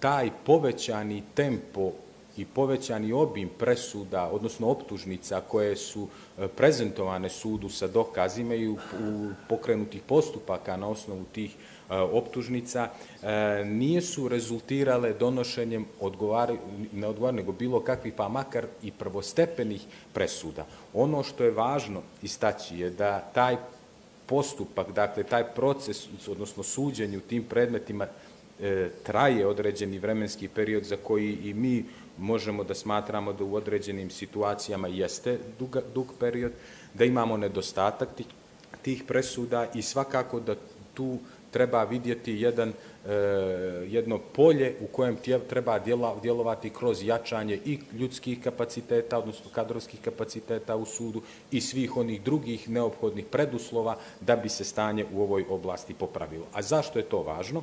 To je posebno važno zato što u bilo kojim, ja se apsolutno slažem sa mojim prethodnicima koji su govorili da efikasne i djelotvorne borbe protiv bilo kog oblika kriminala nemate bez ekonomskog impakta, odnosno udara na njihovu imovinu i oduzimanje te njihove imovine. Mi smo svjedoci, ja mogu to da kažem kao neko ko je operativac, ko radi u predmetima, da određene kriminalne grupe, pripadnici tih kriminalnih grupa, da vođenje krivičnih postupaka protiv njih nije ih spriječilo u daljem vršenju krivičnih dijela. Bez oduzimanja imovine vi nećete nikada oduzeti tu njihovu realnu moć i nećete napraviti ili nećete obezbijediti, ajde da kažemo, adekvatan odgovor koji društvo treba da da na sve te, kroz naravno institucije, koji treba da da na sve te pojavne oblike kriminaliteta. A da bismo došli do oduzimanja te imovine, onako kako sada stoje stvari u našem zakonodavstvu, mi moramo da imamo pravosnažne presude, da bi tražili trajno oduzimanje imovinske koristi. A mi ih u velikom broju predmeta za sada nemamo. I to je nešto što mi vidimo kao jedan glavni, ajde da kažemo, problem. Ja ne kažem i ne želim da pretendujem na to, naravno da kao profesionalac želim i trudim se, ali ne mogu da kažem da će svaka optužnica koja je podignuta, da će biti prihvaćena od strane suda u smislu da će ta lica biti oglašena krivim. To možda ne bi ni bilo dobro da imate 100% uspjeh u optuženjima, jer sama činjenica da neko bude oslobođen znači da sud radi svoj posao, ali kažem da moramo da imamo odluke, kakve će oni biti, to je stvar suda, stvar njihove ocjene dokaza, a možemo sad da otvaramo pitanje i o ocjeni dokaza koja se vrši u tim predmetima. Pa kada govorimo i o krivičnim predmetima, odnosno krivičnim postupcima, i kada govorimo o postupcima oduzimanja imovinske koristi. Ja znam, pričam vam iz mog ličnog iskustva, iz iskustva svojih kolega, i to je neki naš stav, da postoje brojni predmeti u kojima mi nijesmo bili saglasni sa tim kako je sud cijenio pojedine dokaze i kako je na osnovu ocjene takve ocjene dokaza donio određene odluke. A to da smo mi bili u pravu potvrdio je kasnije i Vrhovni sud kroz odluke po vanrednom pravnom lijeku po zahtjevu za zaštitu zakonitosti koji smo mi kao specijalno tužilaštvo inicirali kod Vrhovnog, a zatim Vrhovno podnijelo Vrhovnom sudu Crne Gore. I zašto je to važno? U tim predmetima, ja vam kažem, to su predmeti i krivični postupci, gdje se govorilo o pranju novca, gdje je po mom mišljenju, a koje je kasnije potvrđeno od strane Vrhovnog suda, sud zauzeo, prvostepeni i drugostepeni sud u redovnom postupku, zauzeo određena stanovišta koja su apsolutno neprihvatljiva, po mom, opet kažem, mišljenju, sa aspekta nekakvog standarda dokazivanja koji je potreban i neophodan u takvim krivičnim postupcima i kod takvih pojavnih oblika kriminaliteta. Te odluke suda su dovele nužno do odluka koje su donesene u korist okrivljenih lica, tako što su lica pravosnažno oslobođena, a posle utvrđeno da je to bila greška, jer je, kažem vam, sud postavlja određene standarde, ali također je dolazilo i do toga da se u postupcima oduzimanja, odnosno postupcima za oduzimanje imovinske koristi stečene kriminalnom djelatnošću, imovina vraćala izvršiocima krivičnih djela, pa upravo zato što ta imovina, kaže, nije bila upisana na okrivljene, već na neka, pa naravno nije ni za očekivati da će bude upisana, jer niste ni svjesni kolika se kreativnost tu pojavljuje kada je na stranu izvršilaca krivičnih djela, kada je u pitanju potreba da se sakrije porijeklo imovine. I kažem vam, iako se u tim konkretnim postupcima ove odluke, ajde da kažemo, jesu u korist okrivljenog i pogodovalo mu se suprotno zakonu, ono što je dobra stvar tih odluka, i mi se tome nadamo, da su one postavile neke temelje za buduće rezonovanje u nekim budućim i aktuelnim slučajima u kojima još nije donesena odluka. Specijalno državno tužilaštvo i generalno državno tužilačka organizacija je vrlo posvećena u najboljoj mogućoj mjeri, shodno svojim i kadrovskim i drugim kapacitetima, posvećene vršenju poslova iz svoje nadležnosti, tako da u svim onim situacijama i slučajevima kada postoji sumnja da je izvršeno krivično djelo, bez obzira na to ko se javlja u svojstvu potencijalnog izvršioca krivičnog djela, će preduzeti sve radnje iz svoje nadležnosti, ne bi li se provjerili bilo koji navodi koji ukazuju na sumnju da je izvršeno krivično djelo. I ono što vam kažem i što sam potencirao u dosadašnjem toku razgovora, imovina je uvijek u fokusu i pod našim udarom. To nastojimo da radimo i to ćemo raditi i u buduće. Ja ne znam koliko imam vremena, ja bih samo kratko, znači bukvalno primjer, jedan statistički podatak da ta imovina, nevezano sad govorimo u nekom globalu, ta imovina se mjeri desetinama, stotinama miliona eura, to su milioni metara kvadratnih nepokretnosti koje su privremeno zapljene. Kazao sam stotine miliona eura gotovog novca na računima koji je zapljen, druge dragocjenosti kroz skupocjena vozila, jahte, plovila i tome satovi i tome slično, koji su predmet oduzimanja u postupku koji se vodi radi oduzimanja imovinske koristi stečene krivičnim djelom. I ono što je još vrlo važno i što želim da vam samo napomenem i skrenem pažnju, da se vrlo često u tim postupcima oduzimanja imovinske koristi, ta imovinska korist koja nema koja se u tom trenutku nema dokazano porijeklo, da se vrlo često kasnije tokom ispitivanja i dokazivanja za potrebe kasnije eventualno trajnog oduzimanja imovinske koristi dođe do podataka da su prema toj imovini preduzimane određene radnje kao što su njena konverzije, prenos, držanje, prikrivanje i tako dalje, koje, ajde sad, znači, konstituiše potrebu, odnosno sumnju za provjeravanje krivičnog djela pranje novca. Dakle, imate krivično djelo, na primjer, stvaranje kriminalne organizacije i trgovinu narkoticima, izvršilac je imao neku imovinu koju mi oduzmemo kroz prošireno oduzimanje imovinske koristi sumnjajući da je potiče iz kriminalne djelatnosti, a onda provjeramo, utvrdimo mogućnost postojanja krivičnog dijela pranja novca i formiramo predmet i za pranje novca. Dakle, nastojimo imati jedan vrlo širok, sveobuhvatan pristup kada je provjera imovine u pitanju, kada je u pitanju utvrđivanje elemenata eventualnog krivičnog dijela i takav mi pristup imamo bez obzira na to ko je izvršilac krivičnog dijela. Ako nije, što možete svjedočiti iz svakodnevnih, ajde da kažemo, i izvještaja o našem radu u krivičnim predmetima. Samo ću kratko, u kojoj fazi je slučaj Satovi? Iskreno, da ste mi najavili da ćete me pitati, ja bih vam to provjerio i dao bih vam, ja koliko do danas ne dužim taj predmet i zaista sad u kojoj fazi, to bi bilo neprofesionalno s moje strane da vam kažem, jer nisam provjerio tu činjenicu, nisam ni znao da ćete pitati za konkretan predmet. Hvala vam. Sa nama je gospodin Predrag Tanjević, uprava policije, Antikorupcijsko odjeljenje. To čuli smo, sada je trenutno na snazi vetting u policiji. Ne znam što ste nam pripremili od podataka, ali ja bih voljela isto da čujem koji je profil policijskih službenika kod kojih su utvrđeni rizici i recimo na koju imovinu najčešće nailazite kada se radi o konkretnim slučajevima? Prije svega da vas pozdravim sve i da se zahvalim Dejanu na pozivu da učestvujem i na ovoj konferenciji kao panelista.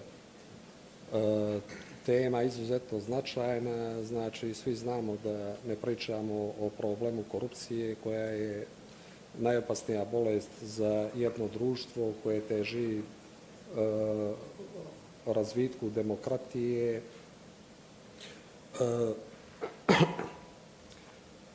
Mislim da u zadnje 3 godine, 4, najbolja odluka menadžmenta Ministarstva unutrašnjih poslova jeste da se formira odeljenje za antikorupciju koje ima određene nadležnosti, a jedna od najbitnijih nadležnosti ovog odeljenja jeste praćenje životnog stila, prihoda, imovine policijskih službenika.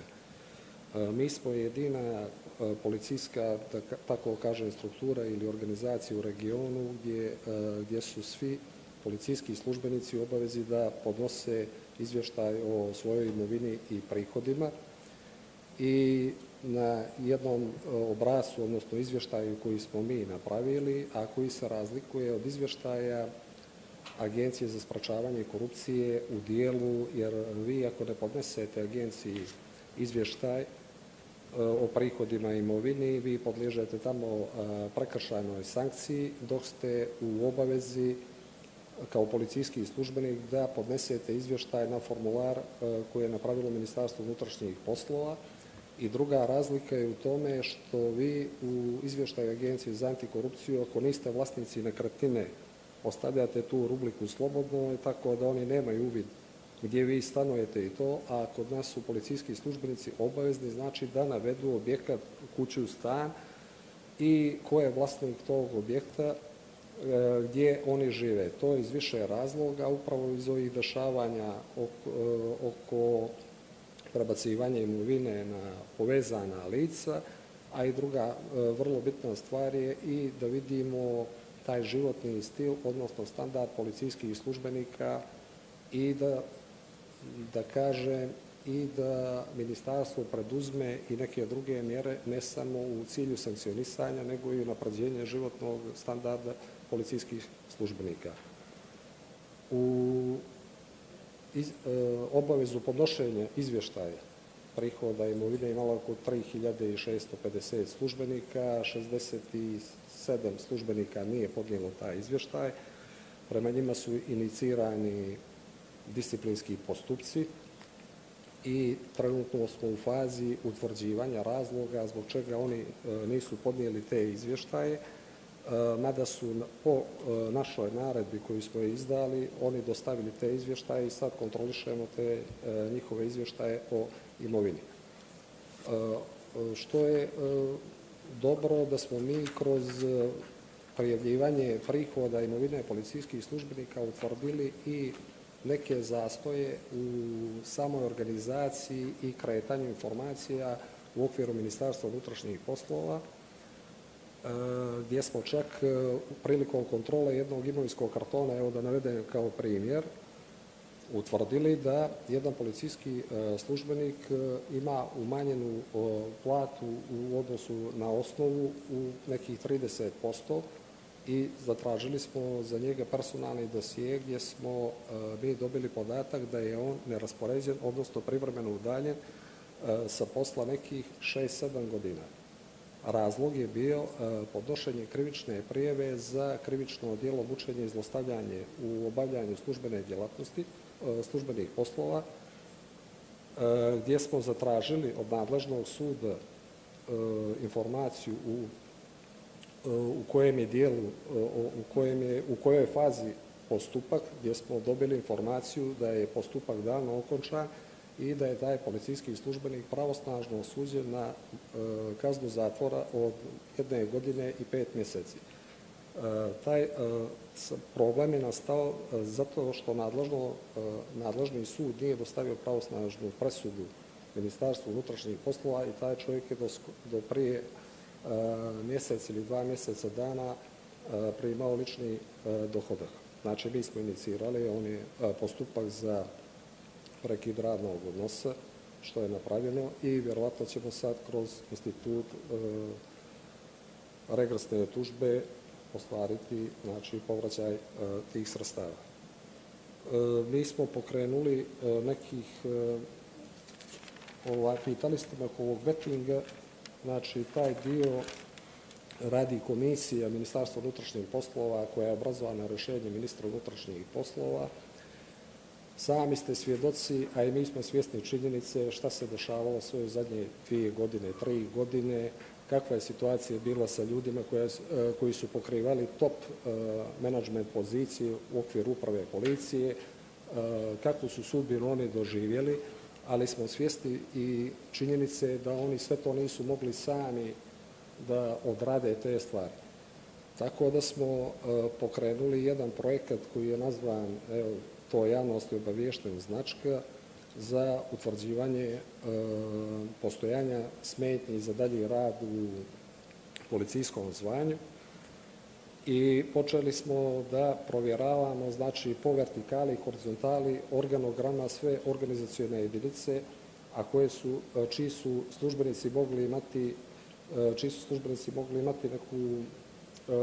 nekim svojim činjenjem ili nečinjenjem napraviti zloupotrebu službenog položaja ili sprovesti odluke ljudi koji su pokrivali pozicije u top menadžmentu.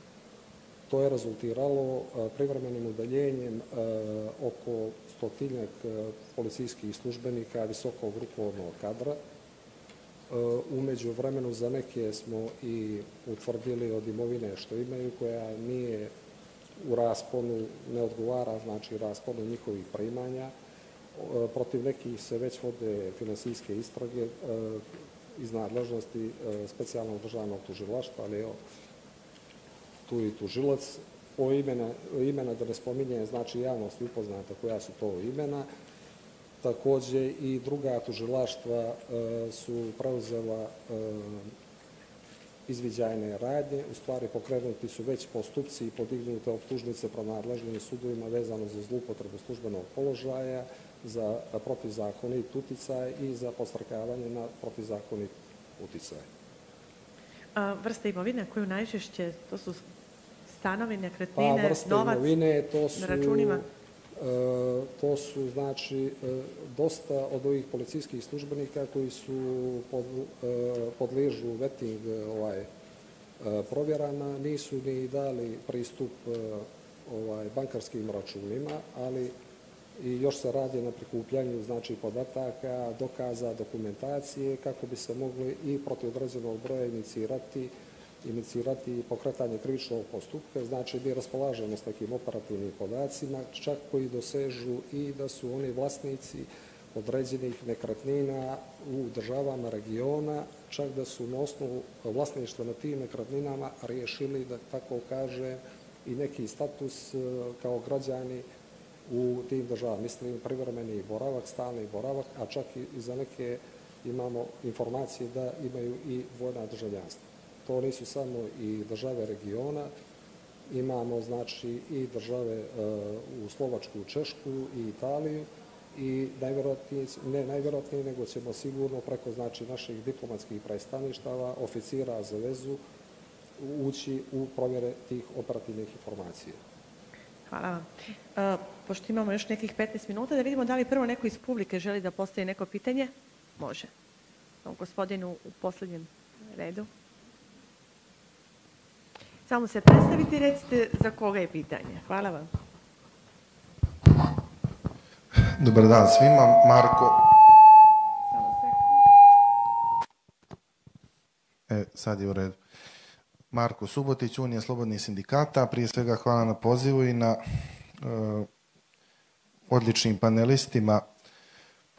Posebno smo imali dobre primjere kako se to radi i bori protiv antikorupcije u Italiji i Francuskoj, i ovaj primjer iz Italije bi možda mogao nama da posluži kojim putem mi treba da idemo, ali naravno i u Francuskoj, a i vi ste pomenuli satove koji su dati na aukciju, naravno luksuzni automobili i jahte, ali je odličan ovaj primjer iz Francuske koji je gospođa navela što se tiče socijalnog stanovanja koji iskoriste oduzimanjem imovine, koliko sam shvatio, i preusmeravanjem u prave ruke, kako bi rekli. Pitanje moje konkretno je ka gospodinu Turkoviću. Iznijeli ste dosta zanimljivih podataka. Smatrate li vi i koga smatrate krivim zašto i dalje nemamo zakon o porijeklu imovine? Da li to nije interes sadašnje ili prethodne ili jedne i druge vlasti? Zašto se toliko odugovlači? Je li moguće da čekamo 5-6 godina koliko su već ove najave da će se donijeti taj zakon famozni već sada o porijeklu imovine? Smatrate li također da su sudski procesi dosta spori, da se mnogo čeka na pravosnažne presude i da to mora i može da ide znatno brže kako bi naravno i dobili neke pozitivne stavove, a jesmo u nekom dijelu od Evropske komisije, ali smatramo i dalje da je to veoma sporo i da su dosta neki procesi netransparentni, i također da li je čudno da se pojedincima dozvoljavaju kaucije, zar nije to ili branjenje sa slobode, zar nije samim tim što neko nudi određen iznos novca sumnjivo odakle njemu ta iznos novca, pa kada vam neko ponudi $500.000 ili €1.000.000 da se brani sa slobode, ili vam čudno odakle mu ta sredstva? Da li se sudovi dovoljno pozabave time da odmah tada pogledaju imovinski karton i pogledaju da li je ta osoba mogla da zaradi u regularnim putem taj iznos, jer ako neko nudi toliku kauciju, on definitivno ima barem 10, 20 i više puta više od toga. Mislim da će ovo biti dovoljno. Može li? Hvala vam. Ja ću nastojati da vam odgovorim na vaša pitanja i svakako hvala što negdje kroz pitanja vidim da i prepoznajete nešto što je problem, ali prvo da krivim bilo koga za bilo što ja ne mogu. Svoj lični stav po svim tim pitanjima naravno da imam, ali nismo ovdje da iznosimo lične nego profesionalne stavove. A ko je kriv? Odnosno za donošenje zakona o porijeklu imovine.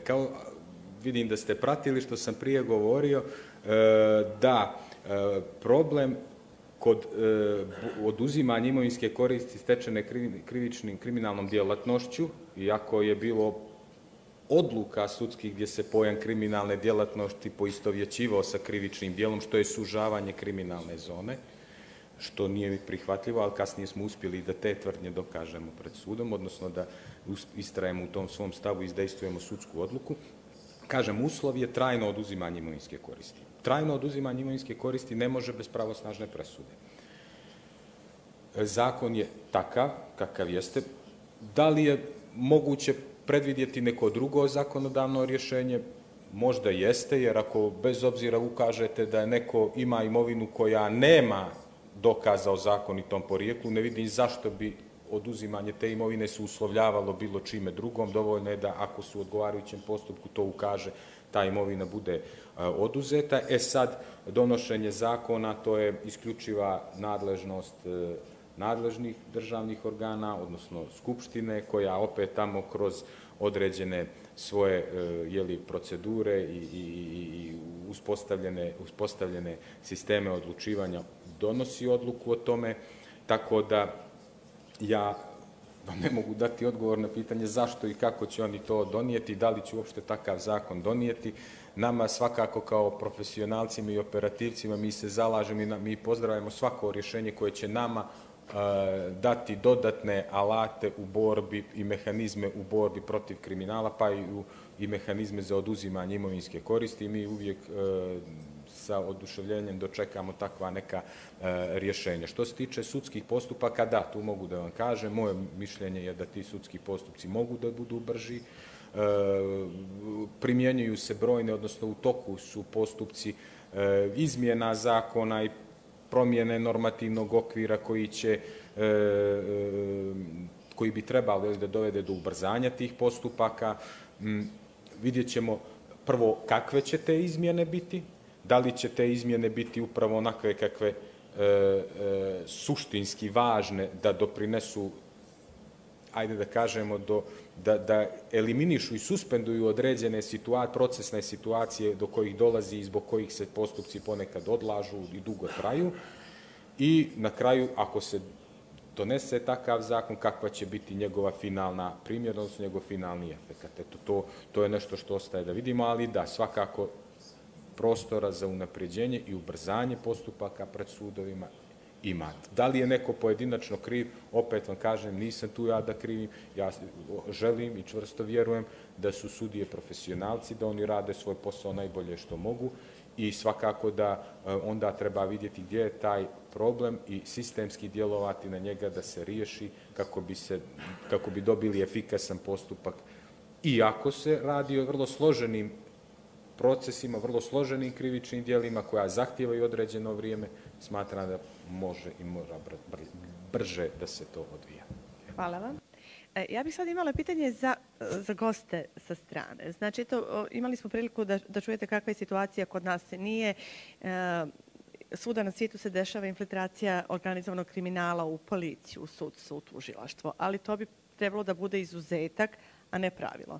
Nažalost, trenutno u Crnoj Gori mi imamo, ne znam, pred sudovima 2 bivša direktora policije, predsjednicu Vrhovnog suda, predsjednika Privrednog suda, direktoricu Agencije za sprečavanje korupcije, veliki broj policijskih funkcionera, sudija, tužilaca.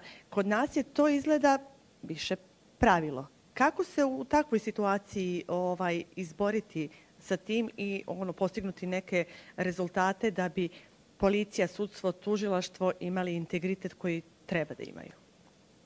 Hoćemo od vas, gospodine Đole. Može? Ne?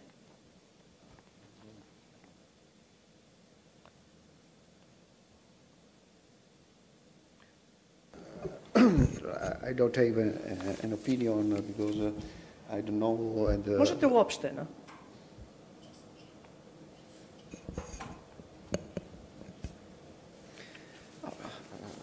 To fight organized crime, to fight corruption, it's very important to centralize the activity. To have, for example, it's the very important and the real challenge is to have, for example, big data tools, no? Because only in this way you can manage the fight against organized crime using central archives, central register, central database. You have this register, this database have to be interoperability. Only this way, in my opinion, it's possible to follow the money, to follow the assets, and to reach results, because organized crime is able to move money, cash in a very fast way. they can use cryptocurrency, and I have to say also, for example, Italian police force that have so big experience, we are in big difficulty to fight this situation, because it needs to have experience, capacity, and for example, I don't understand anything about cryptocurrency.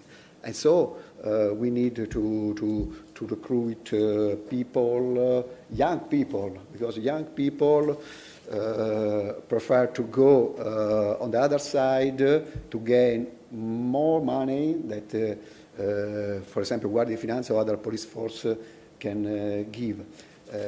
My opinion, the capacity to use artificial intelligence, the interoperability between databases is the challenge for the future, and to have a central authority that can collaborate with, for example, all law enforcement agencies is very important. Thank you. Ms. Murphy? I'm going to steal. Please. I'm going to steal a line from my German colleague, and I think integrity issues. It's very important that they become part of the culture of an organisation and the culture of law enforcement.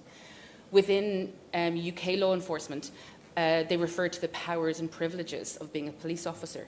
And for those of us who work in law enforcement, particularly those of us who have an operational background and who have, for example, the power to arrest, the power to investigate, the power to search and seize, the power to obtain private data, that is a privilege. And in order to protect that, we have a responsibility to maintain integrity. We have a responsibility to be proactive in that integrity. And I think that's something across the board that all law enforcement agencies need to do, is embed that sense of the powers and privileges that we have, embed that as a sense of personal responsibility, and embed that as part of the culture of our organisations. And I think that's key to kind of improving corruption issues within law enforcement, and that's across the board. Thank you. Thank you. Thank you very much for this question. So this is a question of mindset, of course. Every time when this comes to corruption, it's a question of mindset. But when it is this big image you just painted, this is really a question of mindset and a political will.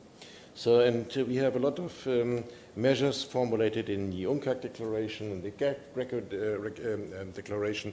So when you are following these explanations and these declarations about how to fight corruption, how the anti-corruption officer should look like, then you have made a big step forward. So this means, especially when it comes to the power of the anti-corruption officers, they have to be strengthened, they have to be improved, the power must be given to them.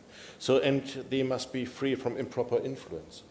What does this mean? Free from improper influence means that they are independent, that they should be independent and part away, so that they have also to report to the public, to the report of the parliament. So, and they are not dependent for their salary and for the budget from a ministry. But there are several ways how you can weigh the budget of anti-corruption office so that it is independently at the end. We're talking a lot about vetting procedures. I think in this case, this vetting procedure is very important. In the UK way, we also take this way. I think the colleague from Netherlands will have it, also France, Italy. We are doing the same with the police officers. And when it comes to the highest level of corruption, so this is also the question how to catch the big fish. So when you are just focusing only with the all you have, with the power to the big fish, at the end, maybe you will not succeed. So this is, I don't mean don't touch the big fish, but you should put your priorities more to the middle level of the corruption, because the big fishes are protected by the society, protected by judges, and maybe others. So, but the middle level from which they live, they are not protected. So when you touch them, punish them very seriously, So this is also a question of regime, how to install a working corruption investigation to cut off this line from the petty corruption to the middle-level corruption and to the highest corruption.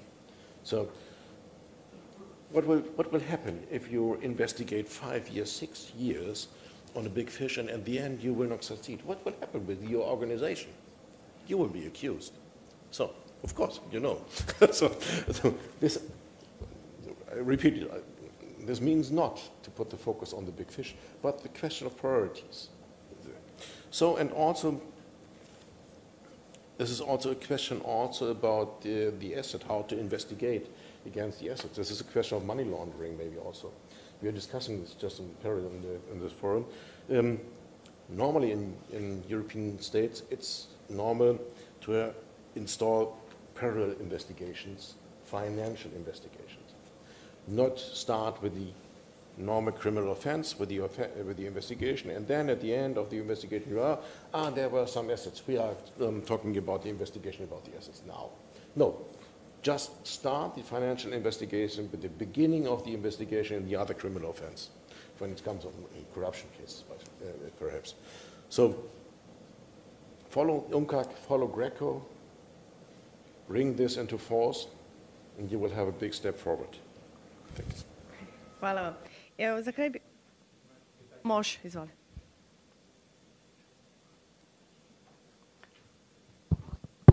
Ok, čujemo se, jeste. Dejan Milovac, nova organizacija MAS.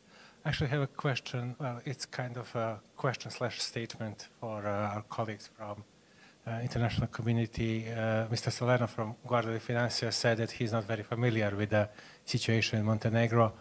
And let me just paint you a picture, you know, how things are actually going on. In addition to what Daniela said, that, you know, the front line in fighting against corruption is, you know, it was not only on a payroll of organized crime, there were members of the organized crime gangs, which is basically constitute the capture state concept in its, you know, mere definition. So Montenegro, when looking in the past 30 years, was a textbook example how these things were working. And, you know, 5 years after this historical political change is a well, considerably small amount of time when you want to entangle this network of interest.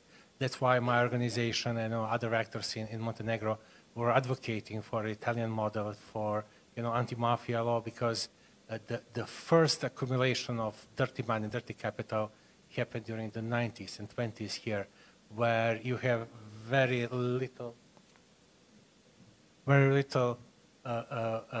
material evidence or even living witnesses about how the money was gained, and most of the, you know, criminal offenses, criminal acts that didn't even exist at the time in the Montenegrin legislation. That's why we need that, you know, we think that Montenegro is now experiencing what Italy was experiencing in a previous period when it comes to the complexity of the fight against organized crime dominantly. So that's my question is whether there is, and it's not by chance that second year in a row MAS is organizing conference with participation of representatives of Guardia di Finanza, and we thank the Italian embassy here for that, because we want to learn, you know, how these things can be replicated. My question to you, concrete question, is whether there is whether you did similar things, you know, to other countries, you know, within the Guardia di Finanza, actually replicated your experience working hand in hand with the, you know, police forces or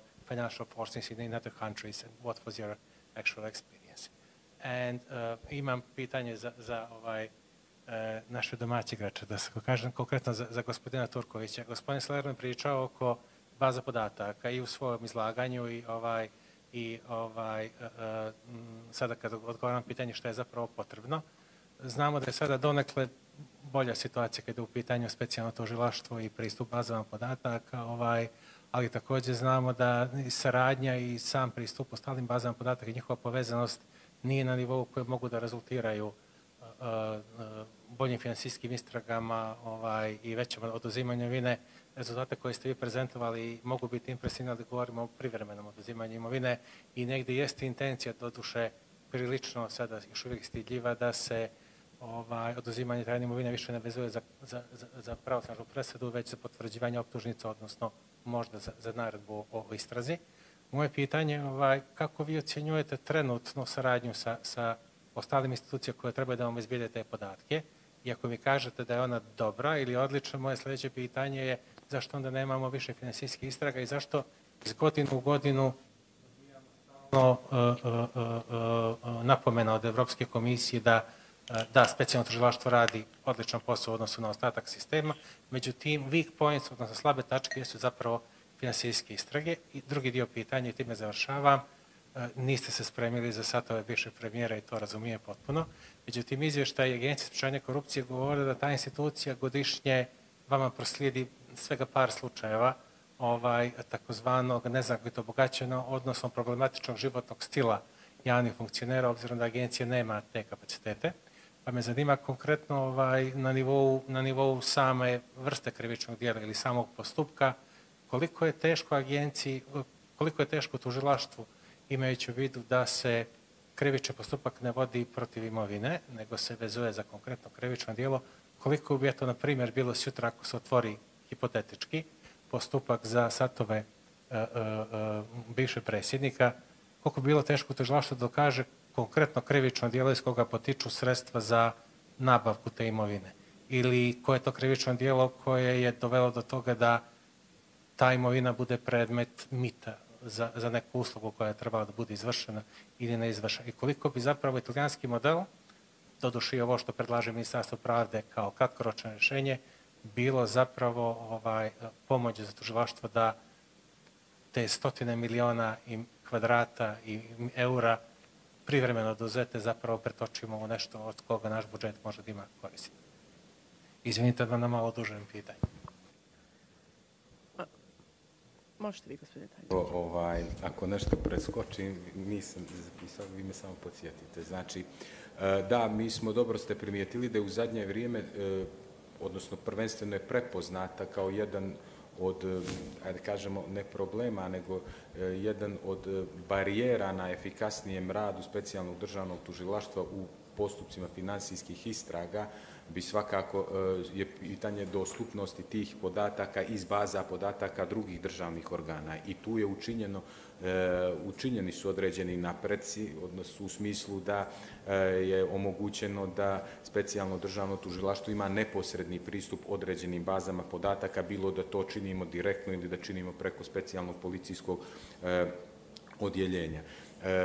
Što se tiče broja finansijskih istraga, ja sam i u svom izlaganju kazao da mi uvijek kad god pokrenemo krivičnu istragu vršimo provjeru imovine tih lica i sa njima povezanih lica koja su obuhvaćena krivičnim postupkom kroz bilo finansijski izviđaj ili finansijsku istragu. Nekada provedete samo finansijski izviđaj koji ne dovodi do formalnog otvaranja finansijske istrage, jer utvrditi zaista ima nekih takvih situacija da ta lica koja su izvršioci određenog krivičnog djela kroz neku svoju ulogu u kriminalnoj organizaciji nemaju bilo kakvu imovinu, jer je njihova tu uloga, da kažemo, ajde, neka sporedna ili možda važna, ali jednostavno takva je činjenična situacija u konkretnom predmetu i mi nastojimo da u svim tim krivičnim postupcima provjerimo i tu imovinu lica koja su njima obuhvaćena. I jeste to dovelo do velikog broja predmeta, značajnog broja predmeta u kojem je privremeno oduzeta značajna imovina. Ja vam govorim, radi se o preko milionima kvadratnih metara, na primjer, nepokretnosti, bilo najviše zemljište, stanovi i kuće, zatim stotinama miliona eura i drugih valuta, novca na računima kod poslovnih banaka, gotovine koja je pronađena prilikom pretresanja stanova, vozila koja su čak pronađeni kod određenih policijskih službenika, koja koštaju veoma mnogo za čak i vidite da postoji nesrazmjera čak i kada uzmete u obzir prihode nekog ko ima prihode nekog koje obavlja neke druge poslove, a ne policijske poslove i tome je slično. Sad, da li je oduzimanje te imovinske koristi uvijek nužno vezati za pravosnažnu presudu? Nego prema sadašnjim rješenjima da, ali kao što sam rekao, ja sam sklon tome da bilo kakva, i da ne treba praviti bilo kakve normativne smetnje za oduzimanje one imovine za koju neko ne može da dokaže svoje porijeklo. I mislim da to nije ništa, da kažemo, čudno, strašno, jednostavno, vrlo je lako ko ima zakonito porijeklo, vjerujte, to vrlo je lako se dokaže, sve drugo se vrlo lako dokaže da porijeklo nije zakonito. Vrlo interesantno pitanje je kriminalna djelatnost i krivično djelo, odnosno da li se mora dokazivati kao preduslov za oduzimanje imovinske koristi. To je više bi sad mogli da uđemo u jednu teorijsku i praktičnu stručnu raspravu na tu temu. Ja sam vam pomenuo kad sam prije izlagao jednu odluku za koju je sud utvrdio, Vrhovni sud u reviziji u postupku po zahtjevu za zaštitu zakonitosti utvrdio da su nižestepeni sudovi povrijedili zakon. Upravo je tu, i zato sam ja rekao da je značaj te odluke, bar ga ja tako percipiram, izuzetno veliki, jer u tom predmetu Vrhovni sud kao krajnja sudska instanca je, da kažemo, osporio stanovište suda gdje je pojam nižestepenih sudova, gdje pojam kriminalne djelatnosti na neki način izjednačavaju sa krivičnim djelom i gdje kažu da kod pranja novca vi morate da dokažete krivično djelo iz kojeg ono potiče. Ovdje sud ima Vrhovni sud ima drugačiji rezon i to je ono što sam i govorio da ajde kažemo, to je dobra ona stvar u tom postupku, jer imamo tu odluku za koju se nadamo da će biti i moći biti primijenjena, odnosno taj rezon, pravni rezon iz te odluke biti primijenjen u nekim drugim slučajima. Jer u tim prvostepenim odlukama imali ste rezonovanje da je državni tužilac krivično djelo pranja novca dužan da dokaže pa krivično djelo, pa kaže povlaka kriminalna djelatnost, povlaka krivično djelo iz kojeg ona potiče. I vi sad u sferu utvrđivanja pranja novca uvodite dokazivanje nekih objektivnih elemenata biće krivičnog djela. Zašto po meni državni tužilac nije dužan da radi? Jer kod pranja novca fokus je na novac, ne na izvršiocu i na samo njegovoj svijesti da taj novac nije potekao iz zakonitih prihoda. I to je dobro. A onda se ta imovina uzima ne kroz prošireno oduzimanje imovinske koristi, kroz financijski iskaz, nego na osnovu krivičnog zakonika kao predmet izvršenja krivičnog djela.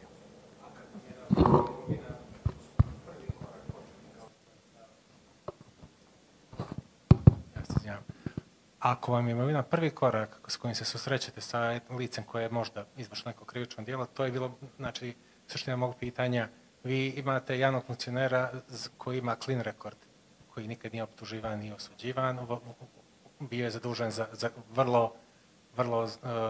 bio je na vrlo značajnim funkcijama gdje se donosile odluke vrijedne desetine, stotine milijuna eura i onda odjednom imate neku imovinu koju on ne može da objasni svojom redovnom zaradom koju je prijavljivao u kartonima. Vi ne znate kad je tačno ta imovina nabavljena i prvi korak u istrazi jeste sama ta imovina. To je bilo moje pitanje. Koliko je teško tužilaštvu bez ovog zakona da vodi postupak protiv imovine, a ne protiv lica kad ne možete da vežete konkretno to imovinu za neko krivično djelo.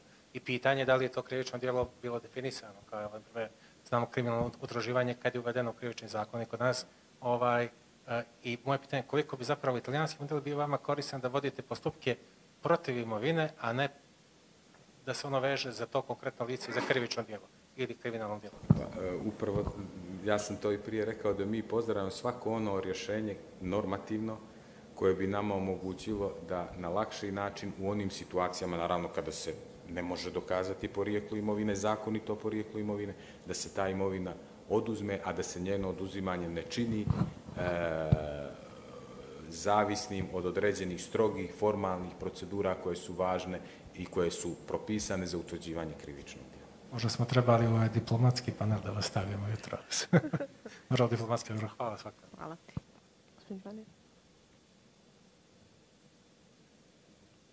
Oduzmite Milovcu mikro. Okay. All main crimes like organized crime, money laundering, drug trafficking, corruption are international crimes, and this crime touch many countries.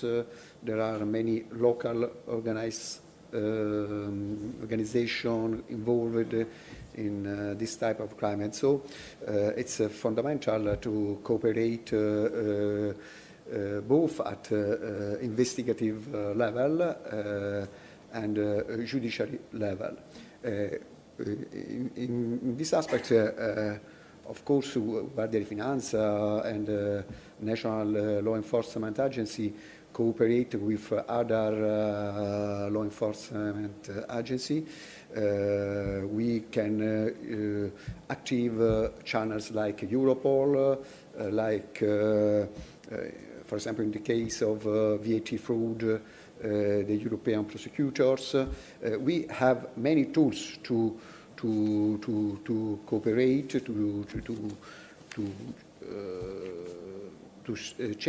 to share information, and this kind of cooperation is very important.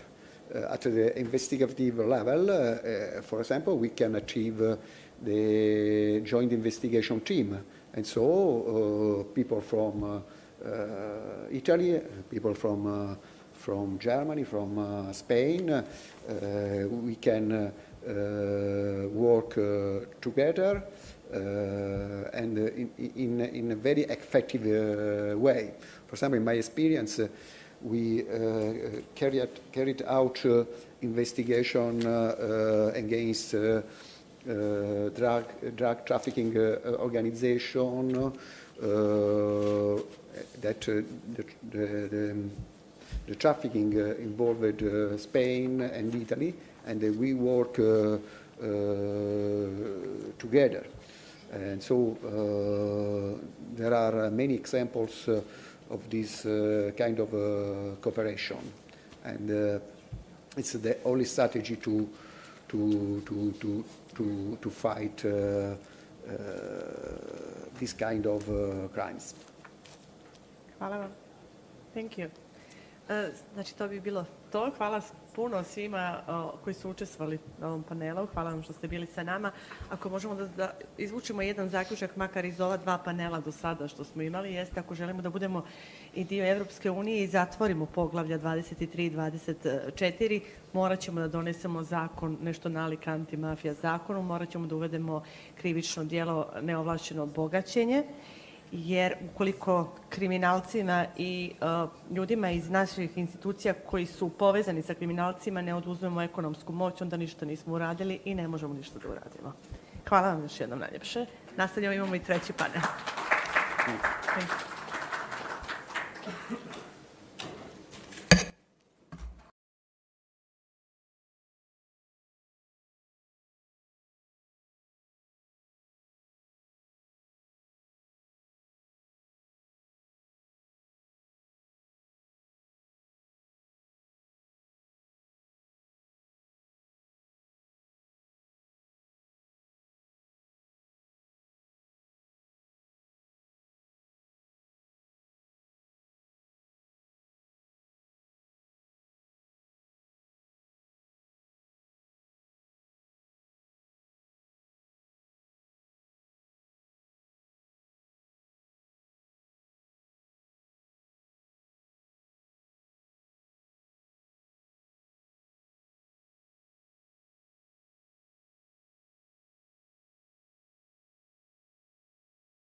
radnjom, pritiscima na novinari i civilni sektor, kao i ulogom podataka u otkrivanju skrivene imovine.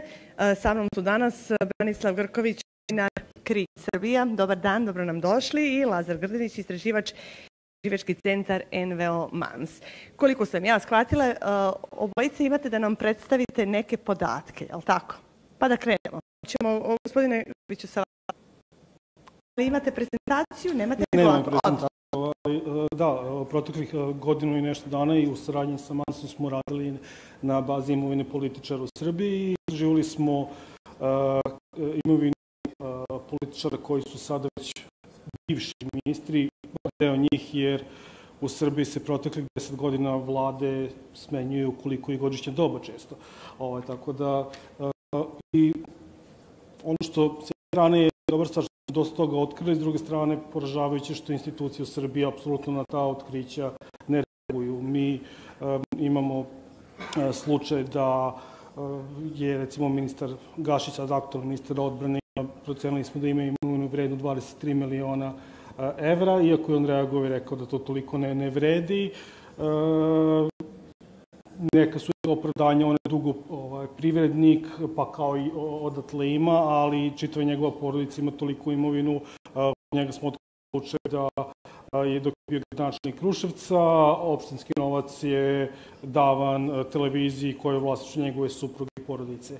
To je samo jedan od primjera. Drugi imamo primjer takođe da je od aktualnog ministra bivša partnerka imala nesrazmernu imovinu u odnosu na njena primanja, gde je ona sama nama rekla da neki apartmani na planinama u Srbiji nisu njeni, iako se vodi na njeno ime, i eto ona prosto ne zna odakle je to, a sve to stekla dok je bila u emotivnoj vezi sa ministrom Darkom Glišićem, aktuelnim i vrlo važnim članom aktuelne političke, vladajuće stranke.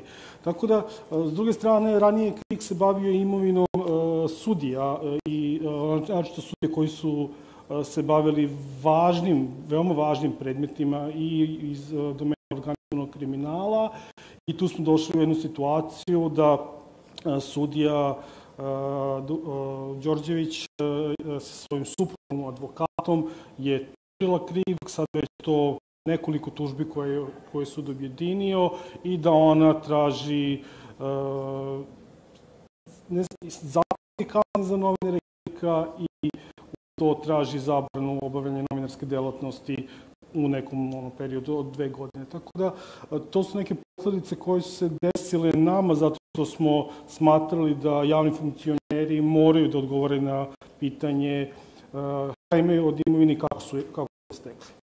Znači, možemo sumirati da odradite posao države i umjesto država da odradi onaj svoj dio, vi dobijete tužbe. Apsolutno.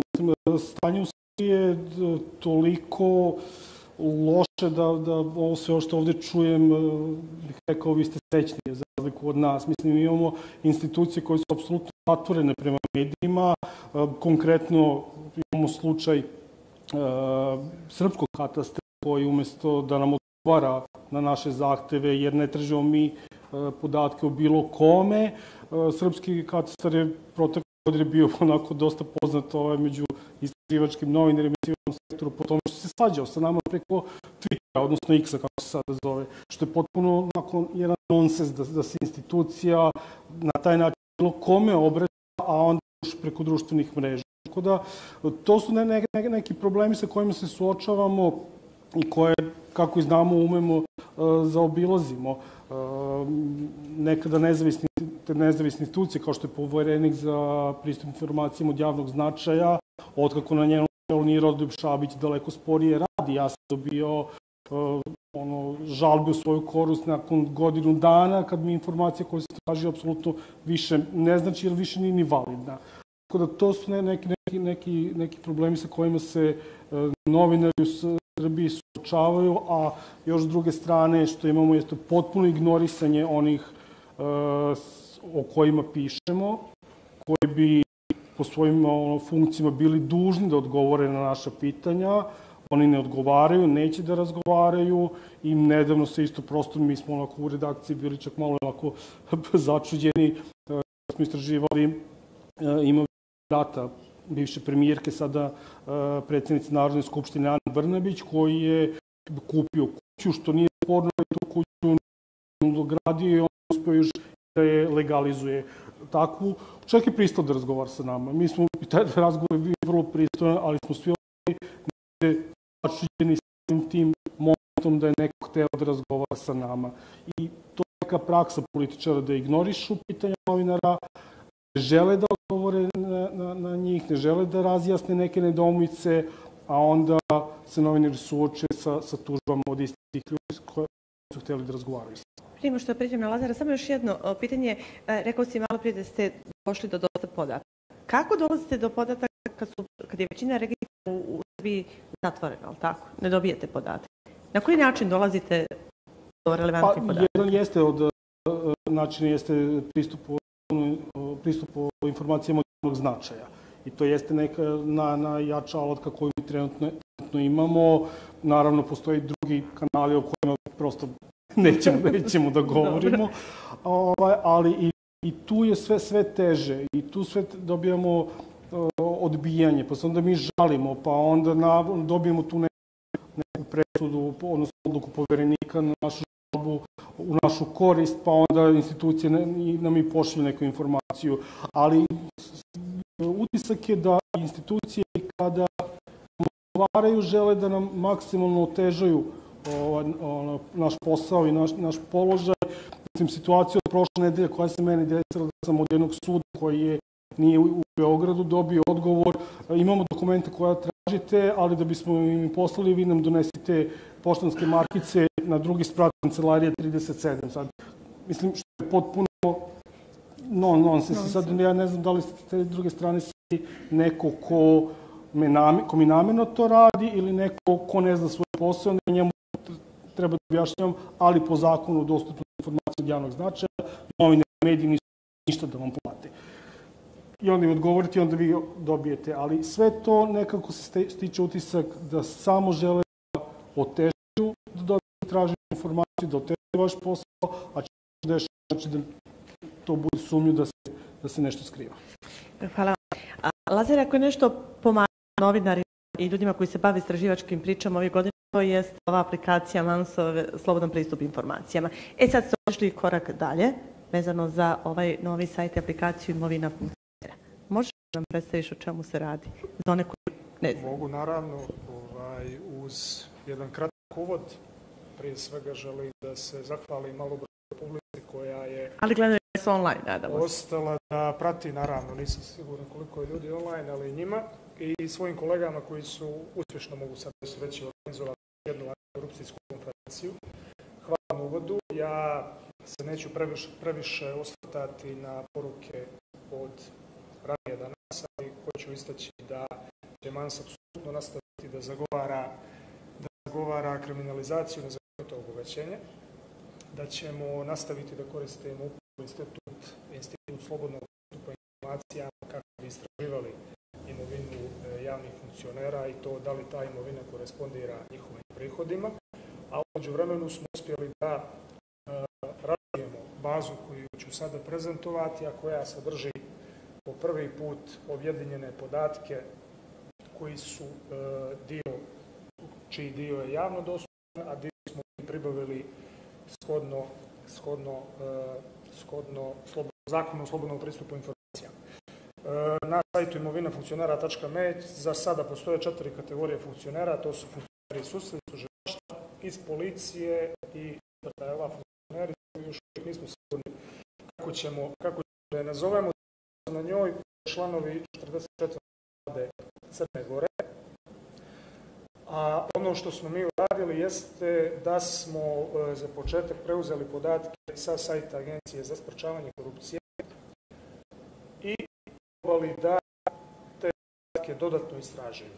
I onda, evo recimo, mislim da je Vesna Medenica dobar primjer, biografije gdje smo obrali podatke koji su dostupni u medijima i naših istraživačkih priča na koje ću se kasnije vratiti s razlogom, želim da se osvrnem na izlaganje specijalnog tužioca. Ono što ovaj sajt sadrži jeste kratak uvid u kretanje karijerno svih funkcionera, onda sadrži pravne postupke koje je MANS pokrenuo pred nadležnim organima, jer mi kada smo istraživali imovinu i prihode funkcionera koji su sada na sajtu, naravno nastavit ćemo to da radimo i bit će još novih profila, sve pravilnosti smo prijavljivali nadležnoj agenciji za sprečavanje korupcije, ali ne samo agenciji, već i sudskom i tužilačkom savjetu kada su u pitanju sudije i tužioci. Želim da podsjetim da istovremeno svako sakrivanje imovine pred agencijom za sprečavanje korupcije istovremeno predstavlja i teži disciplinski prekršaj iz sudskog, odnosno tužilačkog savjeta. Tako da se mogu naći podaci za funkcionare za koje smo pokrenuli. Ono što se također može pronaći jeste, na primjer, ako kliknete za 2022. godinu, što je poslednji dostupan imovinski karton za desnu medenicu, sajt direktno vodi na sajt Agencije za sprečavanje korupcije, odakle smo crpili dio podataka. Dio podataka koji smo crpili odatle jesu prihodi koji su zvanično prijavljeni Agenciji za sprečavanje korupcije, zato što smatramo da mogu da posluže kao jedan koristan alat da građani, novinari, ali i druge instance mogu da vide kako se korupcija imovina funkcionera u odnosu na njihove prihode. Bilo kakva zanimljivost, pikanterija, tehnička greška, nepreciznost je prikazana u komentarima prihoda, a potom sajt sadrži podatke o nekretninama i dalje. Kada su u pitanju nekretnine, koristili smo Zakon o slobodnom pristupu informacijama da pribavimo pojedinačne podatke o tome šta su funkcioneri imali u svom vlasništvu, pa su ga dalje promatovali, prodali, poklonili ili tako dalje, i šta imaju trenutno, kako su ga stekli, po kojoj cijeni. Želim da napomenem da smo mi imovinu Vesne Medenice istraživali nekoliko godina ranije, prije nego što je PSD pokrenulo postupak protiv nje i protiv navodne kriminalne grupe njenog sina, i da su tadašnje takozvane crvene zastavice istovremeno vrištale, ali nije bilo reakcije tadašnjih nadležnih organa. Ono što je zanimljivo kod ove imovine, a što sam nagovijestio da ću se osvrnuti, jeste imovina u Krašićima. Evo je ovdje. Znači, ovaj plac i kuću je Miloš Medenica sticao još 2006. godine, prvo plac, pa je gradio kuću. Po zvaničnim papirima sve je to koštalo 16.000 eura. Ova kuća, odnosno vila u Krašićima, je prodata neposredno pred njegovo hapšenje 700.000 eura. Ja sam se, dok je izlagao tužilac Turković, ušao sam na online katastar da provjerim da li ima zabilježbe naredbe specijalnog državnog tužilaštva o finansijskoj istrazi kada je ova imovina u pitanju. Nema. To je jedan porazan podatak i također jedan indikator koliko je nama neophodno da vrstimo nezakonito bogaćenje u krivični zakonik i da radimo ove finansijske istrage kako treba, zato što vi, ako sad pitate prosječnog građanina na ulici da li je spreman da prođe kroz legalizaciju u društvu, suđenje i odleži nekoliko godina u zatvoru, a zadrži ovakvu imovinu, ja mislim da će značajna većina građana reći da. S druge strane, mislim da se ne bavimo dovoljno posljedicama koje ostavlja po naše društvo činjenica da funkcioneri koji su trebali da budu nosioci pravde i pravne transparentnosti u državi prolaze nekažnjeno i zadržavaju imovinu koja je zakonito stečena i kakve to posljedice ostavlja društvo. Što se tiče sadržaja samog sajta, osim nekretnina, bavili smo se i ostatkom imovine koja se javno prijavljuje, a može se provjeriti, pa smo tako povlačili podatke sa sajta Agencije za sprečavanje korupcije, što iz registra MUP-a, jer smo za sve funkcionere i članove njihovih porodica tražili koja su to vozila koja su oni kroz godine registrovali, kako su ih stekli. Ono što je važno istaći jeste da po internom pravilniku Ministarstva unutrašnjih poslova i svega 10 godina je rok u kojem oni čuvaju te podatke, tako da već sad teorijski vi za vozilo koja je stečena prije 2015. godine od MUP-a ne možete dobiti podatke, osim da su stečena, ali ne možete dobiti fakturu, ugovor, kome su prodate i tako dalje. A moram reći da je bilo dosta elementarnih nepogoda kad su u pitanju registri MUP-a, pa su oni u svojim odgovorima navodili da su se desile poplave, da je zbog ogromne građe jednostavno dokumentacija zagubljena i tako dalje. Osim vozila, povlačili smo podatke i o naoružanju koji se nalaze samo na sajtu Agencije za sprečavanje korupcije, kreditima također sa sajta Agencije za sprečavanje korupcije, ali i iz dokumentacije o nekretninama, koja nam pruža više podataka od onog što je na sajtu ASK-a. I ono što smo također radili jesu kompanije koje su najčešće u vlasništvu članova porodica zbog jasnih ograničenja i zakona o sprečavanju korupcije, gdje probali da istraže koje su to kompanije koje imovinu u svojem vlasništvu, da li su zaključivali ugovore o javnim nabavkama i tako dalje. Ono što želim da pomenem jeste da će ovaj nastaviti da se održava, osim što ćemo razvijati nove profile, uključivat ćemo i podatke i želim da apelujem i na kolege novinare i na građane da pogledaju sajt, da nas sugerišu u slučaju da imaju neki predlog za nas, za istraživanje, da podijele te podatke sa nama, a mi ćemo naravno nastaviti da ga razvijamo. Mislim da ćemo, ne mislim nego znam da ćemo u narednom periodu se fokusirati malo više na policijske funkcionere, ali i druge funkcionere, i to je to za sad. Koliko trenutno imate funkcionera na sajtu? Pa ja mislim da ih je trenutno oko 120, ali u pripremi je još profila, tako da će sajt nastaviti da se savjetuje. Ja mislim da je jučer gospodin Drakić rekao da oni imaju prijavljeno 5000 javnih funkcionera, iako ih recimo 2023 bilo 7000, sumnjam da smo ostali 2000, vjerojatno ostali nisu ostvarili. Koliko će vam biti teško ili da li ćete na sajt stavljati raditi neku kategoriju visokih zvaničnika i funkcionera ili ćete pokušati sve to da uradite? Mislim, to je težak posao, znam. 7000 funkcionera nećemo raditi sigurno. Ni 5, radit ćemo, kao što smo i do sada mapirali, one funkcije koje su najosjetljivije na korupciju.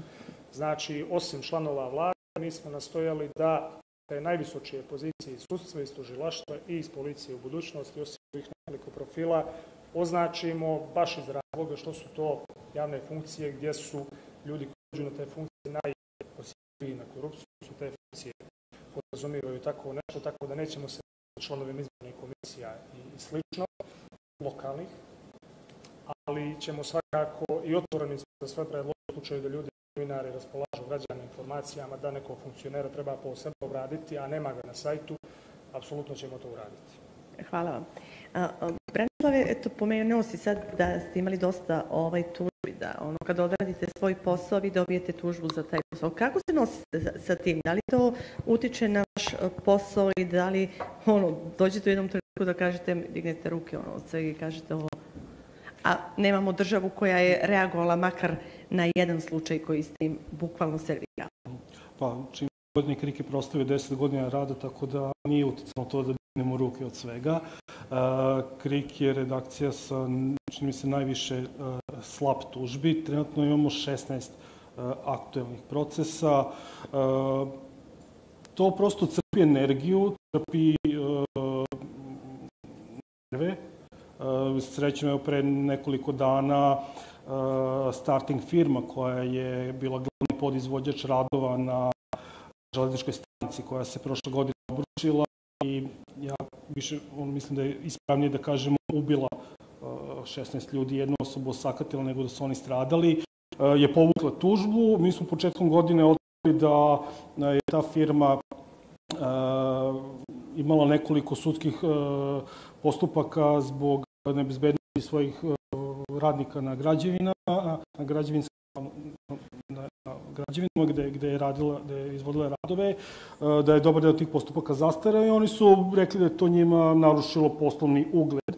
U međuvremenu suvlasnik te firme je takođe bio uhapšen zbog korupcije, osumnjičen kao zbog korupcije što se tiče izgradnje novosadske železničke stanice i tužba je konačno povučena. Što se kaže, koleginica koja je najveći deo stresa i pretrpela je konačno odahnula da ne mora da se maltretira sa odlascima sudovima, ali to jeste postala neka učestala praksa tih slab tužbi. Srbija, pretpostavljena i Crna Gora, za razliku od evropskih zemalja, nemaju antislab zakone, to je nešto što se još razvija, ali nažalost u Srbiji ne postoji sudska praksa da sudovi odbijaju takve tužbe.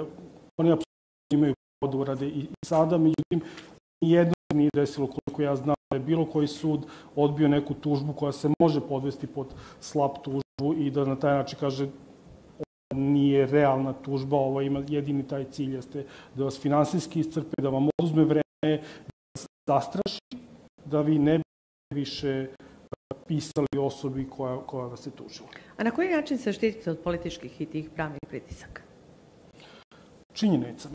Mislim, to je jedino što mi možemo da radimo i što jeste osnova novinarstva, da se držimo činjenica. Znači, objavljamo samo ono što imamo konkretne dokaze i vrste dokaze koje znamo ne mogu da padnu na sudu i ono što je interesantno kod svih tih tužbi koje se dešavaju, ne dobijemo tužbe zato što smo nešto napisali netačno, već zato što se očigledno nekome nešto ne dopada. I mi smo takođe isto imali slučaj sa već pomenutim ministrom Gašićem.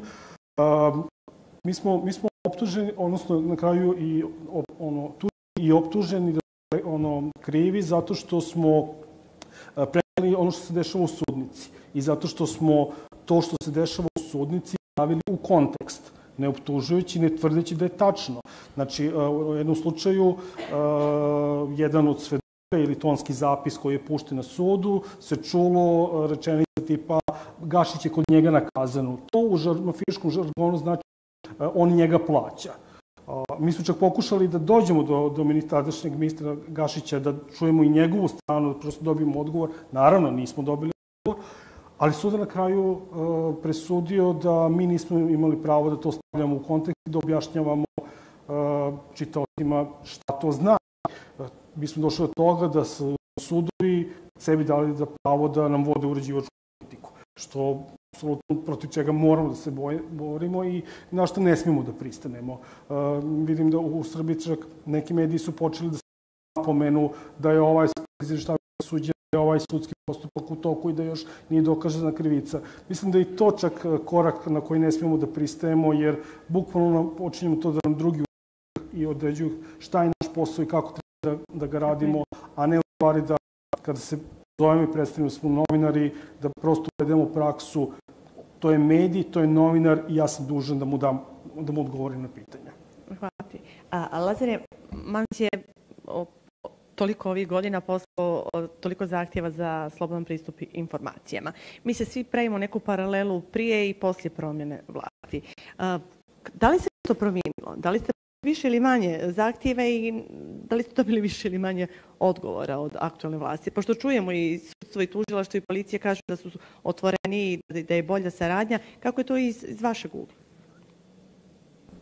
Pa, mislim da ne mogu toliko precizno ja da odgovorim na to pitanje, već moje kolege iz pravnog sektora sad kad su brojke u pitanju. Dobro, ne moraš brojke. Ono što mogu ponosno da istaknem jeste da svakako smo poslali veći broj zahtjeva nakon promjene vlasti, ali dijelom zato i smo razvili aplikaciju zbog cijele situacije koja je izazvana pandemijom, koju je umeđu vremenu preuzelo toliko građana i novinara i koriste. Mislim da je cifra bila da 50% zahtjeva koje trenutno šaljemo zapravo dolazi od drugih novinara ili građana. Kada je u pitanju neka, koliko? 70%, evo vidite, umeđu vremenu je narasla ta brojka. Kada je u pitanju neka opšta slika, dovoljno će vam reći to što mi 5 godina nakon promjene vlasti dalje čekamo da se unaprijedi taj zakon, odnosno da se usvoji unaprijeđena verzija zakona. Nove političke elite, odnosno iste političke elite koje su došle na vlast, nisu se pokazale kao naročito ažurne i otvorene da postanu transparentnije. To ne mislim samo na političke partije, već i na institucije. Imamo slučaj da i državne kompanije uporno izbjegavaju da nam odgovaraju na zahtjeve, otvore svoje poslovanja. Kada su institucije u pitanju, tu je negdje praksa podijeljena. Sjećam se da smo sa katastrom imali problem prije nekoliko godina koji je počeo bio da odbija opšte da nam daje podatke, pa smo uspjeli sudski da oborimo tu praksu i razvitak ove baze ne bi bio moguć da mi nismo od katastra pribavili informacije koliko neki penzioner platio stan, kuću ili za koliko je prodao, tako da sa njima imamo prilično solidnu praksu. Sa MUP-om je slična situacija, ali opet ta slika može da bude značajno bolja jer slobodan pristup informacijama je svakako glavni antikorupcijski alat koji koriste mediji i nevladine organizacije i neko od eksperata je ranije govorio što je transparentnost veća, korupcija će biti manja. Ali nije tu samo problem zakona o slobodnom pristupu informacijama, tu je problem i zakon o zaštiti tajnih podataka i to koliko slobodne informacije, koliko slobodne institucije proglašavaju informacije iz domena svog rada kao tajne, kao interne, kao povjerljive, kao strogo povjerljive, a rade to prilično slobodno i onda vi uopšte ne možete doći do opsega podataka. I ono što sam zaboravio da kažem u prvom dijelu svog izlaganja jeste da je baza imovina javnih funkcionera razvijena uz podršku Ambasade Kraljevine Holandije u Srbiji i Crnoj Gori, da se radi o originalnom projektu koji smo mi sprovodili sa cijenjenim kolegama iz organizacije Xviii i sa kolegama iz Centra za istraživačko novinarstvo Bosne i Hercegovine, da smo uspostavili jednu regionalnu saradnju gdje su oni provjeravali podatke o našim funkcionerima, mi o njihovim i obrnuto i da mislimo da je to naročito značajno jer trend će biti da će javni funkcioneri sve manje kriti imovinu u matičnim državama, sve više će to raditi u inostranstvu i mi ćemo nastaviti da njegujemo tu saradnju nezavisno od toga da li ćemo imati donatorsku podršku ili ne. A to sam htjela možda pitanje za obojicu, kažete u inostranstvu, ali opet se vodimo negdje kao region, imate dobru saradnju, ali nisam sigurna da će političari i kriti novac, ne znam, iz Crne Gore, Srbija, Bosna i Hercegovina. Čuli smo, gospodin Sekulić rekao, neki to rade pametno, kriju novac, pa ne znam, traže offshore kompanije, neke porezke rajeve. Kako dolazite do tih podataka? Kako sarađujete? Koliko vam je teško pronaći novac i te financijske istrage koje su van regiona, eto tako da kažem?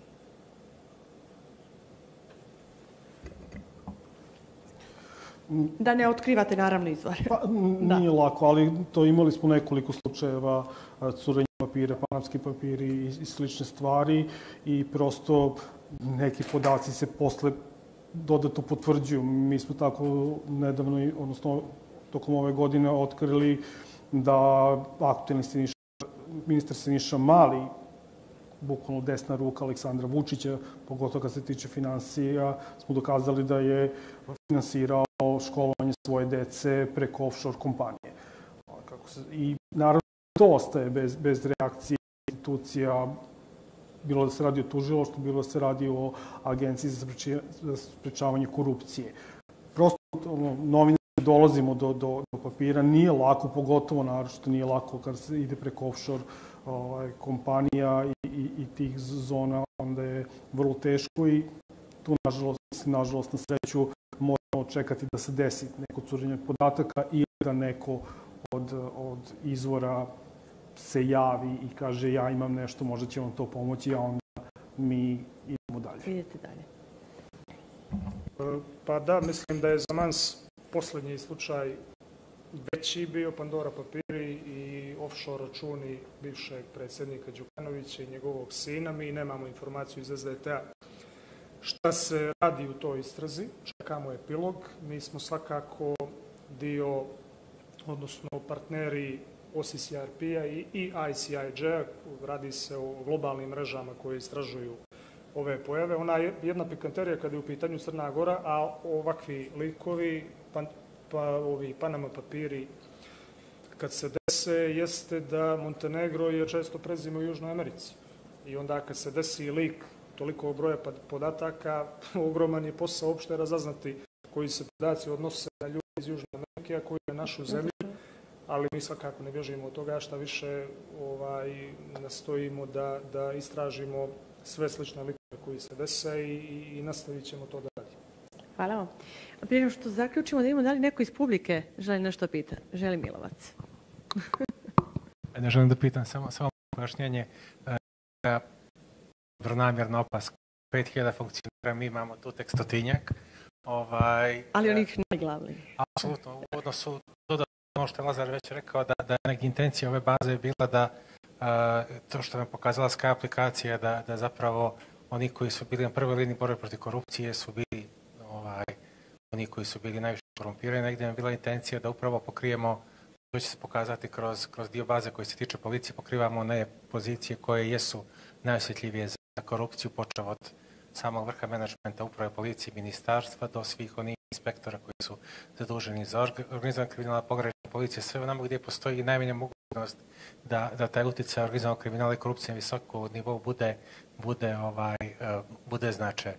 Međutim, samo da dam kratku sliku oko toga koliki je zapravo rad bio na ovoj bazi, jeste činjenica da smo mi išli dalje od onoga što je radio ASK. ASK ima tu obavezu, konkretno moram reći, kroz zakon o sprečavanju korupcije može da postigne administrativnu provjeru tih 5000 funkcionera, ili već koliko mi nemamo kapaciteta, niti imamo ambiciju da ih trošimo na takvu vrstu.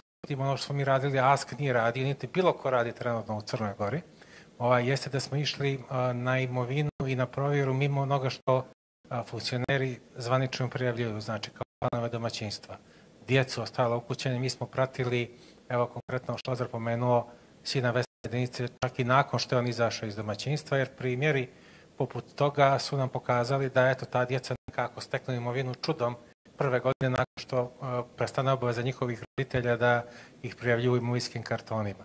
I to nisu samo djeca, to su u određenim slučajevima, vidjet ćete, i to će nam se pojavljivati kod policijskih funkcionera, to su i, ajde tako kažem, ta manje konvencionalna rodbina, kao što su kumovi, kao što su druga vrsta povezana lica, na koje postoji tendencija da se ta imovina krije, jer negdje ćemo se slijediti da više niko nije nepametan da krije imovinu, znači na svojim ime, niti da je krije u Crnoj Gori.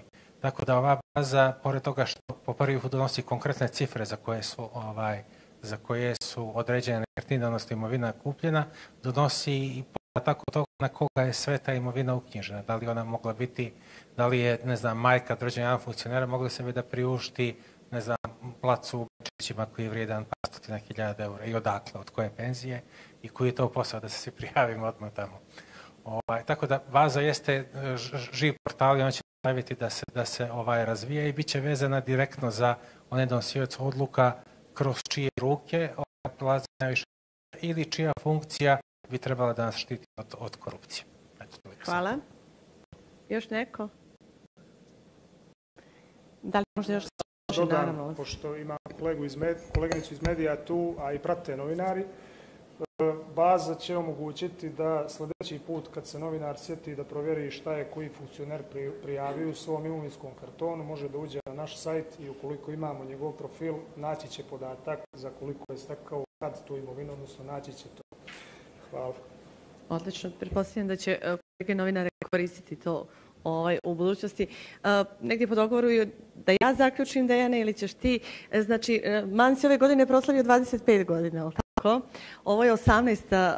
antikorupcijska konferencija i kao što si ti rekao negdje na početku, uvijek u tim uvodnim izlaganjima imamo predstavnike vlasti, da li bude premijer, predsjednik i u ovom slučaju bio ministar pravde koji obećaju da će nešto da urade, pa kad se onda sretnemo naredne godine, od toga nažalost ne bude ništa.